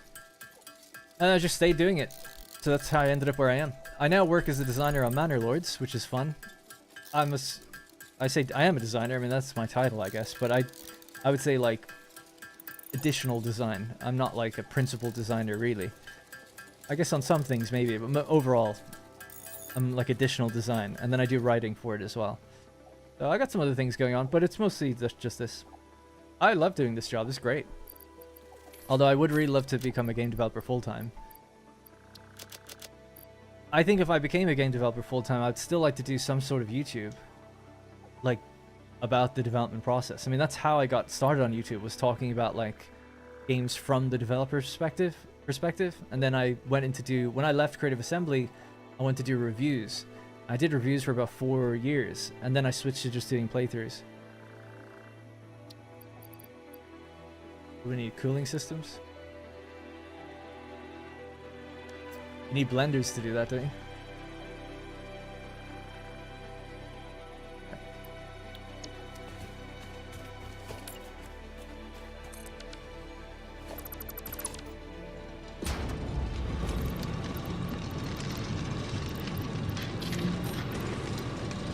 $1,200, it's a bit much. Let's do 780. Now we just have to make sure this belt is good to go.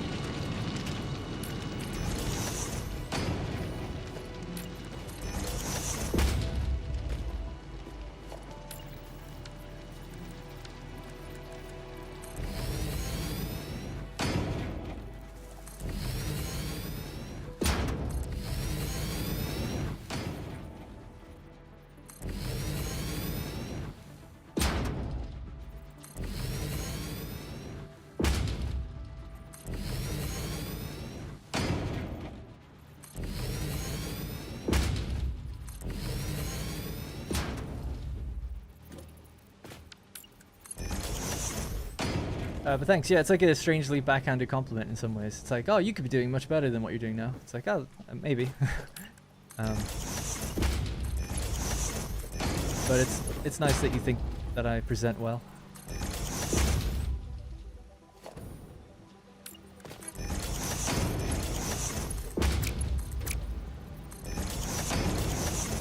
I'm not opposed to bottling the water. I might try that. Easy use for a drone. What would you do with the drone, though? Would you just bring in the drone to bring in, like, the containers, maybe? I think it speaks to your talent that you're able to do this full-time for so long. So many people actually... Yeah, that's nice. I guess I always compare myself to the people, but, like, the reality is the first 2 or 3 years I was, like, barely able to keep my head above water. Like, it was a real struggle. And I work 7 days a week, and I'm really slow. I'm not a very good YouTuber. I know I joke about it, but it's true. I like to think I make good videos, but I'm not good at doing YouTube in terms of making thumbnails, making connections, jumping on, like, trends and things. You know, it's like I'm not there when there's a new update for Satisfactory or for other games. I don't make shorts, really. I just don't have the time. I just feel like I've never got time for anything. I'm very inconsistent and slow. So... yeah, in many ways, I just feel like, oh, I'm just kind of like not cut out for it. And that's why I'm like, oh, I'd much rather do game development and then just make videos about that where it's not like, it doesn't have to be on a set schedule or something. I really enjoy streaming and making videos, though. It genuinely, like, it's really great. It's the second best thing I could do, pretty much. This is already Mark 5, but the one I just did.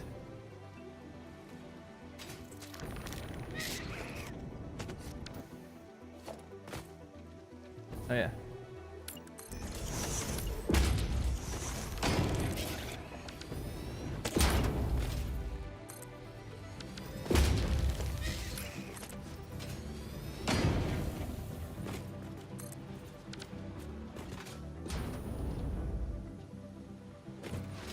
Time for a marketing intern?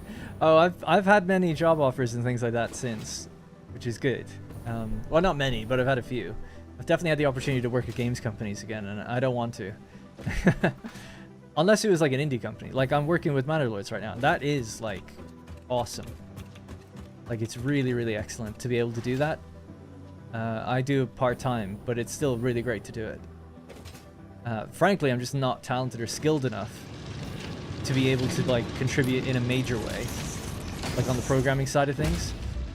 I wish I was, but in order to be able to do that, I would need much more time to be able to learn, and I just can't sacrifice the time away from something like this.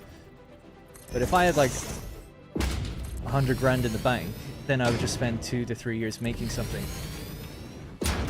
Myself, probably. While doing YouTube more on the side. The other way, I guess reversing the roles.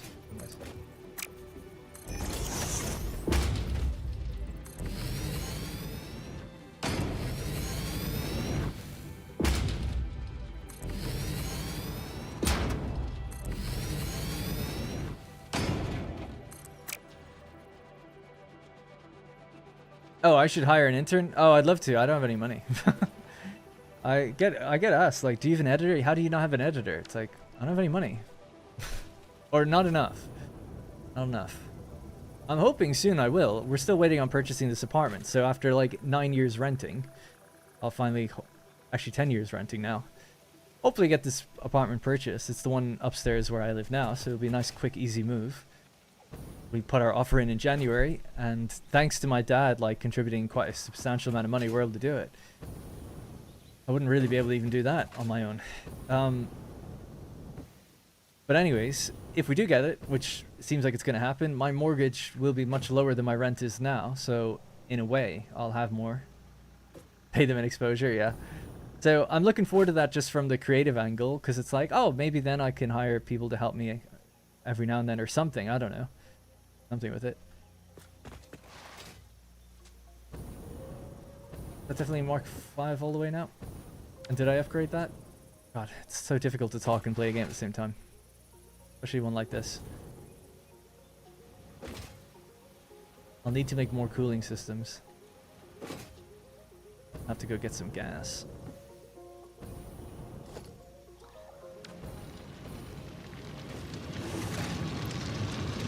Yeah. Alright, cool. 780 out of our minds. So then the other group just needs to be set to like 420. It might already be at that though.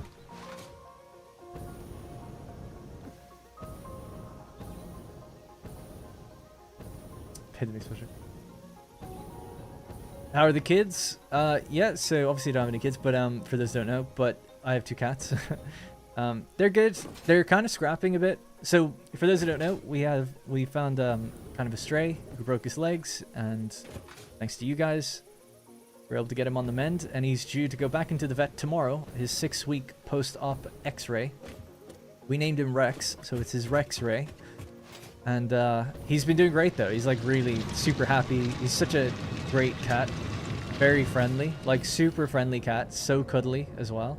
He's just a standard like your little classic black cat. But his personality is really great. He like climbs on top of you and gets in a ball and just sits on you. It's like so cute. And then we have another cat named Jinx, who is also a very friendly cat, like really friendly. Our previous cat Nyx, who passed away in December, was not super friendly. She was with us, but not with other people as much. Anyway, we won't get into that. But yeah, so the problem with them is they're kind of scrapping and fighting a lot between themselves. It's not big fights. They're not like really losing fur and going mental. But he wants to like rough and tumble play with her for sure. And she doesn't. As much. She will a little bit, but then she like kind of yelps and meows and he doesn't stop, and then she kind of runs off and we have to like break them up and stuff. So that's kind of happening a lot. It's been happening a lot last few days especially, so that's a bit of a shame. We're trying to look into ways to mitigate it. I'm just thinking, sorry, of how I can make cooling systems. So to make these I need heat sinks, gas, water, heat sinks. Alright, I know where to go to do it then. We'll just do it down by the gas I have here.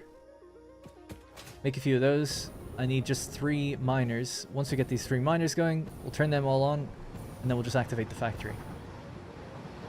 They'll get over it? Yeah, I hope so. I'm sure they will. He is still a kitten. He just wants to play, but he literally just walks up to her, sees her, and just puts her in a headlock, dives her on the ground, and then it's like, what do you do? It's just as soon as he sees her, he wants to like tackle her. But he's definitely playing. Like, he's definitely playing. He doesn't growl, he doesn't hiss, and he will stop, and she'll come back after a minute, you know? So it's not bad. It's just that's the worst of it. So hopefully all good. And we're just trying to reward them for when they're not doing that, basically. Anyways, let me just have a read of other things. I love programming, but I'm terrible at video game design. Barely passed that in college. I like to think I'm the other way around. But until I make something, I can't really prove that I'm good at design. I have a few moments now and then with Manderlords where Greg likes my ideas, but I have a lot of moments where he doesn't. I guess that's just the way it is. And only a few times where he's proven me wrong. Where it's like, I think this is good, and then we kind of game it out, and then it's like, okay, maybe I didn't fully think through it. Rex Ray is hilarious. Thanks so much, Farmer Scott, by the way. Appreciate that. Our cats do the same tumbles, but it went away with time. Probably because he's still a kitten. Yeah, I think so. I think so. It just wouldn't, she's kind of like a sensitive cat in some ways, Jinx. So I just wouldn't want her to feel not included and to be beaten up and then run away and like hide under the bed for hours, you know? That's all we just don't want to have happen. Because then otherwise, it's like a real thing. She'll feel like the bottom of the food chain relegated and like all unhappy and stuff. It's like, no, like you should be able to come out here and not be in fear of him tackling you. That's all. I went too far, didn't I? Yes, I did. Over there. Thanks, by the way. Appreciate that. Use the drone to bring in buckets of plastic, then make the containers and fill on... Yeah, that makes sense. Pay them exposure. In the US, interns are often unpaid. I would never do that. I wouldn't mind it, really, to be frank, but as a content creator, it's just really... It's like a faux pas to do that. I'm also not big enough to warrant giving anyone any real exposure anyway. I'd be happy to pay someone if they could edit, but the problem is really that my edits are crazy. Like, it's a full-time job. That's why it takes so long to do it. It's like, oh, here you go. Here's 16 hours of footage. Boil it down to an hour. Relatively in my style or whatever. or make it better than how I do it. You know, it's like that takes a lot. You'd be paying someone a lot. And frankly, a video that gets, I don't know, what? Let me just see. We'll do this live. Let's see how much I make on one video, because I'm kind of curious. I won't show you everything, although I used to, but I'll just see, like, what did the last video do? The last video did very well. It was like 50,000 views. If they all did that, then I could guarantee paying an editor. But I don't really look at the individuals. I just look at what I make per month. So let's see. I'll do 2 examples, right? So upgrading my world to 1.1, that got 45,000 views. They're all averaging around 40-ish, actually, which is great. So let's see. One of them recently got 100, so that was really good. Analytics. Since it was published. So that's how much it made. $372 for that video. And it got 45,000 views. And it made $372. Now that's alright. But it takes me 5 days to make a video. And I work pretty much full time on it. Right? It's not like I take big breaks. I'm working every day on it. So if you were to like divide that on its own by like the hour count or something, let's even just say I did 8 hours a day, just a normal time. 372. Well, how many hours? It would be. It's definitely at least 5 days between videos, right? So sometimes more. But let's just say 5. So 5 times 8 will be 40. That's 40 hours. It takes me 40 hours to make that video. 372 divided by 40. That's what I make per hour, you know? Maybe. When the video does well. So I can't pay anyone, you know? That's why I can't pay anyone. Unless I somehow work smarter, right? And get like the time way down. But at the moment, we're looking at May 6th, April 27th, April 9th, April 2nd, March 27th. So these are the real gaps between these. Now, 100,000 views, that's a good one. You know, I've never built a factory this fast. People were interested. How'd you do that? I guess. So what did that make? That made nearly double. Not quite double, actually. Even though it's like nearly 3 times the views. The audience retention was probably much less. So it didn't... Yeah, the view duration was 11 minutes. So it's also not like linear, you know. 40 out of the... For the 40... If we were just... See, I never actually look at my analytics. It's quite interesting. It just depresses me when I do. So if we were to go... That was 45,000. So 45,000 views divided by the earnings of that video. What was it? 372? 100, whatever, 120. Okay. The other one was 113,000, but it was divided by 600. 188. Is that better? No, that's worse, right? Yeah.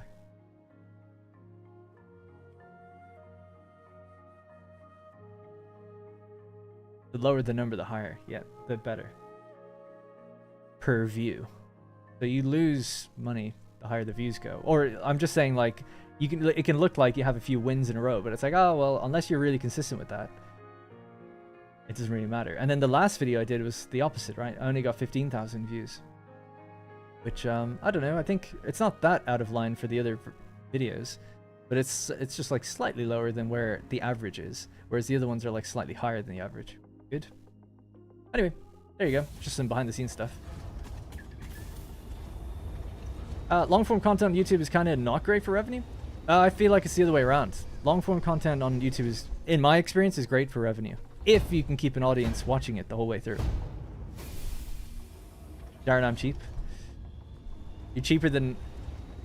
Well, if I'm only making 9 an hour, relatively speaking, you know, I don't know what I could pay anyone. 2 an hour, so I could keep 7 myself? Something like that. But I'm almost there. It's like if I was making just a little bit more, maybe I could do it.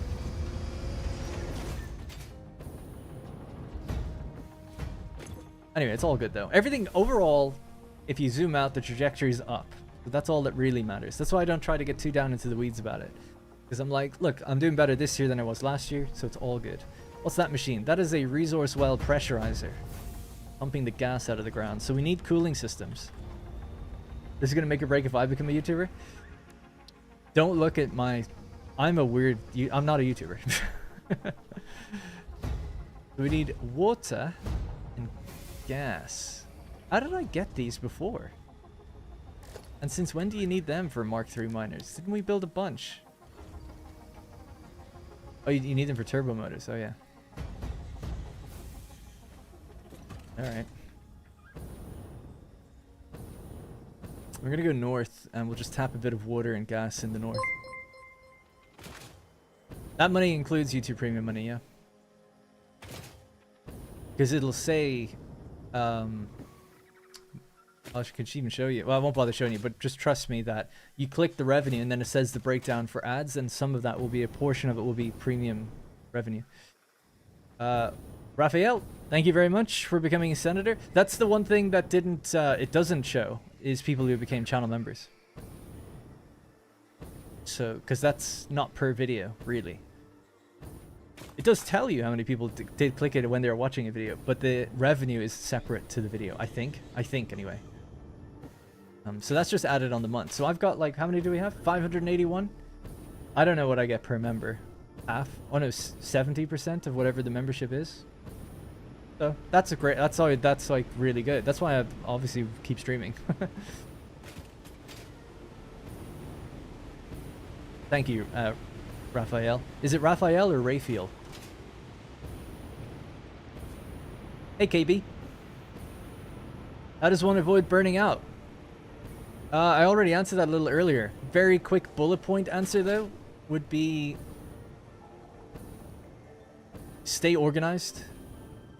So there's different ways of doing that. One way of staying organized is keeping notes on what you do. If you want to keep notes, you can keep it on Steam. So this button down here on the Steam overlay allows you to write things, and it'll cloud save it and everything. So just make little notes about what you're doing. Like if you leave something, maybe write it down, because then it can often, it'll just compile. Or compound, sorry. And then you'll feel like, oh, I've got all these issues, I don't remember how any of this works. That's one way, maybe. The answer I gave earlier was, it depends on what you're being burnt out by. The other thing I normally advise people do is that they build to the belt speed higher than the one that they're at. So if you're building a factory and your miners are doing 270 per minute, just assume your miner will do 480 per minute and build a factory that way, with all the extra machines that it would entail. That way, when you end up saying like, oh, this factory makes 5 computers per minute, it's great. But you can easily upgrade it when you get your next belt speed to do like 10 computers per minute, you know? And you don't have to rebuild anything. So it's a bit more time investment up front, but it's so much better than feeling like you have to now go back into your mess and figure out a way to make it better. Or, God forbid, do the same thing again somewhere else, like a whole copycat factory of computers, or using an alternate recipe or something. So that would be another thing. Try to build ahead of where you're at just a bit. The one belt speed higher is usually a good rule of thumb. You don't need to do that when you're at Mark 5. I think the jump from 5 to 6 is a bit extreme, so I would say you're fine there at that point. And then also try to just build in scope, build low volume. You don't really need to build as much as you'll see YouTubers doing and stuff like that. It might be a little less satisfying, but if you're just trying to get through the game, you know, there are ultimately targets that you want to hit that you could do. Again, it might not be as satisfying, but just as an example really quickly. If you go to the Satisfactory wiki, so satisfactory.wiki.gg, and you look at the space elevator, it tells you exactly what you need. So obviously you need smart plating, and then you'll need it again, and then you'll need something else, and something else, and something else. And some of these things are needed to make some of the other things.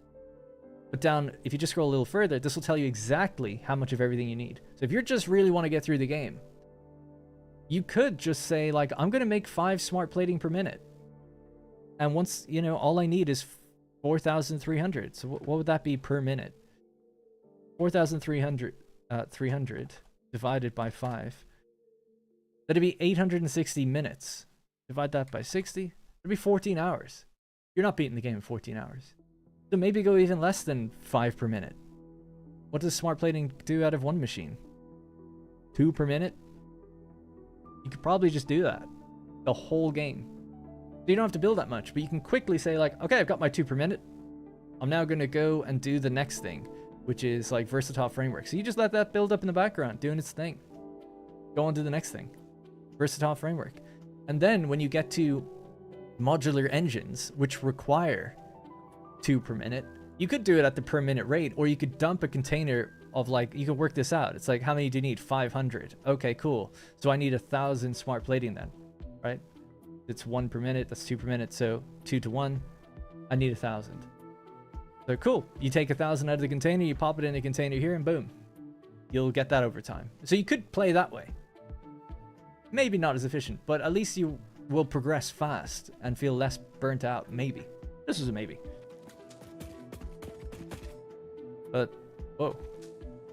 That was interesting. Anyway, that's the only answer I got for you, because I did go into it a bit more in depth earlier. But I don't want to be redundant. And even then, I think I said I don't want to be redundant.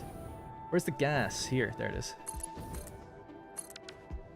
Right, so I'm just here to temporarily grab some gas and some water, and then make some turbo motors, just a little bit, so I can build 3 more minor Mark IIIs. Or just leave this here in the background for a little while anyway. So resource well pressurizer, bonk.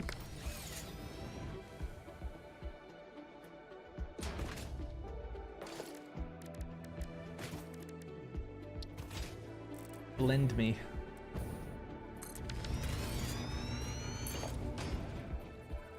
It has to be turned on to build.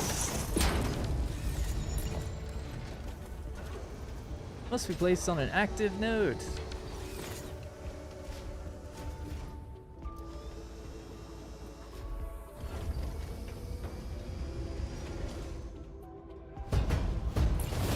Active now.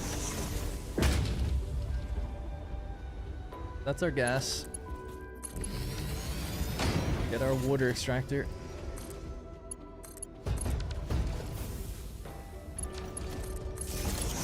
You could also build like this where you just don't care how anything looks.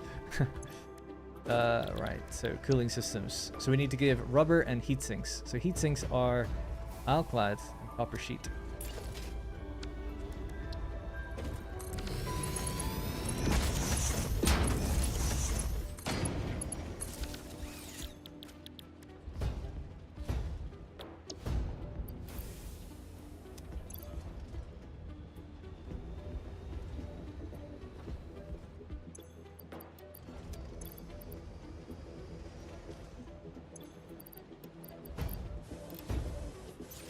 I'm not going to do that. We'll just let it do its thing.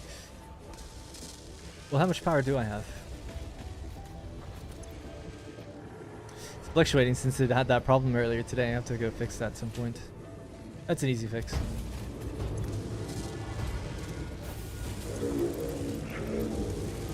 Alright, there's your heat sinks. You got your gas, you got your water.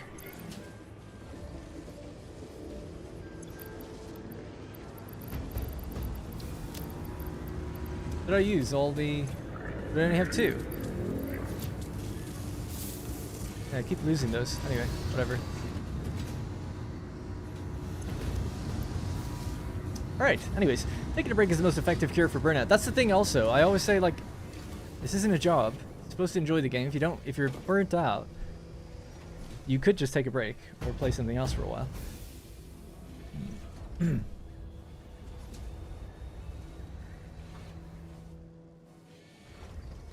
Yeah, I don't think it's a hot take at all either. But I would definitely recommend that. I need to make a short for answering that question. I need to hire an editor to make a short for answering that question. I also, see, if people came into the stream, I wouldn't just go like, watch this short, you know?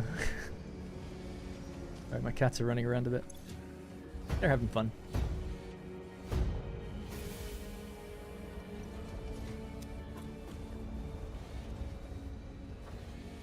So I needed those to make turbo motors.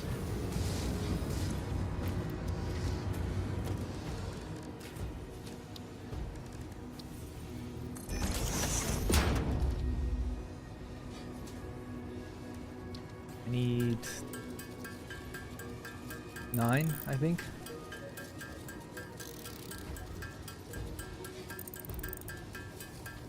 I find one of the things that keeps it challenging is that I don't plan anything. Jeez, that's really challenging. I start with what I have and I make the rest fit. That's good though. I like your use of tractors and trucks in your 1.1 series. Haven't seen or thought of using them with roads to transport materials around the world. Yeah, highly shout out to tractors. Underrated. Trucks, little buggy. I would actually just purely go with tractors at this point. In update 8 they worked, but they're a little dicey at the moment, so until they get a fix out or their behavior just improves, I would, yeah, stay away from trucks for a while. They do work, but it's just, it can be a lot more hassle if you're not familiar with like their nuances.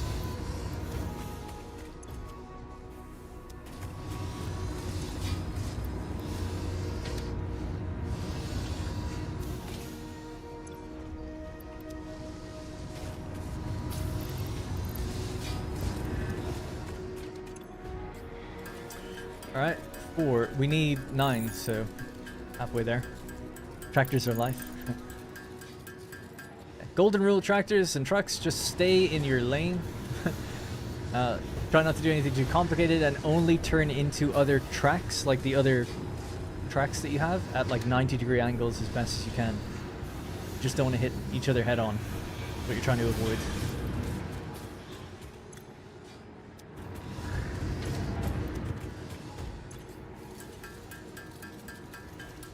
A pregnant dumpster. What did you call me? Any fun with the Mark III blueprints? Oh yeah, still never actually used those. They'll be great for building really big at scale, like really, or building at scale.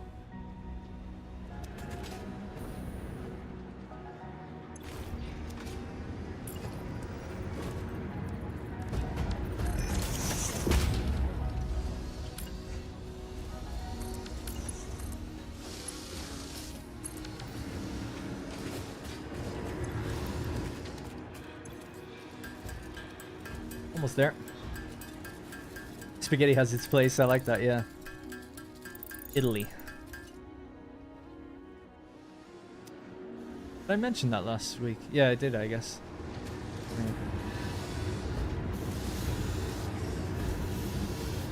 No, I know, Ryan. I'm joking. It's okay.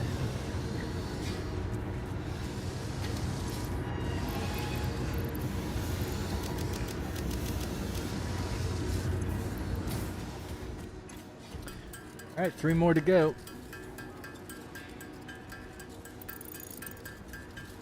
So for anyone wondering, we're getting this so that we can make 3 Mark III miners. I just don't have all these components automated, clearly. So that I can make this bigger factory run totally at 100%. We're just about to turn it on from a blank slate from the first time in a long time.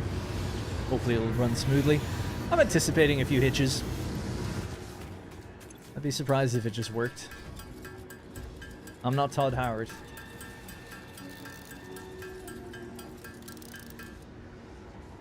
One more to go.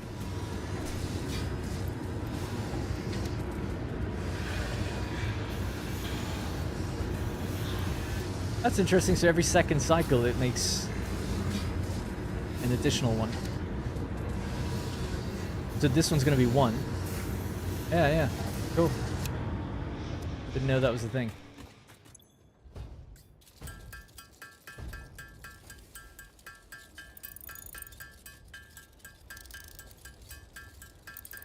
Alright, should be good to go. I'll keep this area here, because no doubt we're going to have to do this again at some point, but maybe I'll just send it into a dimensional depot or something.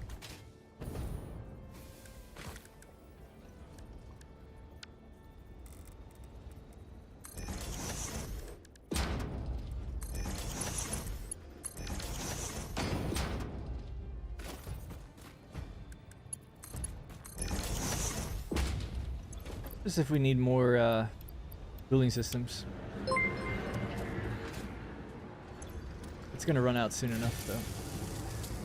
Evan, thank you. Just want to emphasize when I talk about finances and everything, I'm doing good, so I just don't want it to come across as e-begging, as they say.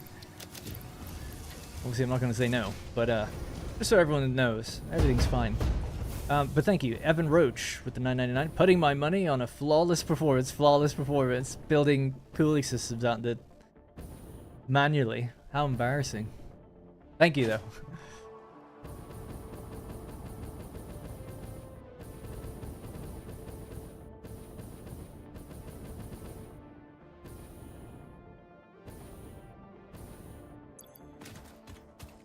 Should really just zipline back, that'd be quickest. Is there...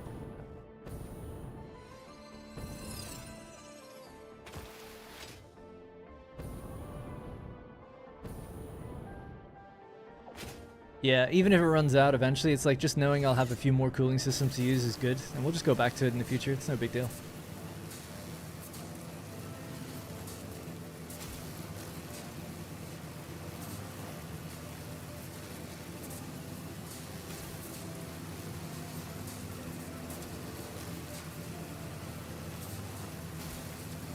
Could you ever imagine doing a multiplayer world with other creators such as Kibitz? Or for Absolute Chaos with Josh from Let's Game It Out? I'm not a big fan of multiplayer. I'd be totally down to play with any of those guys or whatever if they wanted. I've never spoken to any of them though. They're kind of, they're quite above my level, I would say, in many respects. But also, not really a big multiplayer guy.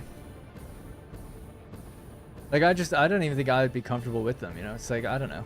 I feel like they're, like, not only are they bigger YouTubers than me and stuff, it's like, I feel like how they play and understand the game is way more advanced than me. I would just be like a guy there. That's just how it feels to me.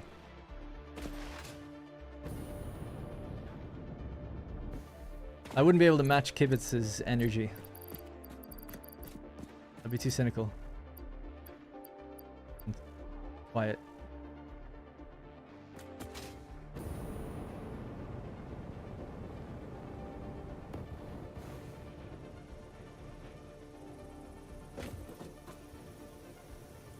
But I mean, if they reached out or something, I'd see if I could make it happen, I guess.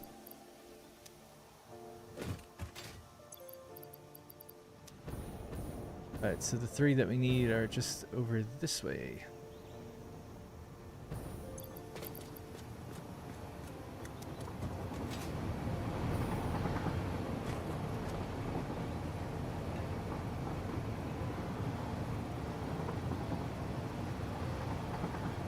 Yeah, it'd be nice to be able to swap fuel with a hotkey. Be nice to be able to swap jetpacks with a hotkey. Kind of can if you enter into this.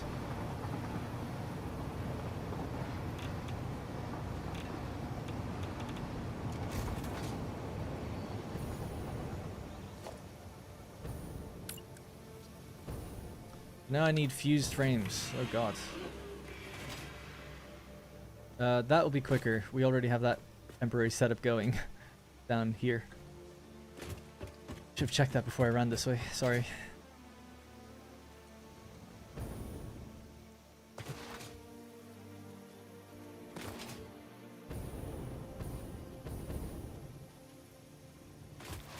I always go this way thinking it's south. Down this way. Will I be returning to Anno 1800, Frostpunk, and Total War Rome? Rome, yes. Anno... No. Anno 1800 anyway. The Anno Rome game, if I get sent that, yes. I was meant to be going to an event for it anyway, but I couldn't go. I got to the airport and my passport got declined. Because it was going to expire in 2 months. Apparently as a rule. It's going to expire within 3 to 6. You just can't fly. Didn't know that. So they had invited me, they had everything ready. I was going to be going to Rome. Would have been cool, but as fate would have it. As bureaucracy would have it. Expiry doesn't really mean expiry. Anyways, I get the reasons for it. Anyway, yeah, for the actual series though, for 1800 I was considering doing something with the mod, the New Horizons mod. Even just a video on my main channel I'd like to do. I was thinking of doing a mini series where it's like just 3 videos in it. Just showcasing it and getting there and doing something like that.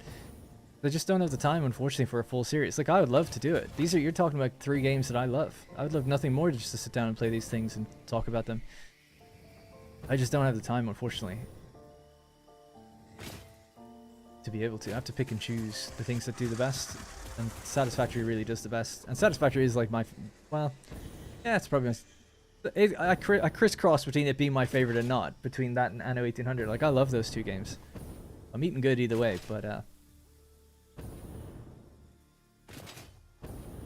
anyway, long story short, no. The Rome series will continue because that's super easy and quick to record. I've just been extremely busy, unfortunately, lately with some unforeseen things. One of the things that keeps taking my time and attention away is I'm purchasing an apartment. No one else's problem but mine, but I'm just mentioning like it's the reason that I keep missing things. Because the other day it was like, oh, you need to get something signed that hasn't been signed yet, and it has to be Rosie that signs it, but you need to get someone to witness it. So it's like, okay, we don't have anyone who can witness it, and they're like, well, we can't witness it, you have to get like someone else. So we drove for like nearly an hour to a friend's house in London for him to do it, and then when we got back, we had to just do it during a work day. So like I could have been, you know, recording or doing something else that day, and then when we got back, we had to hand it in to them, and then the guy had left work an hour early. And then, to contact him, he's like taking a week off. Like, what the fuck, man? There's just all sorts of random things that like end up taking time away. Unfortunately. So it's just, yeah, it's just silliness, but those are like hours carved out for a very specific thing, and then it's like disrupted by other things, so. Unfortunately, I've missed the boat on that. And then I was flying to Rome. Coincidentally, and I got to the airport and nothing happened, then I had to come back. So it's just all weird. Passport declined when it wasn't expired. Time to phone the king, prime minister, and the consulate. Well, I have an Irish passport. The king, I don't think would be helping me. But yeah, it's just based on the country. If a country has certain rules about if your passport's close to expiring, they don't let you in because maybe you'll miss your flight and get stuck there, and they have to deal with it, I guess, if you've no passport. I guess that's the rule. I don't know what the reason is, but I'm assuming that's the reason. So, yeah. I mean, they take your booking. You know, British Airways took the booking. But when I got there, British Airways were like, well, you can't go through. And the booking required the passport. So it's like, dude, I don't even mind that this happened, but you could have told me. It was booked a month before I flew. I could have gotten a passport in that time. Did you have to make it so that I came to the airport and then you told me? Is that the way it has to be? It's just things like that that bug the hell out of me. And also just the arbitrary, oh, 3 months. You can see my return flight. I don't know. I don't get it, but whatever. It is what it is. Isn't Ireland EU? Then Rome would be domestic. The EU isn't one country. You still need a passport to travel to other countries in the EU. It's not like America, where it is literally domestic. But yes, it is an EU passport. I get in the EU line when I'm flying. At passport control. Could have read the small lettering. Yeah, I mean, Ubisoft were nice about it. They were like, oh, we didn't know either. So, you know, I gave them my details and they booked it. It's not too bad, because I've been to Rome before. I was kind of on the fence about going for various reasons to do with purchasing this apartment and a few other things. But I was like, okay, I'll go. It's really out of my comfort zone to go to these things and like meet other YouTubers and stuff. So I was like, yeah, okay, I'll go. It took me a while to agree to it. And then, what was I going to say? I just completely blanked out for some reason. I'll answer that question in just 1 second, Richard. I lost my train of thought. Oh, I think I was just going to say, like, I'm not too bothered by it because I didn't pay for the flight and I didn't really mind not going too much. So it's not that bad. But if I had booked that flight and I just lost the money or something, I mean, they actually offered a refund, which is nice too. I don't know if Ubisoft care, but if it was my money, like, and I was ready for a holiday and stuff, and that would be really bad. But hey, life lesson, you know. Now you know. Hopefully anyone else now knows. If your passport is within 6 months, depending on the country, you might not be able to go to it. That's crazy. Things like that should just be an automatic flag on a booking. As an American, the EU, UK, and everything else up there is fairly confusing. Yeah, so I don't know much about it, actually, to be honest. I mean, I live in the EU. By the way, we're just waiting on stuff to be made. But, let me just brighten up my camera real quick.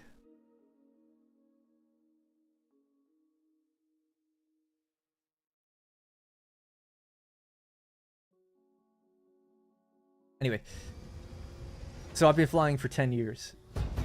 So I don't know much about the EU. I'm not a political guy. I just play games. All I know is that when it comes to travel, you have an EU passport, you can go to any other EU country. As far as I know, I've never been declined. You never get stamped. There's nothing that happens to my passport, but you do need one. Now, I've since learned, just recently, other EU countries, every other EU country almost, except for Ireland and Denmark, have something called a national identity card. And apparently you can fly with that. Ireland doesn't have this. It's not a thing. You can't get one. There is no national identity card. Neither does Denmark. You just get a passport. You're supposed to go with that. So it had to be the passport no matter what. As for the UK is no longer in the EU. I lived there, but the UK and Ireland have an agreement, and they've had this since before either was in the EU, called the Common Travel Area. We share a border with Northern Ireland, right? So Ireland's split into two. You've got Southern Ireland, known as the Republic of Ireland, and then you have Northern Ireland, which is owned by and is part of the United Kingdom. It's owned by England, the United Kingdom. Because they share a land border, it's just considered a common travel area. You don't need identification to travel between the two, as far as I know. You don't need a passport anyway. I'm guessing you probably need a license or something just in case, but for the most part, you don't really need it. It's a 45-minute flight from London to Dublin. It's quite short, and you could just freely cross the border. It's not a big deal. It was kind of called into question when the UK left the EU, but they just kind of left it as is. So it's like a backdoor into the EU, basically. So yeah. And just to show you the relations between those countries, Ireland was able to vote, or an Irish citizen like myself who lived in England was allowed to vote on Brexit if we wanted. You don't have to do anything. You could have just voted if you wanted to. A lot of UK people don't even know that. Ireland's not part of the UK, but it's just like they're basically the same. No Irish person wants to hear that. No English person really likes it either, but they are effectively one country. I mean, they're not, but like a lot of bureaucracy actually allows you to do things between the two just fine. As a citizen, you can freely travel between the two.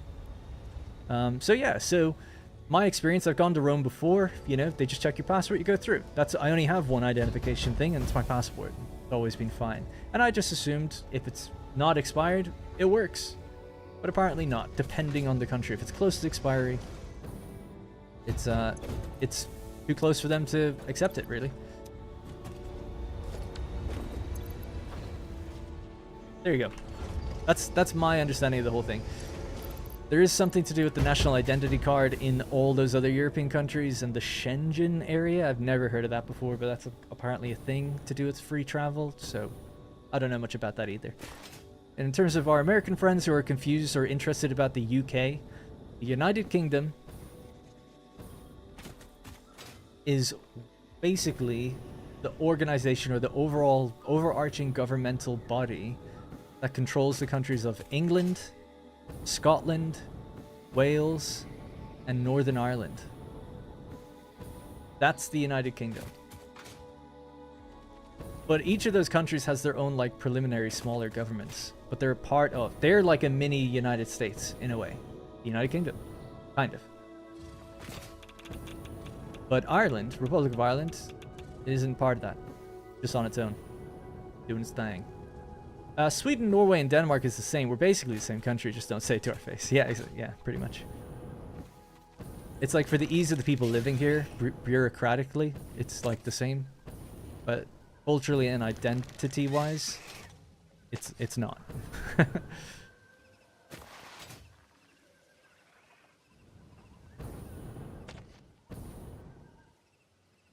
Oh yeah, you just mentioned the Schengen thing. Yeah, I'd never heard of this term Schengen until like last week.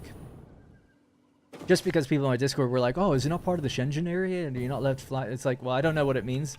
It doesn't make a difference though, either way. Yeah.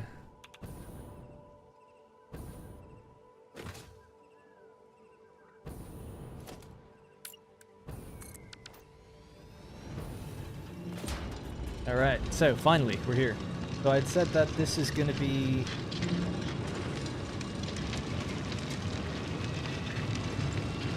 I think it was 416. If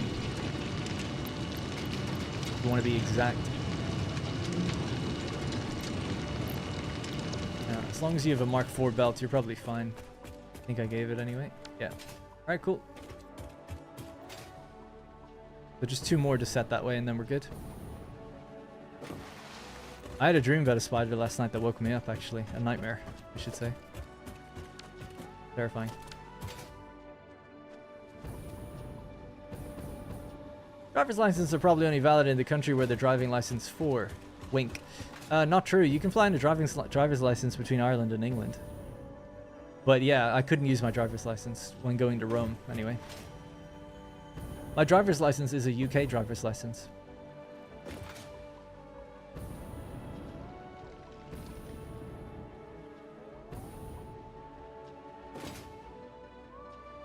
I never heard of a driver's license being a valid ID card in another country.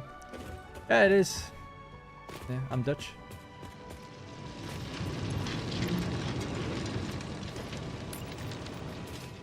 Like like we said, in Ireland, there's no national identity card, so you got your license that you can use in England. Not just as a license, but as your form of ID or your passport. Alright, 1 more to go. Dutch license is not valid ID in Belgium. Yeah, I can totally understand why that would be. But yeah, there are exceptions to it.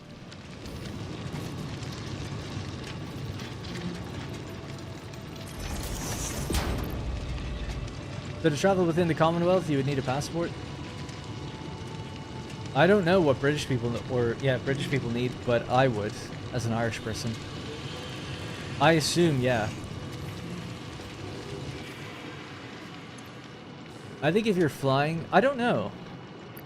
If you're flying from like England to Wales, do you need a passport if you're British? I don't think so. I'll ask co-pilot.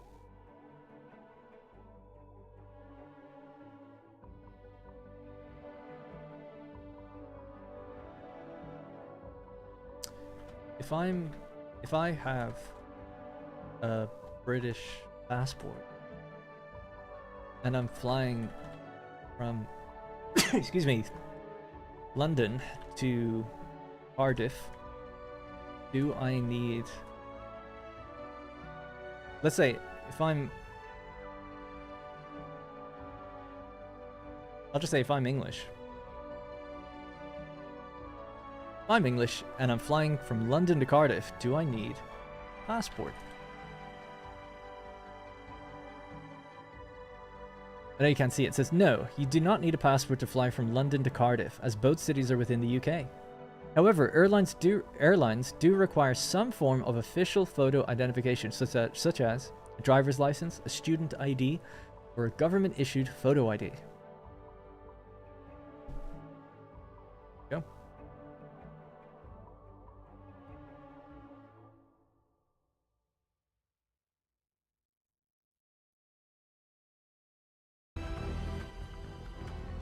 I'm gonna play this song. This is the song I was playing earlier from Blair Obscure. It's so good. It's way too intense for what I'm doing, but let's just do it anyway. I'm gonna make supercomputers like I've never made them before.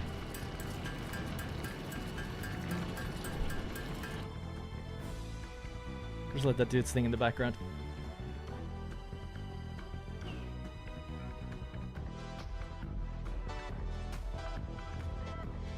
Driver's license is only valid travel document between some countries who have an agreement for it. If not, then you need an ID card or passport. Yeah, because think about it, you could have anyone, it could all just be forged. Like, they need to be able to approve it and know what it is. How many do we need? I think it's 10.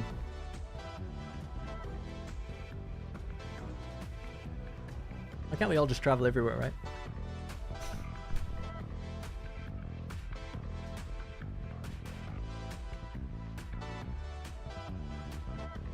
Alright, that's my crafting music. Oh, I didn't make the 10th one yet.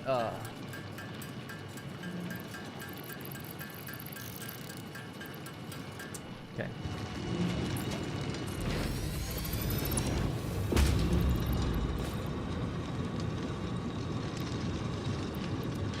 Alright, finally, we can turn this place back on. Release the trains.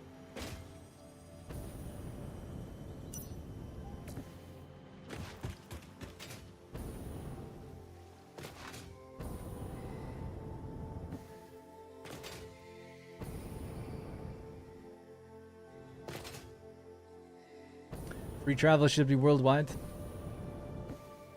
Yeah. I'd like that. I know it's not that easy. Free travel. Not free to live wherever you want, but free travel. Be nice.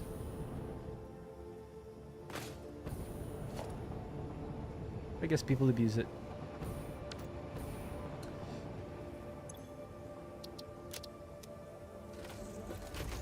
Hang on.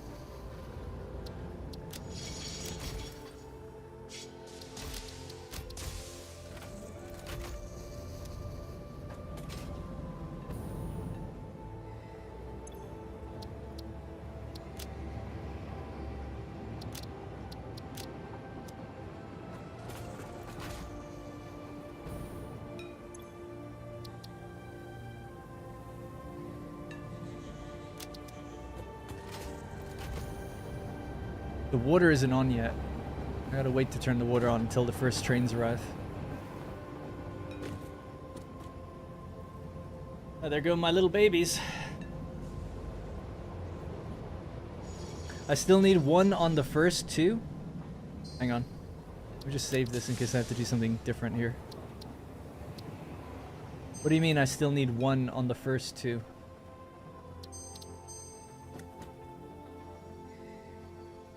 The other two, I already gave them Mark 3. They're doing 780 per minute. They're good. Didn't I?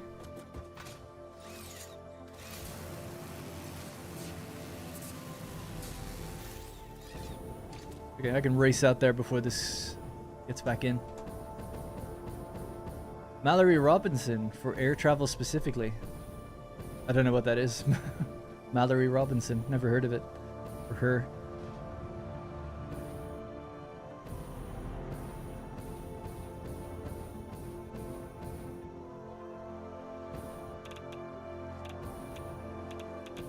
Music makes me want to play Stellaris so much. I really want to make like a trade empire. Megacorp. Ah, you're right.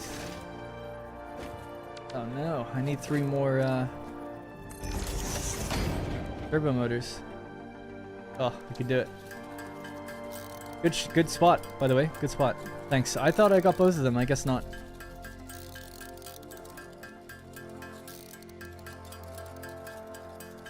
Yeah, okay, yeah, from doing the belts I probably thought that's what I did.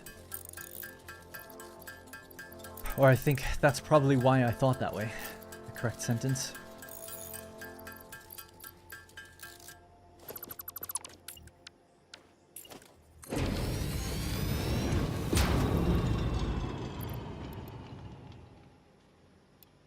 Alrighty, here we go.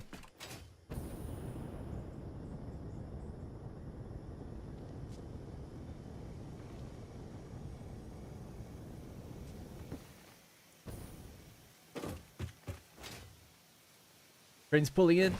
Let's go. I have to wait till the third one gets in, really, and then the water can turn on. Want to be super exact?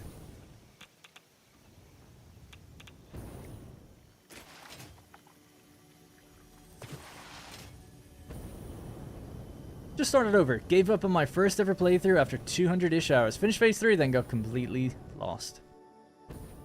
Yeah, if it makes you feel any better, I had 3 playthroughs before I made it to the end.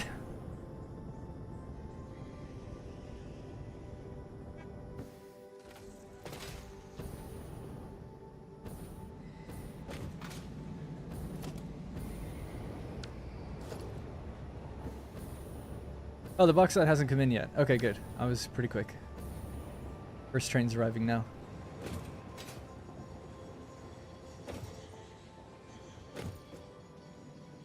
Hello, Zaid. Blackhawk Venom. You can do it, dude. Just spaghetti everything. Yeah, we were talking about it earlier, so I just don't want to be redundant, but if you try to do things in lower volume, you might be able to make it further. maybe, and just try to stay organized just a little bit.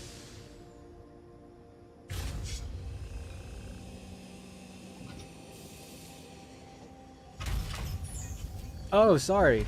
Mallory Robinson is the person in chat that you're responding to.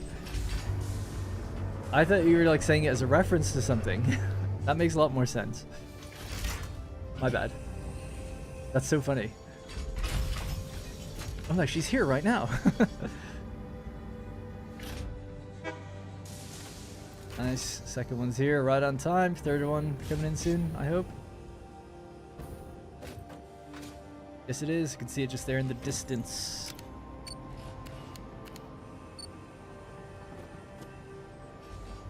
Alright, I'd say release the water. Let's begin.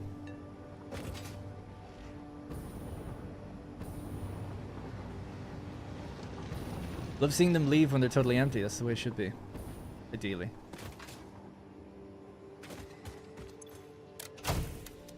The water's online. Wow, that seems too fast. They just immediately activated. They must have had some water already, maybe. Yeah, like a little bit was just left in there, perhaps. That's okay, though. Okay. Kind of.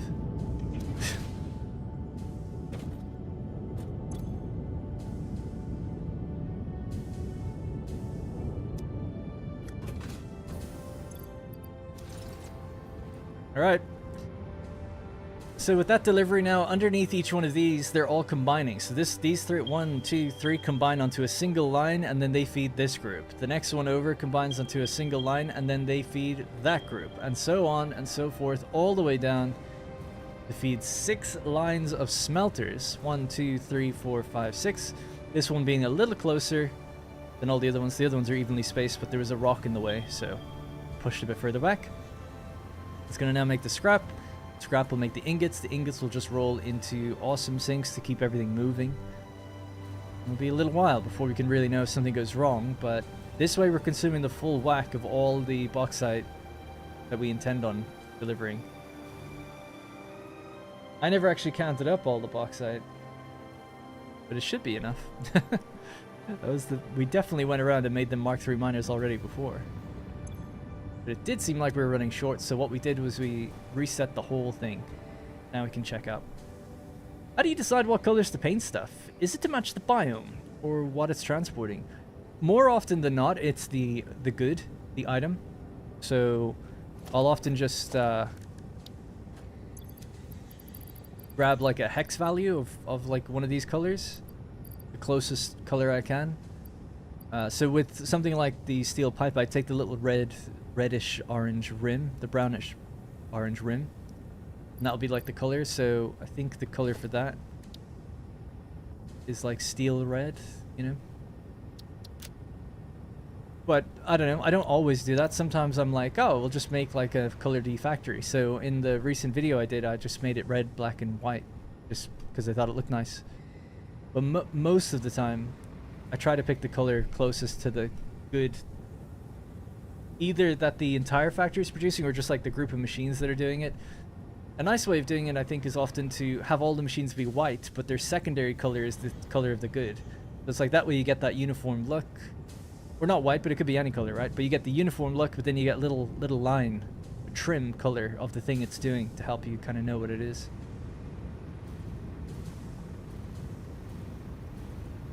So I went with just like white and kind of orange here. The orange is kind of for the bauxite, really, more than anything. It's like a bauxite color rather than a scrap color.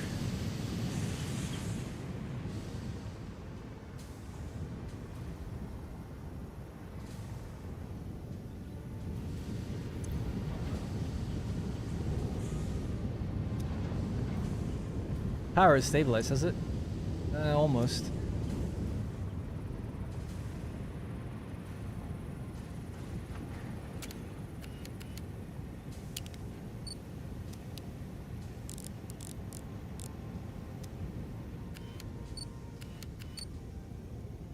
To see all these lights turn green.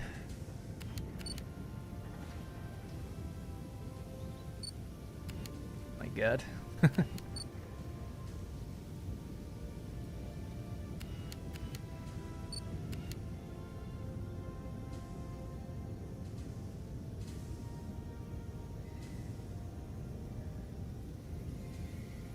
It's the aluminum. Going from steel and oil as your base materials to aluminum, it's a very big leap. Why is it a big leap, though? People do say that, and I've never fully understood it. I know the way I'm doing this is a recycling. That makes it quite challenging. But aluminum is just... You've already dealt with a liquid and a material when you're doing oil. So what's the... Excuse me. What's the difference, really? Is it just that you always get a byproduct and you're not really sure what to do with it? Like the water, for instance. That could be it, but yeah. I like the uniformity of that. Very aesthetically pleasing. Yeah, that's why it bothers me. Thank you. It bothers me that this one is closer to that one than all the others. But this... Oh, yeah. Who doesn't love a good row of machines?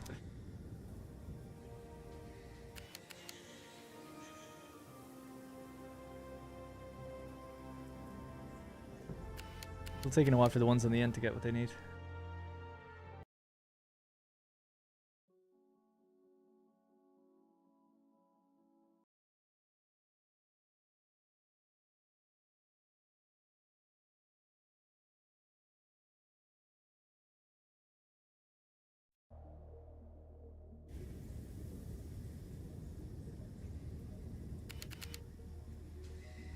Kind of surprised. Yeah, let's go around and troubleshoot these a little.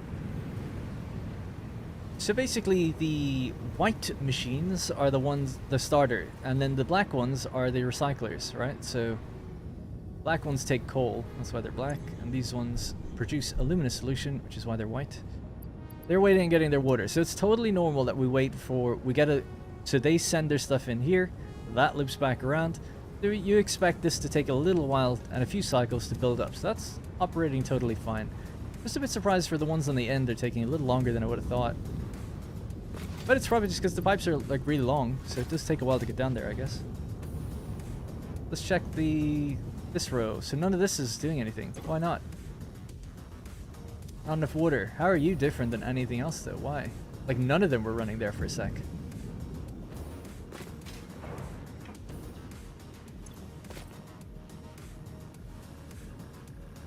No flow. You're not locked, are you? No.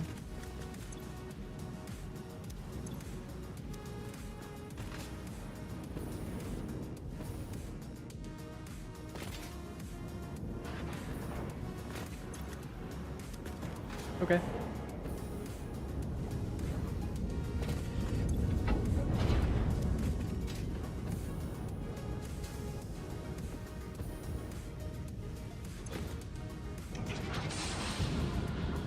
I think the water's just taking a long time to get down here. That's all. That's okay. Give it time. If you cycle the water back into the aluminum system, wouldn't you eventually deal with the output backing up? Is there a way to make the fluid from the byproduct primary? Well, that's exactly what we've been dealing with all day today. And there is a way. The simplest explanation is this.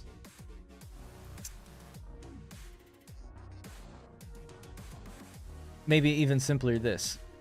So, this is by Jerry, who was here in our chat earlier. So basically, as I understand it, the thing that feeds in to the top of a vertical junction has lower priority than the thing that's just simply going through at the horizontal level. So number one is the recycled water. And you want to guarantee that the recycled water has the priority, right? So it doesn't get backed up. So as long as that stays horizontal here, and the other water comes in and goes into the top, it works. Now, does it work if it plugs into the bottom, like this bit plugs into the bottom? I don't know. I just wouldn't mess with it. We know this works. You could test it, but we know that works. Now, I'm not using this system. We're using 3 different versions, because I was testing out 3 different variants. One variant is feeding from above, which is actually the standard how I was doing it anyway, kind of.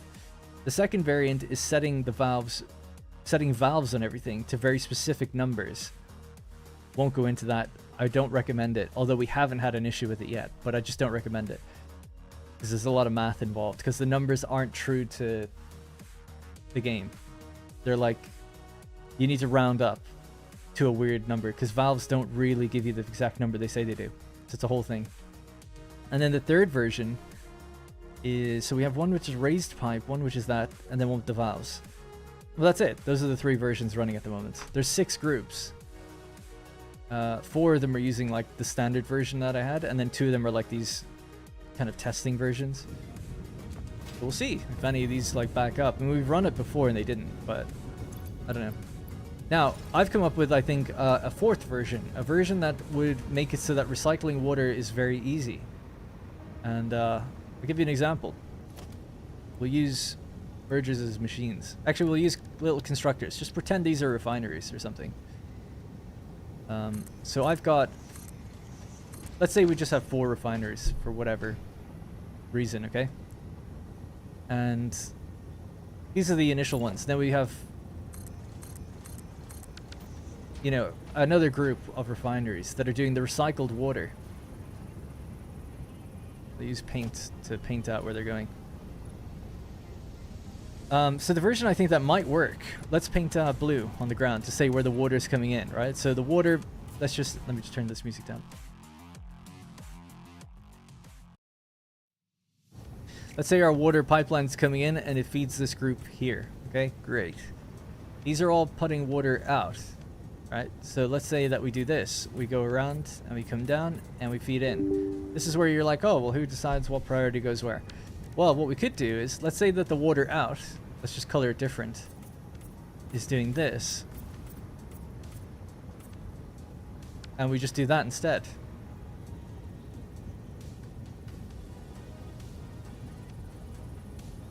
Why not do that? All this would require doing is clocking these machines to take exactly that water. Nothing else would have to change. You just clock the ones down, whatever you're putting out. So, for instance, if I was trying that on this setup, so that's our standard, right? So we're taking in this much water on each, 130 water on each one, whatever. And then this is putting out 78. So 78 times 6 in this scenario is 468. Let's do it in groups of 3, right? Because with these 3 plug into these 3. And these 3 combine. So we'll just do it in groups of 3 to make it more simple. So these 3 require 130 times 3. Right? They require 390. And these 3 are putting out 78 times 3, which is 234. The 234. Well, a standard one of these refineries, it would want to take in 200. So let's build 2 of them. And we'll do 234. Well, hang on, let me just get this one so I'll do proper numbers. So let's say this is 100%. It was 120. That's 120. Let's reset the board, right? We now have a system where you're trying to design, how do I handle recycled water? Our standard little recipe that we're using here anyway, alumina scrap, puts out 120 water. We're using sloppy alumina, which takes in 200. Right, so there's got to be a number somewhere in between these that we figure like, okay, 240, and this is 240 per minute, right? So 240 goes into 240, 240 goes into 240, the solution, the alumina solution. So they're fine.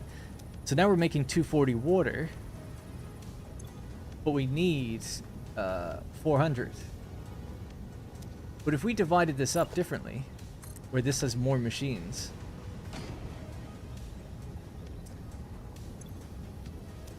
we can say how much water is it? 120. Maybe I'm wrong actually, hang on. 240 divided by 2, 120. So we want this to take 120 bauxite. 60%. That's taking 120 bauxite and 120 bauxite, right? So we're getting 144 per minute and 144 per minute. That's fine. Now, what we actually needed was 480 solution. So we'll divide that by, so 480 minus 144 minus 144. We need now a machine that does 192 to make the same amount that we were missing. This third machine now needs to make 192. 192. So this means it needs a water extractor making 160 water. And that's it. These two will now power those two, and this will just run on its own one water extractor. There's no recycling. I mean, there is recycling, but we're not going onto the same pipeline. There's no priority worry. We don't have to worry about priorities. So the way this would basically work, visualize it, is, you know, roughly like that. These are facing the wrong way, but these pipes connect in there, connect in there, connect in there, and that goes in and goes in. With 3 machines connected to 2. The 2 outputs connect just to 2. And this one has a water extractor. And then everything works. That's how you do it. And that's how I will do it, I think, in my next video where we talk about aluminum. That takes the stress out of recycling, I think. Because once the first machine runs off the water extractor, you just start making enough water for the other 2 to run.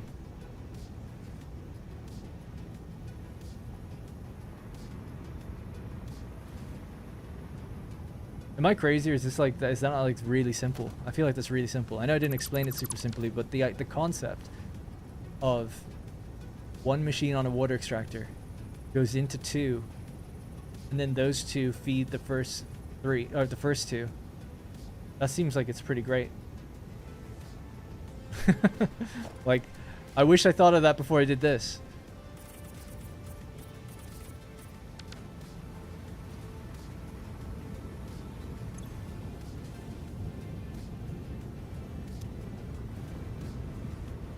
They're ramping up though. Things are looking good.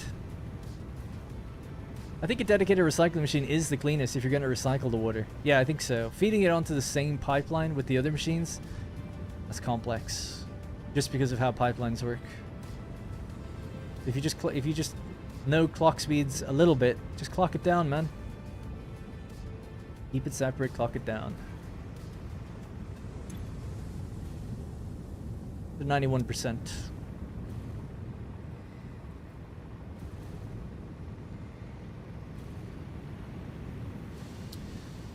What are these? These do 702 per minute, I think. They should do.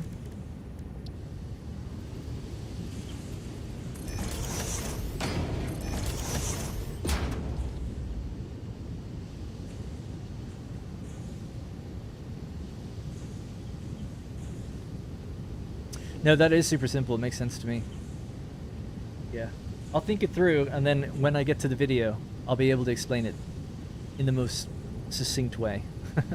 Like really easily. But I think I've seen Kibitz do this. It's a great idea. I've never thought of doing it, which is just to build a little diorama, right? You say like, okay, here's an example. We'll do 3 machines into 2.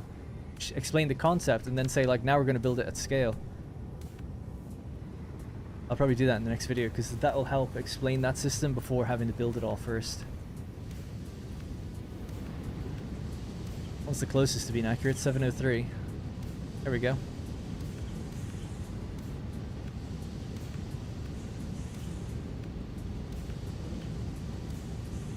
Yeah, that's right. It'll take a while. Once they run at 100, it's 702.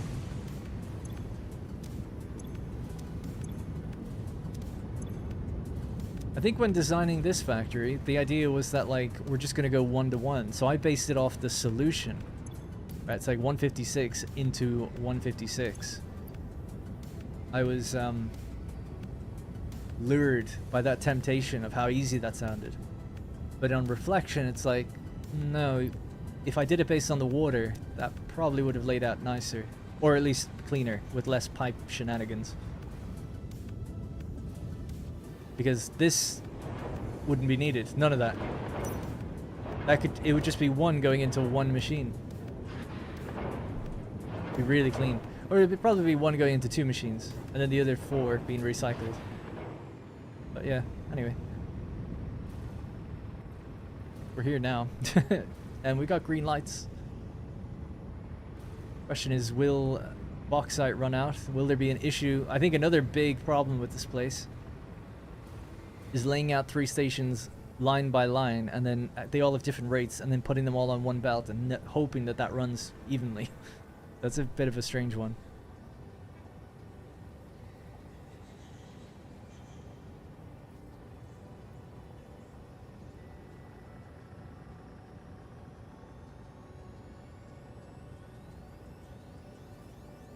Like, why don't I just have one station?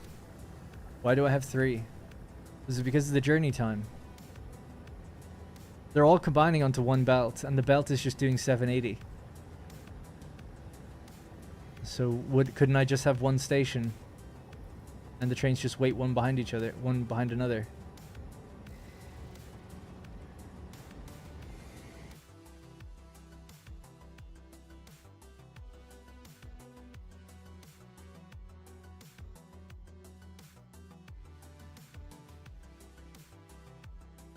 There must be a reason I chose not to do that. Excuse me.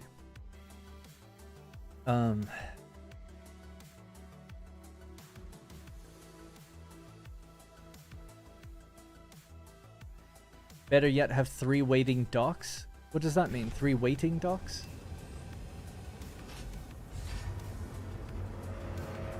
Coloring the recycled water pipes may also help things clear in your next desert video. Oh yeah, totally, yeah. Yeah, I've changed the recycling line to like red, so you see it. Yeah, that would definitely be good. You could build a little example in the blueprint and explain it. That yeah, I think it'd be too big for a blueprint. Have one refinery in front of the other. But yeah, even just 2 connecting blueprints, like yeah, if that's what you mean, would totally work. Instead of waiting behind each other, have to wait side by side. How do you have it? How can you do that? Trains don't do that in this game. They take the shortest path always. Am I right in thinking that? Like if we had 3 lines here, and then they all converged into one, they wouldn't all occupy the 3 lines. They would still wait behind the first line. So quiet, I'm at 90% volume. Am I really that quiet? Does anyone else feel that way? Here, I'll do a vote in the chat.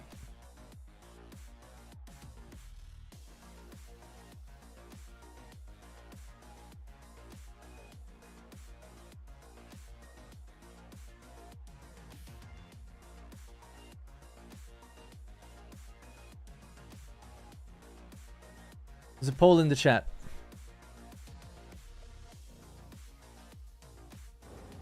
Volume of me, not the music. Don't worry about the music, that will be quiet. Either quiet, okay, or please make it louder. I'll speak into the microphone. So this would be the normal speaking voice, right? Like this. Levels are fine for me. I'm at 10% volume and hear you fine. The reason I bring this up is because someone else did mention that I'm quiet last stream. So, just curious. When I listen back to it, it's totally loud.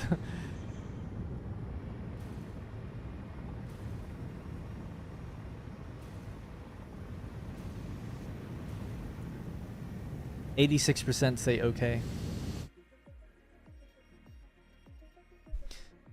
7% say... I don't know why I added quiet and please make louder. Sorry, this is a bad poll. I'm gonna run the poll again.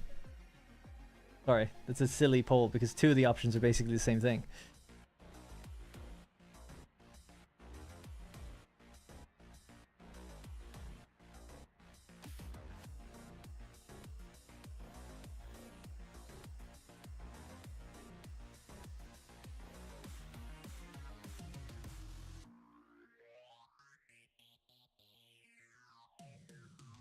How do I remove an option? Oh, there we go. Alright, there we go. So, this will be the normal volume. This is me speaking. Hello, my name is Darren. Allegedly. Maybe that's not my real name. My name's actually Jack Frags. Lucas, maybe the YouTuber player volume is not at 100%? Possibly? Would that be the case? Need more polls option.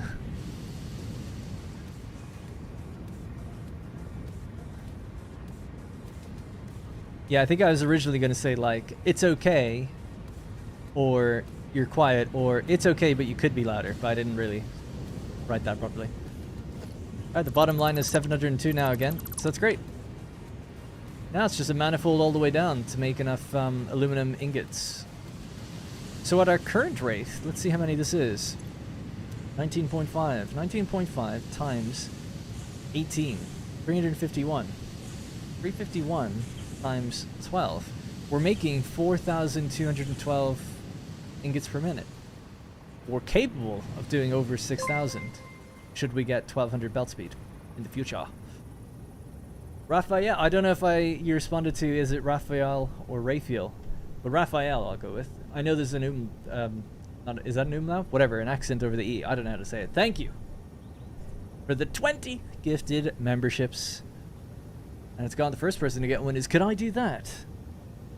Jeff Caldwell, Charisse Hall, Jason McBroom, Nozza.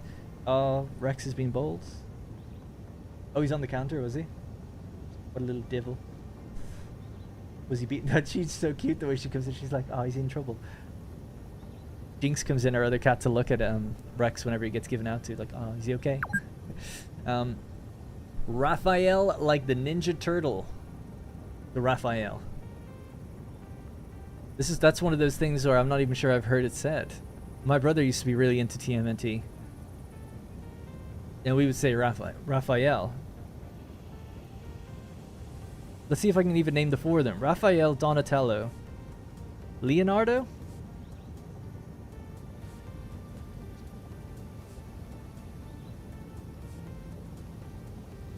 Oh my god, why can't I get it?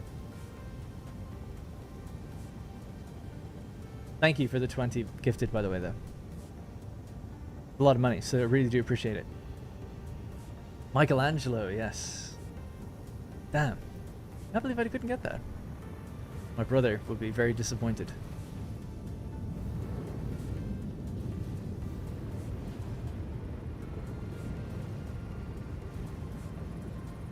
Oh lord, so many.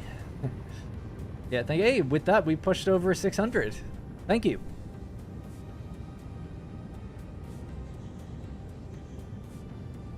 What time is it? 9 o'clock. Just past 5 hours. So go a little bit longer because of the gifted, but that's really going to be it for today in terms of building. I think we're just waiting on these to run for a while. Although already we're down to... most of the manifold's good. 70% of it, maybe. Although the last 30% takes the longest, right? So you can really actually go by this. We're at 2%.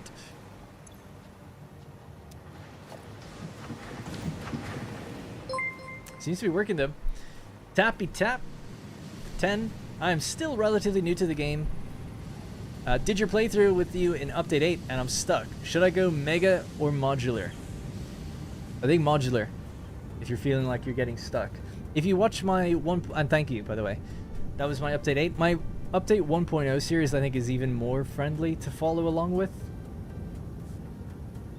I forgot the best one. Yeah, I know that's the YouTuber thing to say, but truly, I'm doing smaller builds in that. So, in my update 8 series, my philosophy was like, okay, I'm going to build really big. And that way I'll never get burnt out because the factories will last forever. Like, I won't ever need to upgrade anything or like change anything.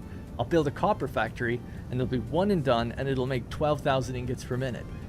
And that means making really big builds when you don't really have the tools to do so and spending a very long time on them. I'm happy with the design of those factories, but it's probably not the best onboarding experience to play that way.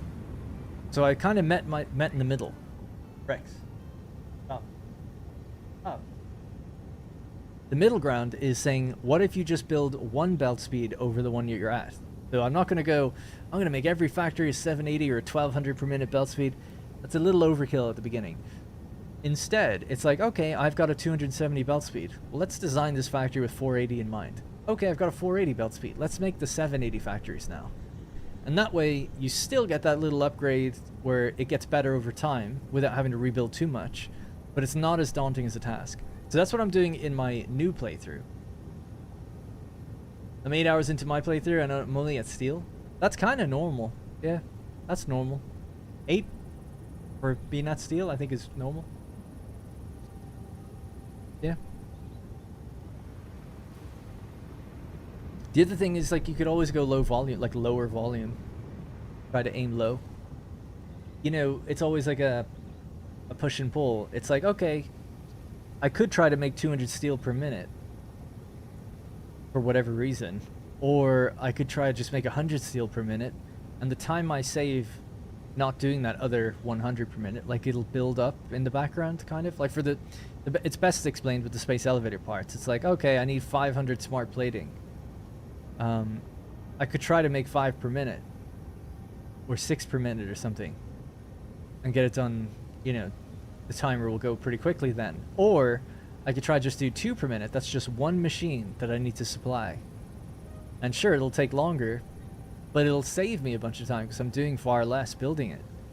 And it's all about finding that, like, if you're trying to progress anyway, quickly, but finding that kind of middle ground where it's like, it's usually better to do less because the goals that you need to hit aren't that big.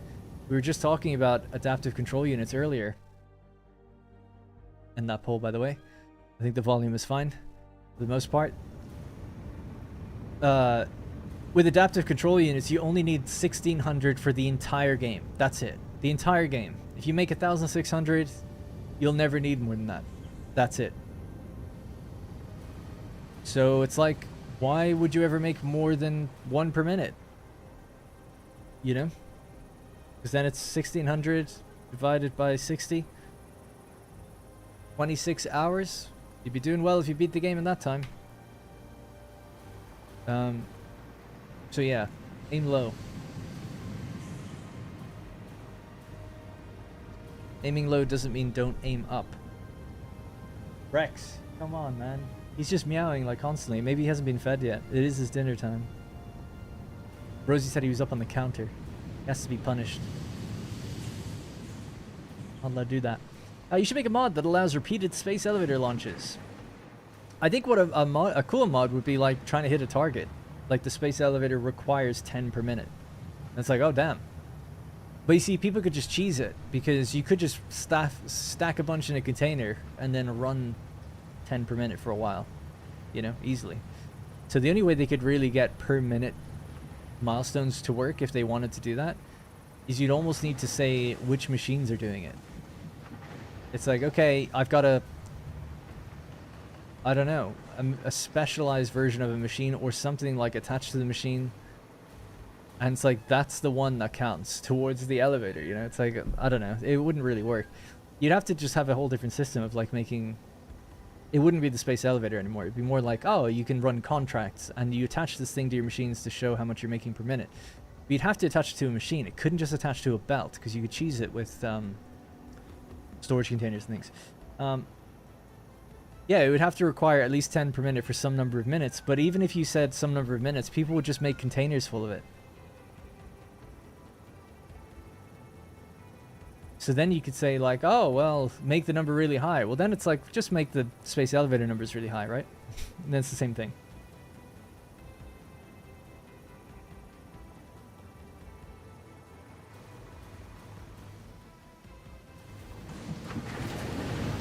I should have been doing some cosmetics while we were waiting here. Oh well, we'll do it next time. Tomorrow we'll be back same time. And tomorrow we're now going to use all of these ingots and figure out what we're going to do with them. So we need to make aluminum casing and aluminum alclad and then save some aluminum for other things like containers. Actually, one thing I'd like to do even right now is make some more rocket fuel. I'll do that. He's like howling at the door. He's such a funny cat. I'll let him out soon. Almost done. He knows that means I'm not nearly done at all. Yeah. Let me just get some constructor here. Fluid tanks.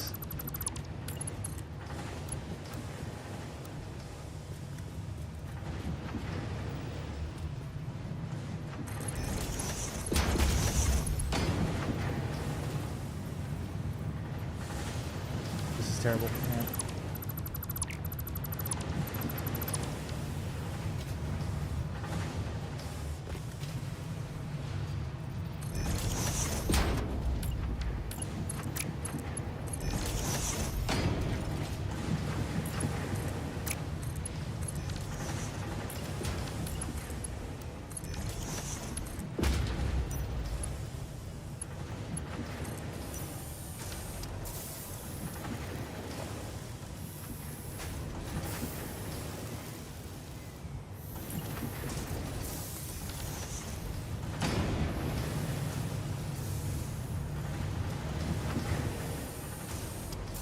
So this will just let me get some containers in the background for a little while.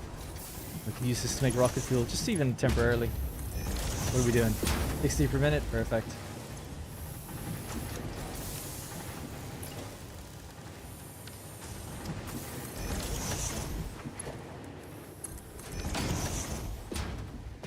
Alright, this is the last thing today. I'm just going to go down to the rocket fuel area and just produce a bunch. Have it so that if you drop below the throughput threshold, whatever benefits you're getting, relocked. Hang on, let me read above. They could probably do a backtrace down the belts. Yeah, that'd be expensive though, because you could have belts that are miles long. CPU expensive, I mean. I have more adaptive control units in storage than I need to beat the entire game currently. There you go. Launch a space elevator to provide a mission that gives you extra power for like solar panels in space. I can tell this factory is going to be insane. Yeah, it's pretty big. Not as insane as it could be though, you know. We could be using even more bauxite.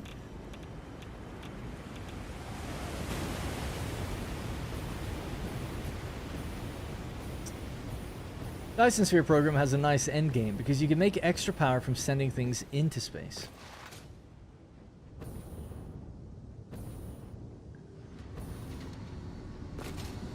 Yeah, I don't know how I would do it. I always thought like the idea of contracts would be good, where it's like, okay, you've got a new fix-it contract, and it's to like make a certain amount of something.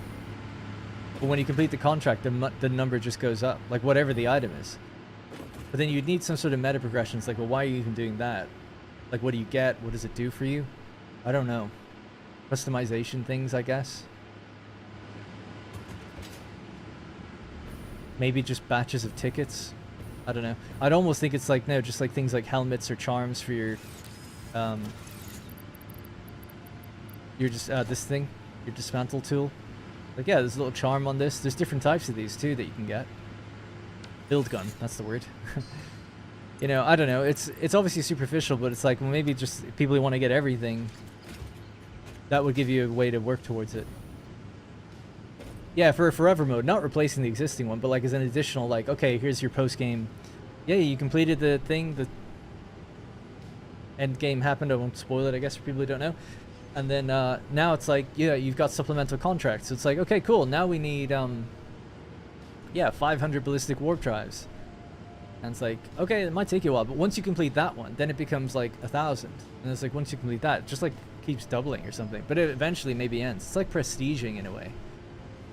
And then it would with each contract complete, you maybe get something that then allows you to, like the awesome sync, I would say, gives you like some sort of token. Yeah, it's like a part of the awesome. Here's what I would do: you get blue tokens, and the blue tokens are for a part of the awesome shop that has like really rare items, and only with completing the contracts do you get blue tokens. Anyway, Tappy Tap, thank you very much for becoming a tier 3 member as well. Thank you. Appreciate that a lot. Oh yeah, I always forget Rocketfuel's a gas. I'm going to siphon some of that gas into a packager.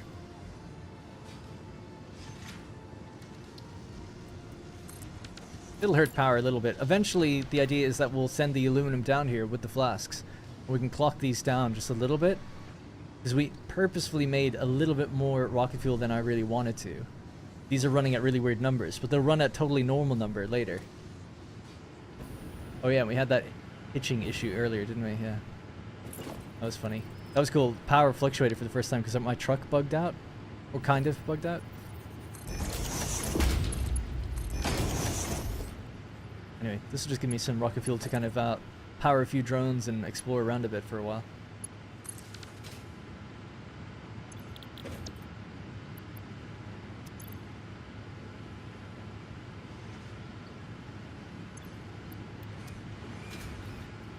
Feels so dirty doing it this way. There you go.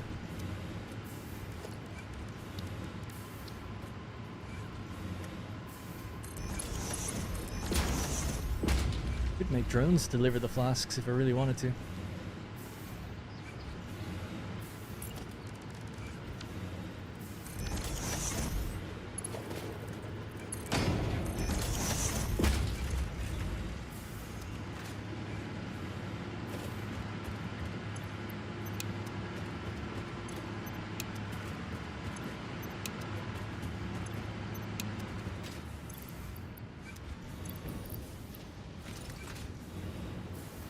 Oh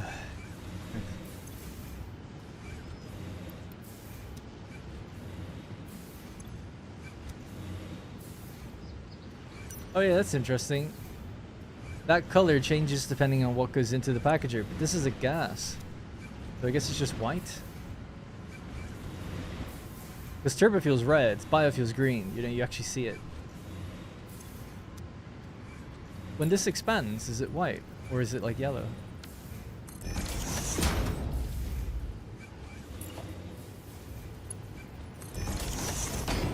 Oh yeah.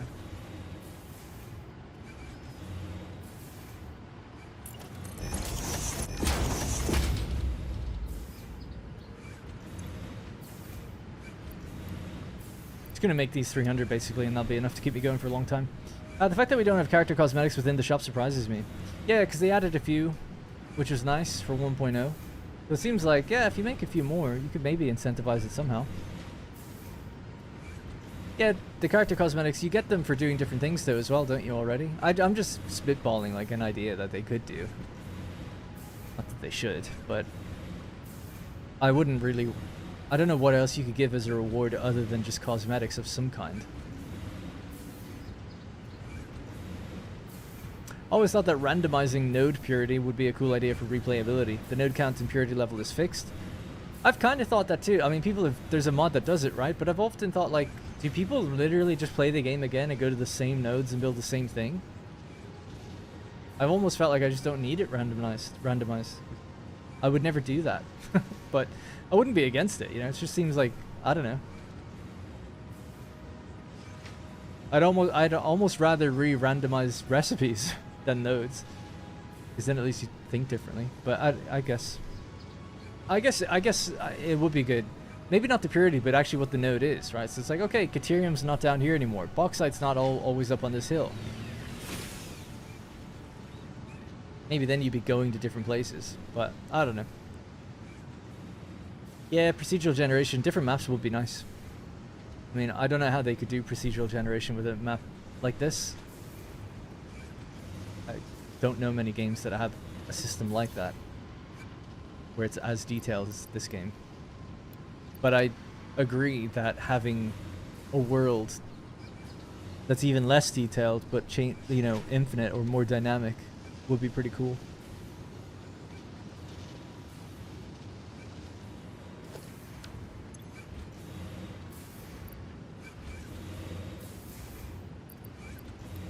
Alright, that's all of them.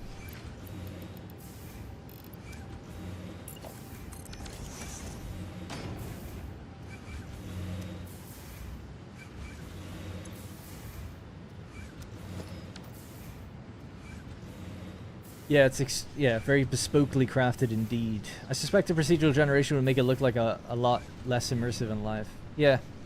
But is it worth it? You know, I don't know. Like, is the custom feeling that you get in the map really, like, worth the trade-off of having an infinite map? I don't know. I mean, I don't really feel like I need another one, I guess. But I just think, like, oh yeah, it would be cool if it was different every time.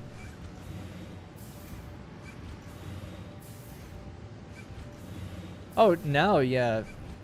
You can't add procedural generation. True, they can't just... They wouldn't have to remove the world that's here now, obviously.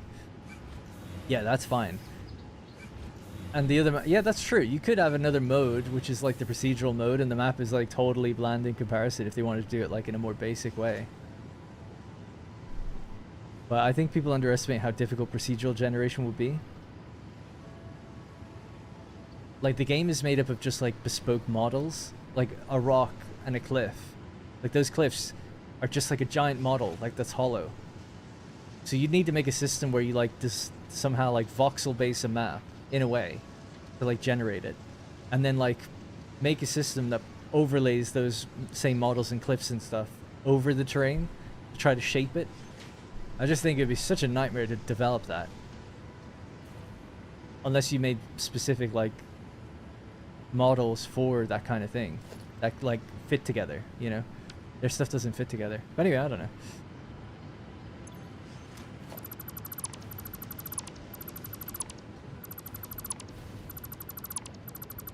I don't think they'll ever do it though. I don't think that.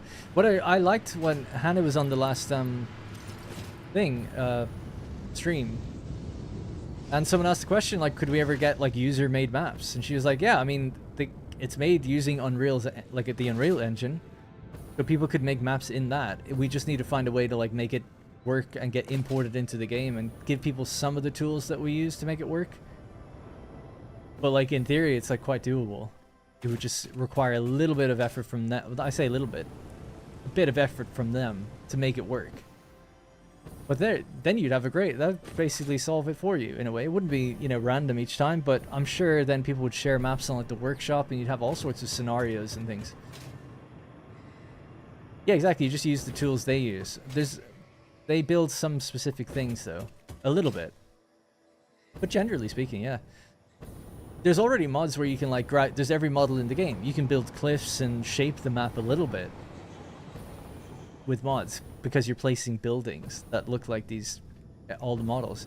But it would be cool to have like the tree painting tool and like use their biome tool and just paint it out using Unreal Engine, like download the free version of it and then just be able to import it into your game. That'd be great. You could make, I mean, it's like a no-brainer for them to do that eventually. I think you never then have to worry about making maps to support the game. People will just do it and support it forever. Like, brilliant. You know?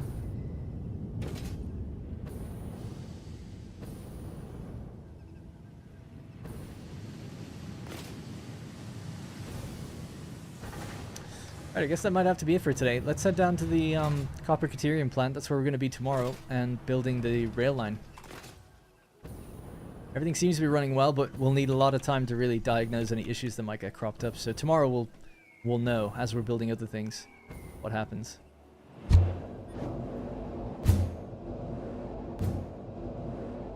Yeah, I mean, they wouldn't even have to do an interface to make it accessible.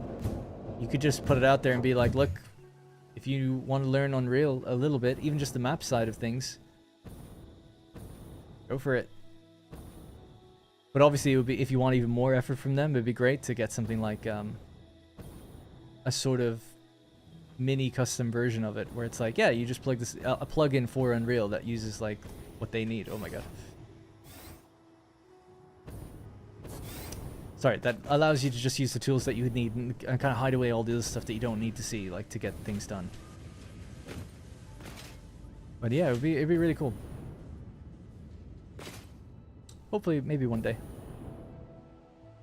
I wonder what they plan on doing as a company next.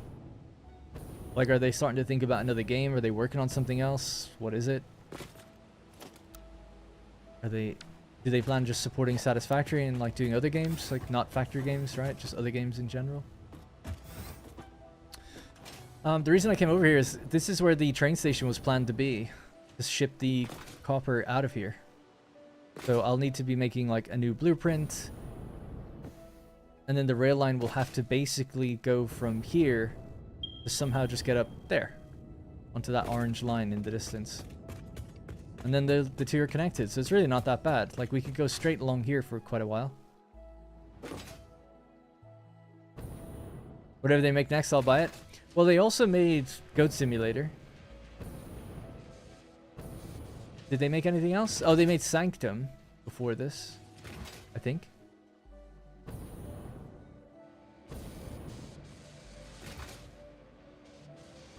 Which are all three very different games, so who knows what they'll do after this. Could be totally different.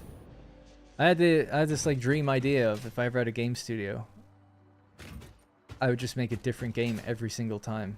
Like totally different genre. Be a terrible idea to do that, like business-wise.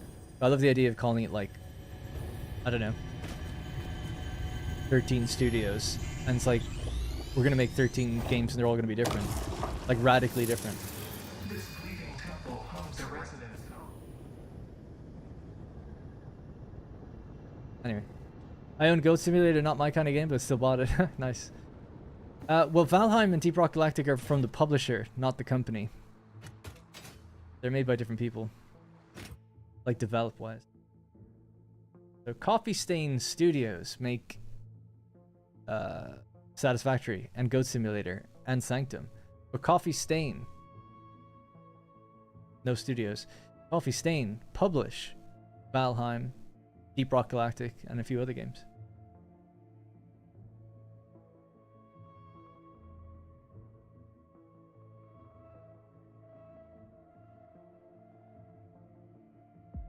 Yeah, now they're called Coffee Stain Publishing.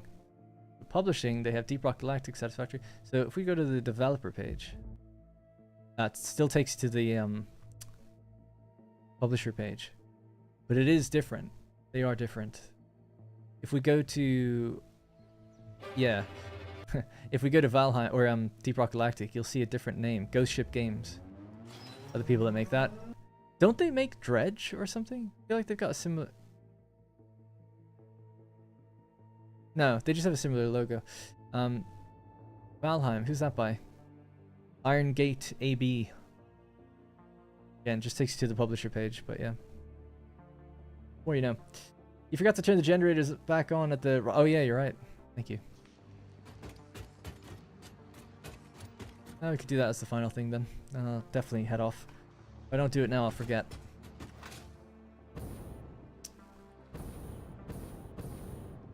Where is that? That factory is way off over there. Could ride the rails, I guess. Anyway, yeah, so the rail line's going to come out of here, go along here, and somewhere it's going to have to go up. I don't know how I'm going to do... I'm not going to do a spiral or anything. I'll just do a gradual incline, but I want to make it look somewhat decent. Try to find the path of least resistance. Maybe come this way, turn, like go over this cliff, and like come up to another cliff and then turn back in. That might work.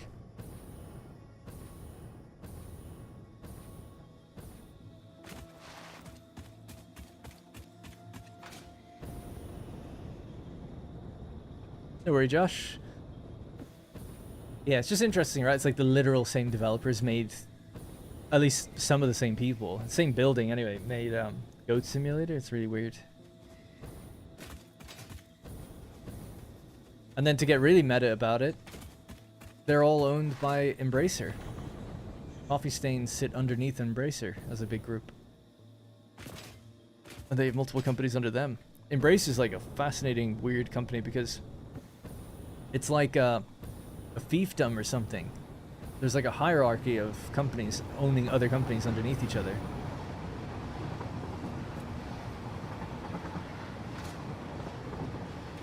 Oh, that's weird. Nothing in here, but I can step on the container. Nice to see there's nothing in here, as it should be. That means it's working, I think. Good sign, anyway.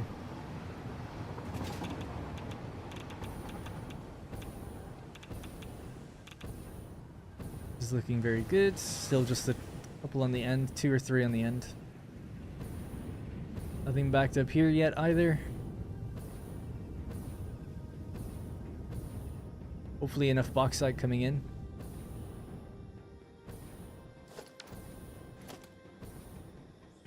Ones on the end have slightly more. Ooh, and these are all full.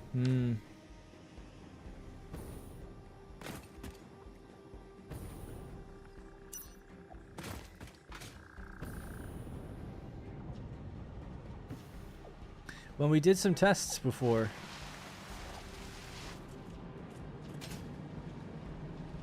this merger should be getting the same, like 1, 1, and then 1. Like the 3 inputs are all the same speed going in here, so they should be pulling 1 from each.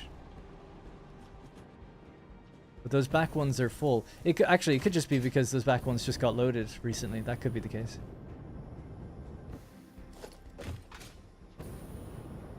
Oh, the stations are actually full. These stations are empty. I wonder what's up with that.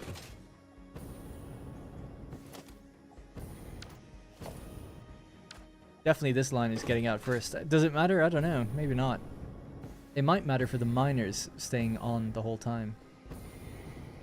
Next train's coming in.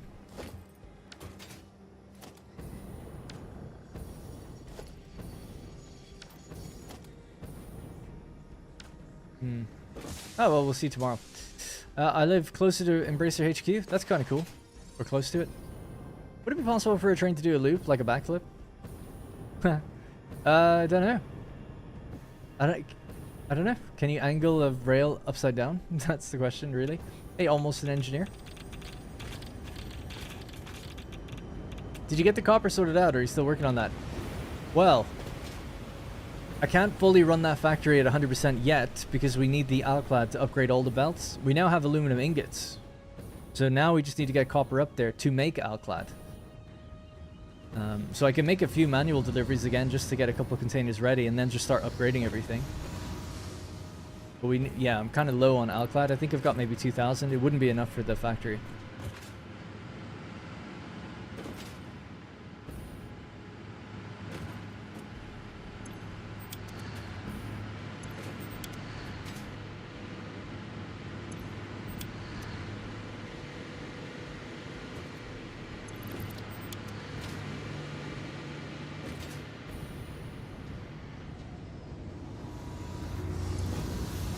They didn't get backed up anyway, so that seems okay. Kind of amazing they didn't, to be honest. Okay, you got red lights at the end of these ones. That's just because of the reset that we had today. So in order to get them not to reset, we just have to turn these off and keep them off for a few minutes. That's why I did that on the other end. Really hard to see, I guess. Okay, my focus is totally just bugged out. Got no focus.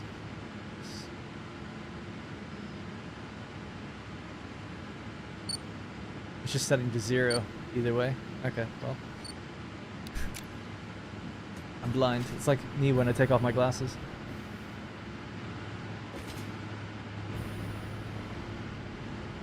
No city skylines anytime soon. Oh, wait a second. I could be wrong. Are those just the ones I turned off a long time ago? Oh yeah, they are. They're the old ones. That's why I cut the thing there. Oh yeah. Okay, that's okay then actually. Never mind. I just am in the habit of seeing red lights and assuming it's not working.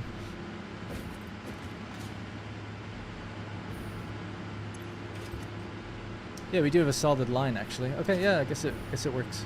Cool. Set focus to automatic. Oh yeah.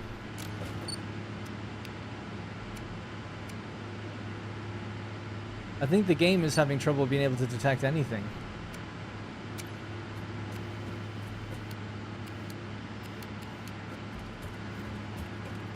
This literally is what I see when I take off my glasses. Like maybe that. Maybe a little bit better than that, but not much.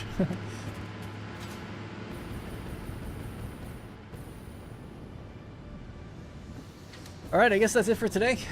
So basically spent the whole day building just smelters and troubleshooting that place and restarting it. Seems to be going well so far.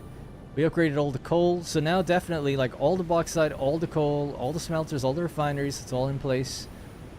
The final thing for the alumina factory would now just be deciding what we do with it. And making it look a bit better. It'd be nice to put a roof on and stuff on it, maybe next time. Clear some of the final trees.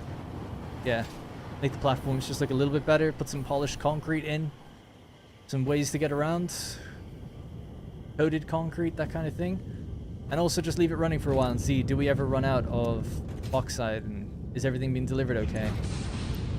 It'll take a long time to tell. The ones on the end would be the ones that should go off first, actually, if ever. So if they're starting to run low on bauxite, then it's like, oh yeah, we've got a little problem. Switch those two on again? Oh, did I forget again? Oh my god, that's so funny. It's okay, just leave it. I'll get to it at some point. If they back up, there's an overflow for the other stuff, so it'll be okay. I'll do it right after the stream though, but it will be okay. But yeah, as soon as I end it, I'll go down there and just quickly flick those back on. I can't believe I just left it. Went down there, fixed it, and then just did the same thing and then left it. Looks good though. This is looking great. Alright. And we're just waiting on the manifold, right? To make its way down. So how far did we get down? They do actually get up to 500, which is crazy. Ah, close-ish.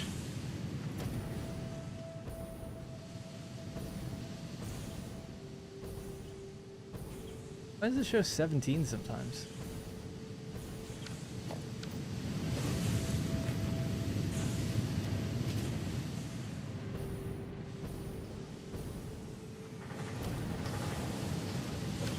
Cool.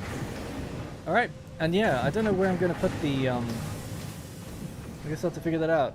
The next machines, because I did say, like, we've got a big empty row right in front of each one of these, so we could circle the ingots back around, and if we bring in, like, let's say the rail line split and goes down this way or something, that's where the copper ingots could come in and just merge with everything. Or, like, have them offload somewhere and then, like, the copper bus goes down that way. I suppose you'd want to use the underground part. That's what everyone else does. Yeah.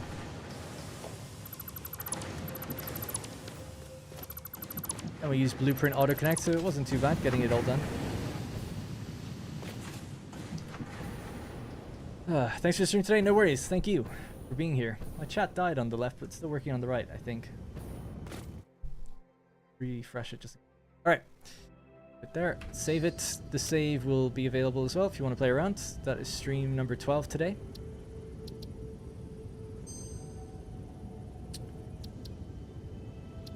Thank you for all the support, by the way. Over 600 members. Do appreciate it. Many super chats, so thank you. I'm really hungry. All I had today was a pot noodle. Gonna get a nice burger. Does achieving the new build this way with your previous knowledge and experience feel more fulfilling? Kind of, because this build, I've figured out a new way to do it already, and it's like, I wish I'd done that. So the next one will definitely feel good, where I recycle the water into their own machines. That'll feel a lot better, I think. But this feels good. It's a bigger scale than I've ever done, and it seems to be working, so it's pretty good. I just don't fully trust it until I know it's running for a long time. All caught up? I think I'm all caught up. Take care. Have a good one. You guys, too, as well. That makes sense. Alright, I'll be back. Oh, the poll is still active. Did I get rid of it? Yeah, I did. I don't know. It's still there in the mini chat. I'll be back tomorrow, 3 p.m. UK time.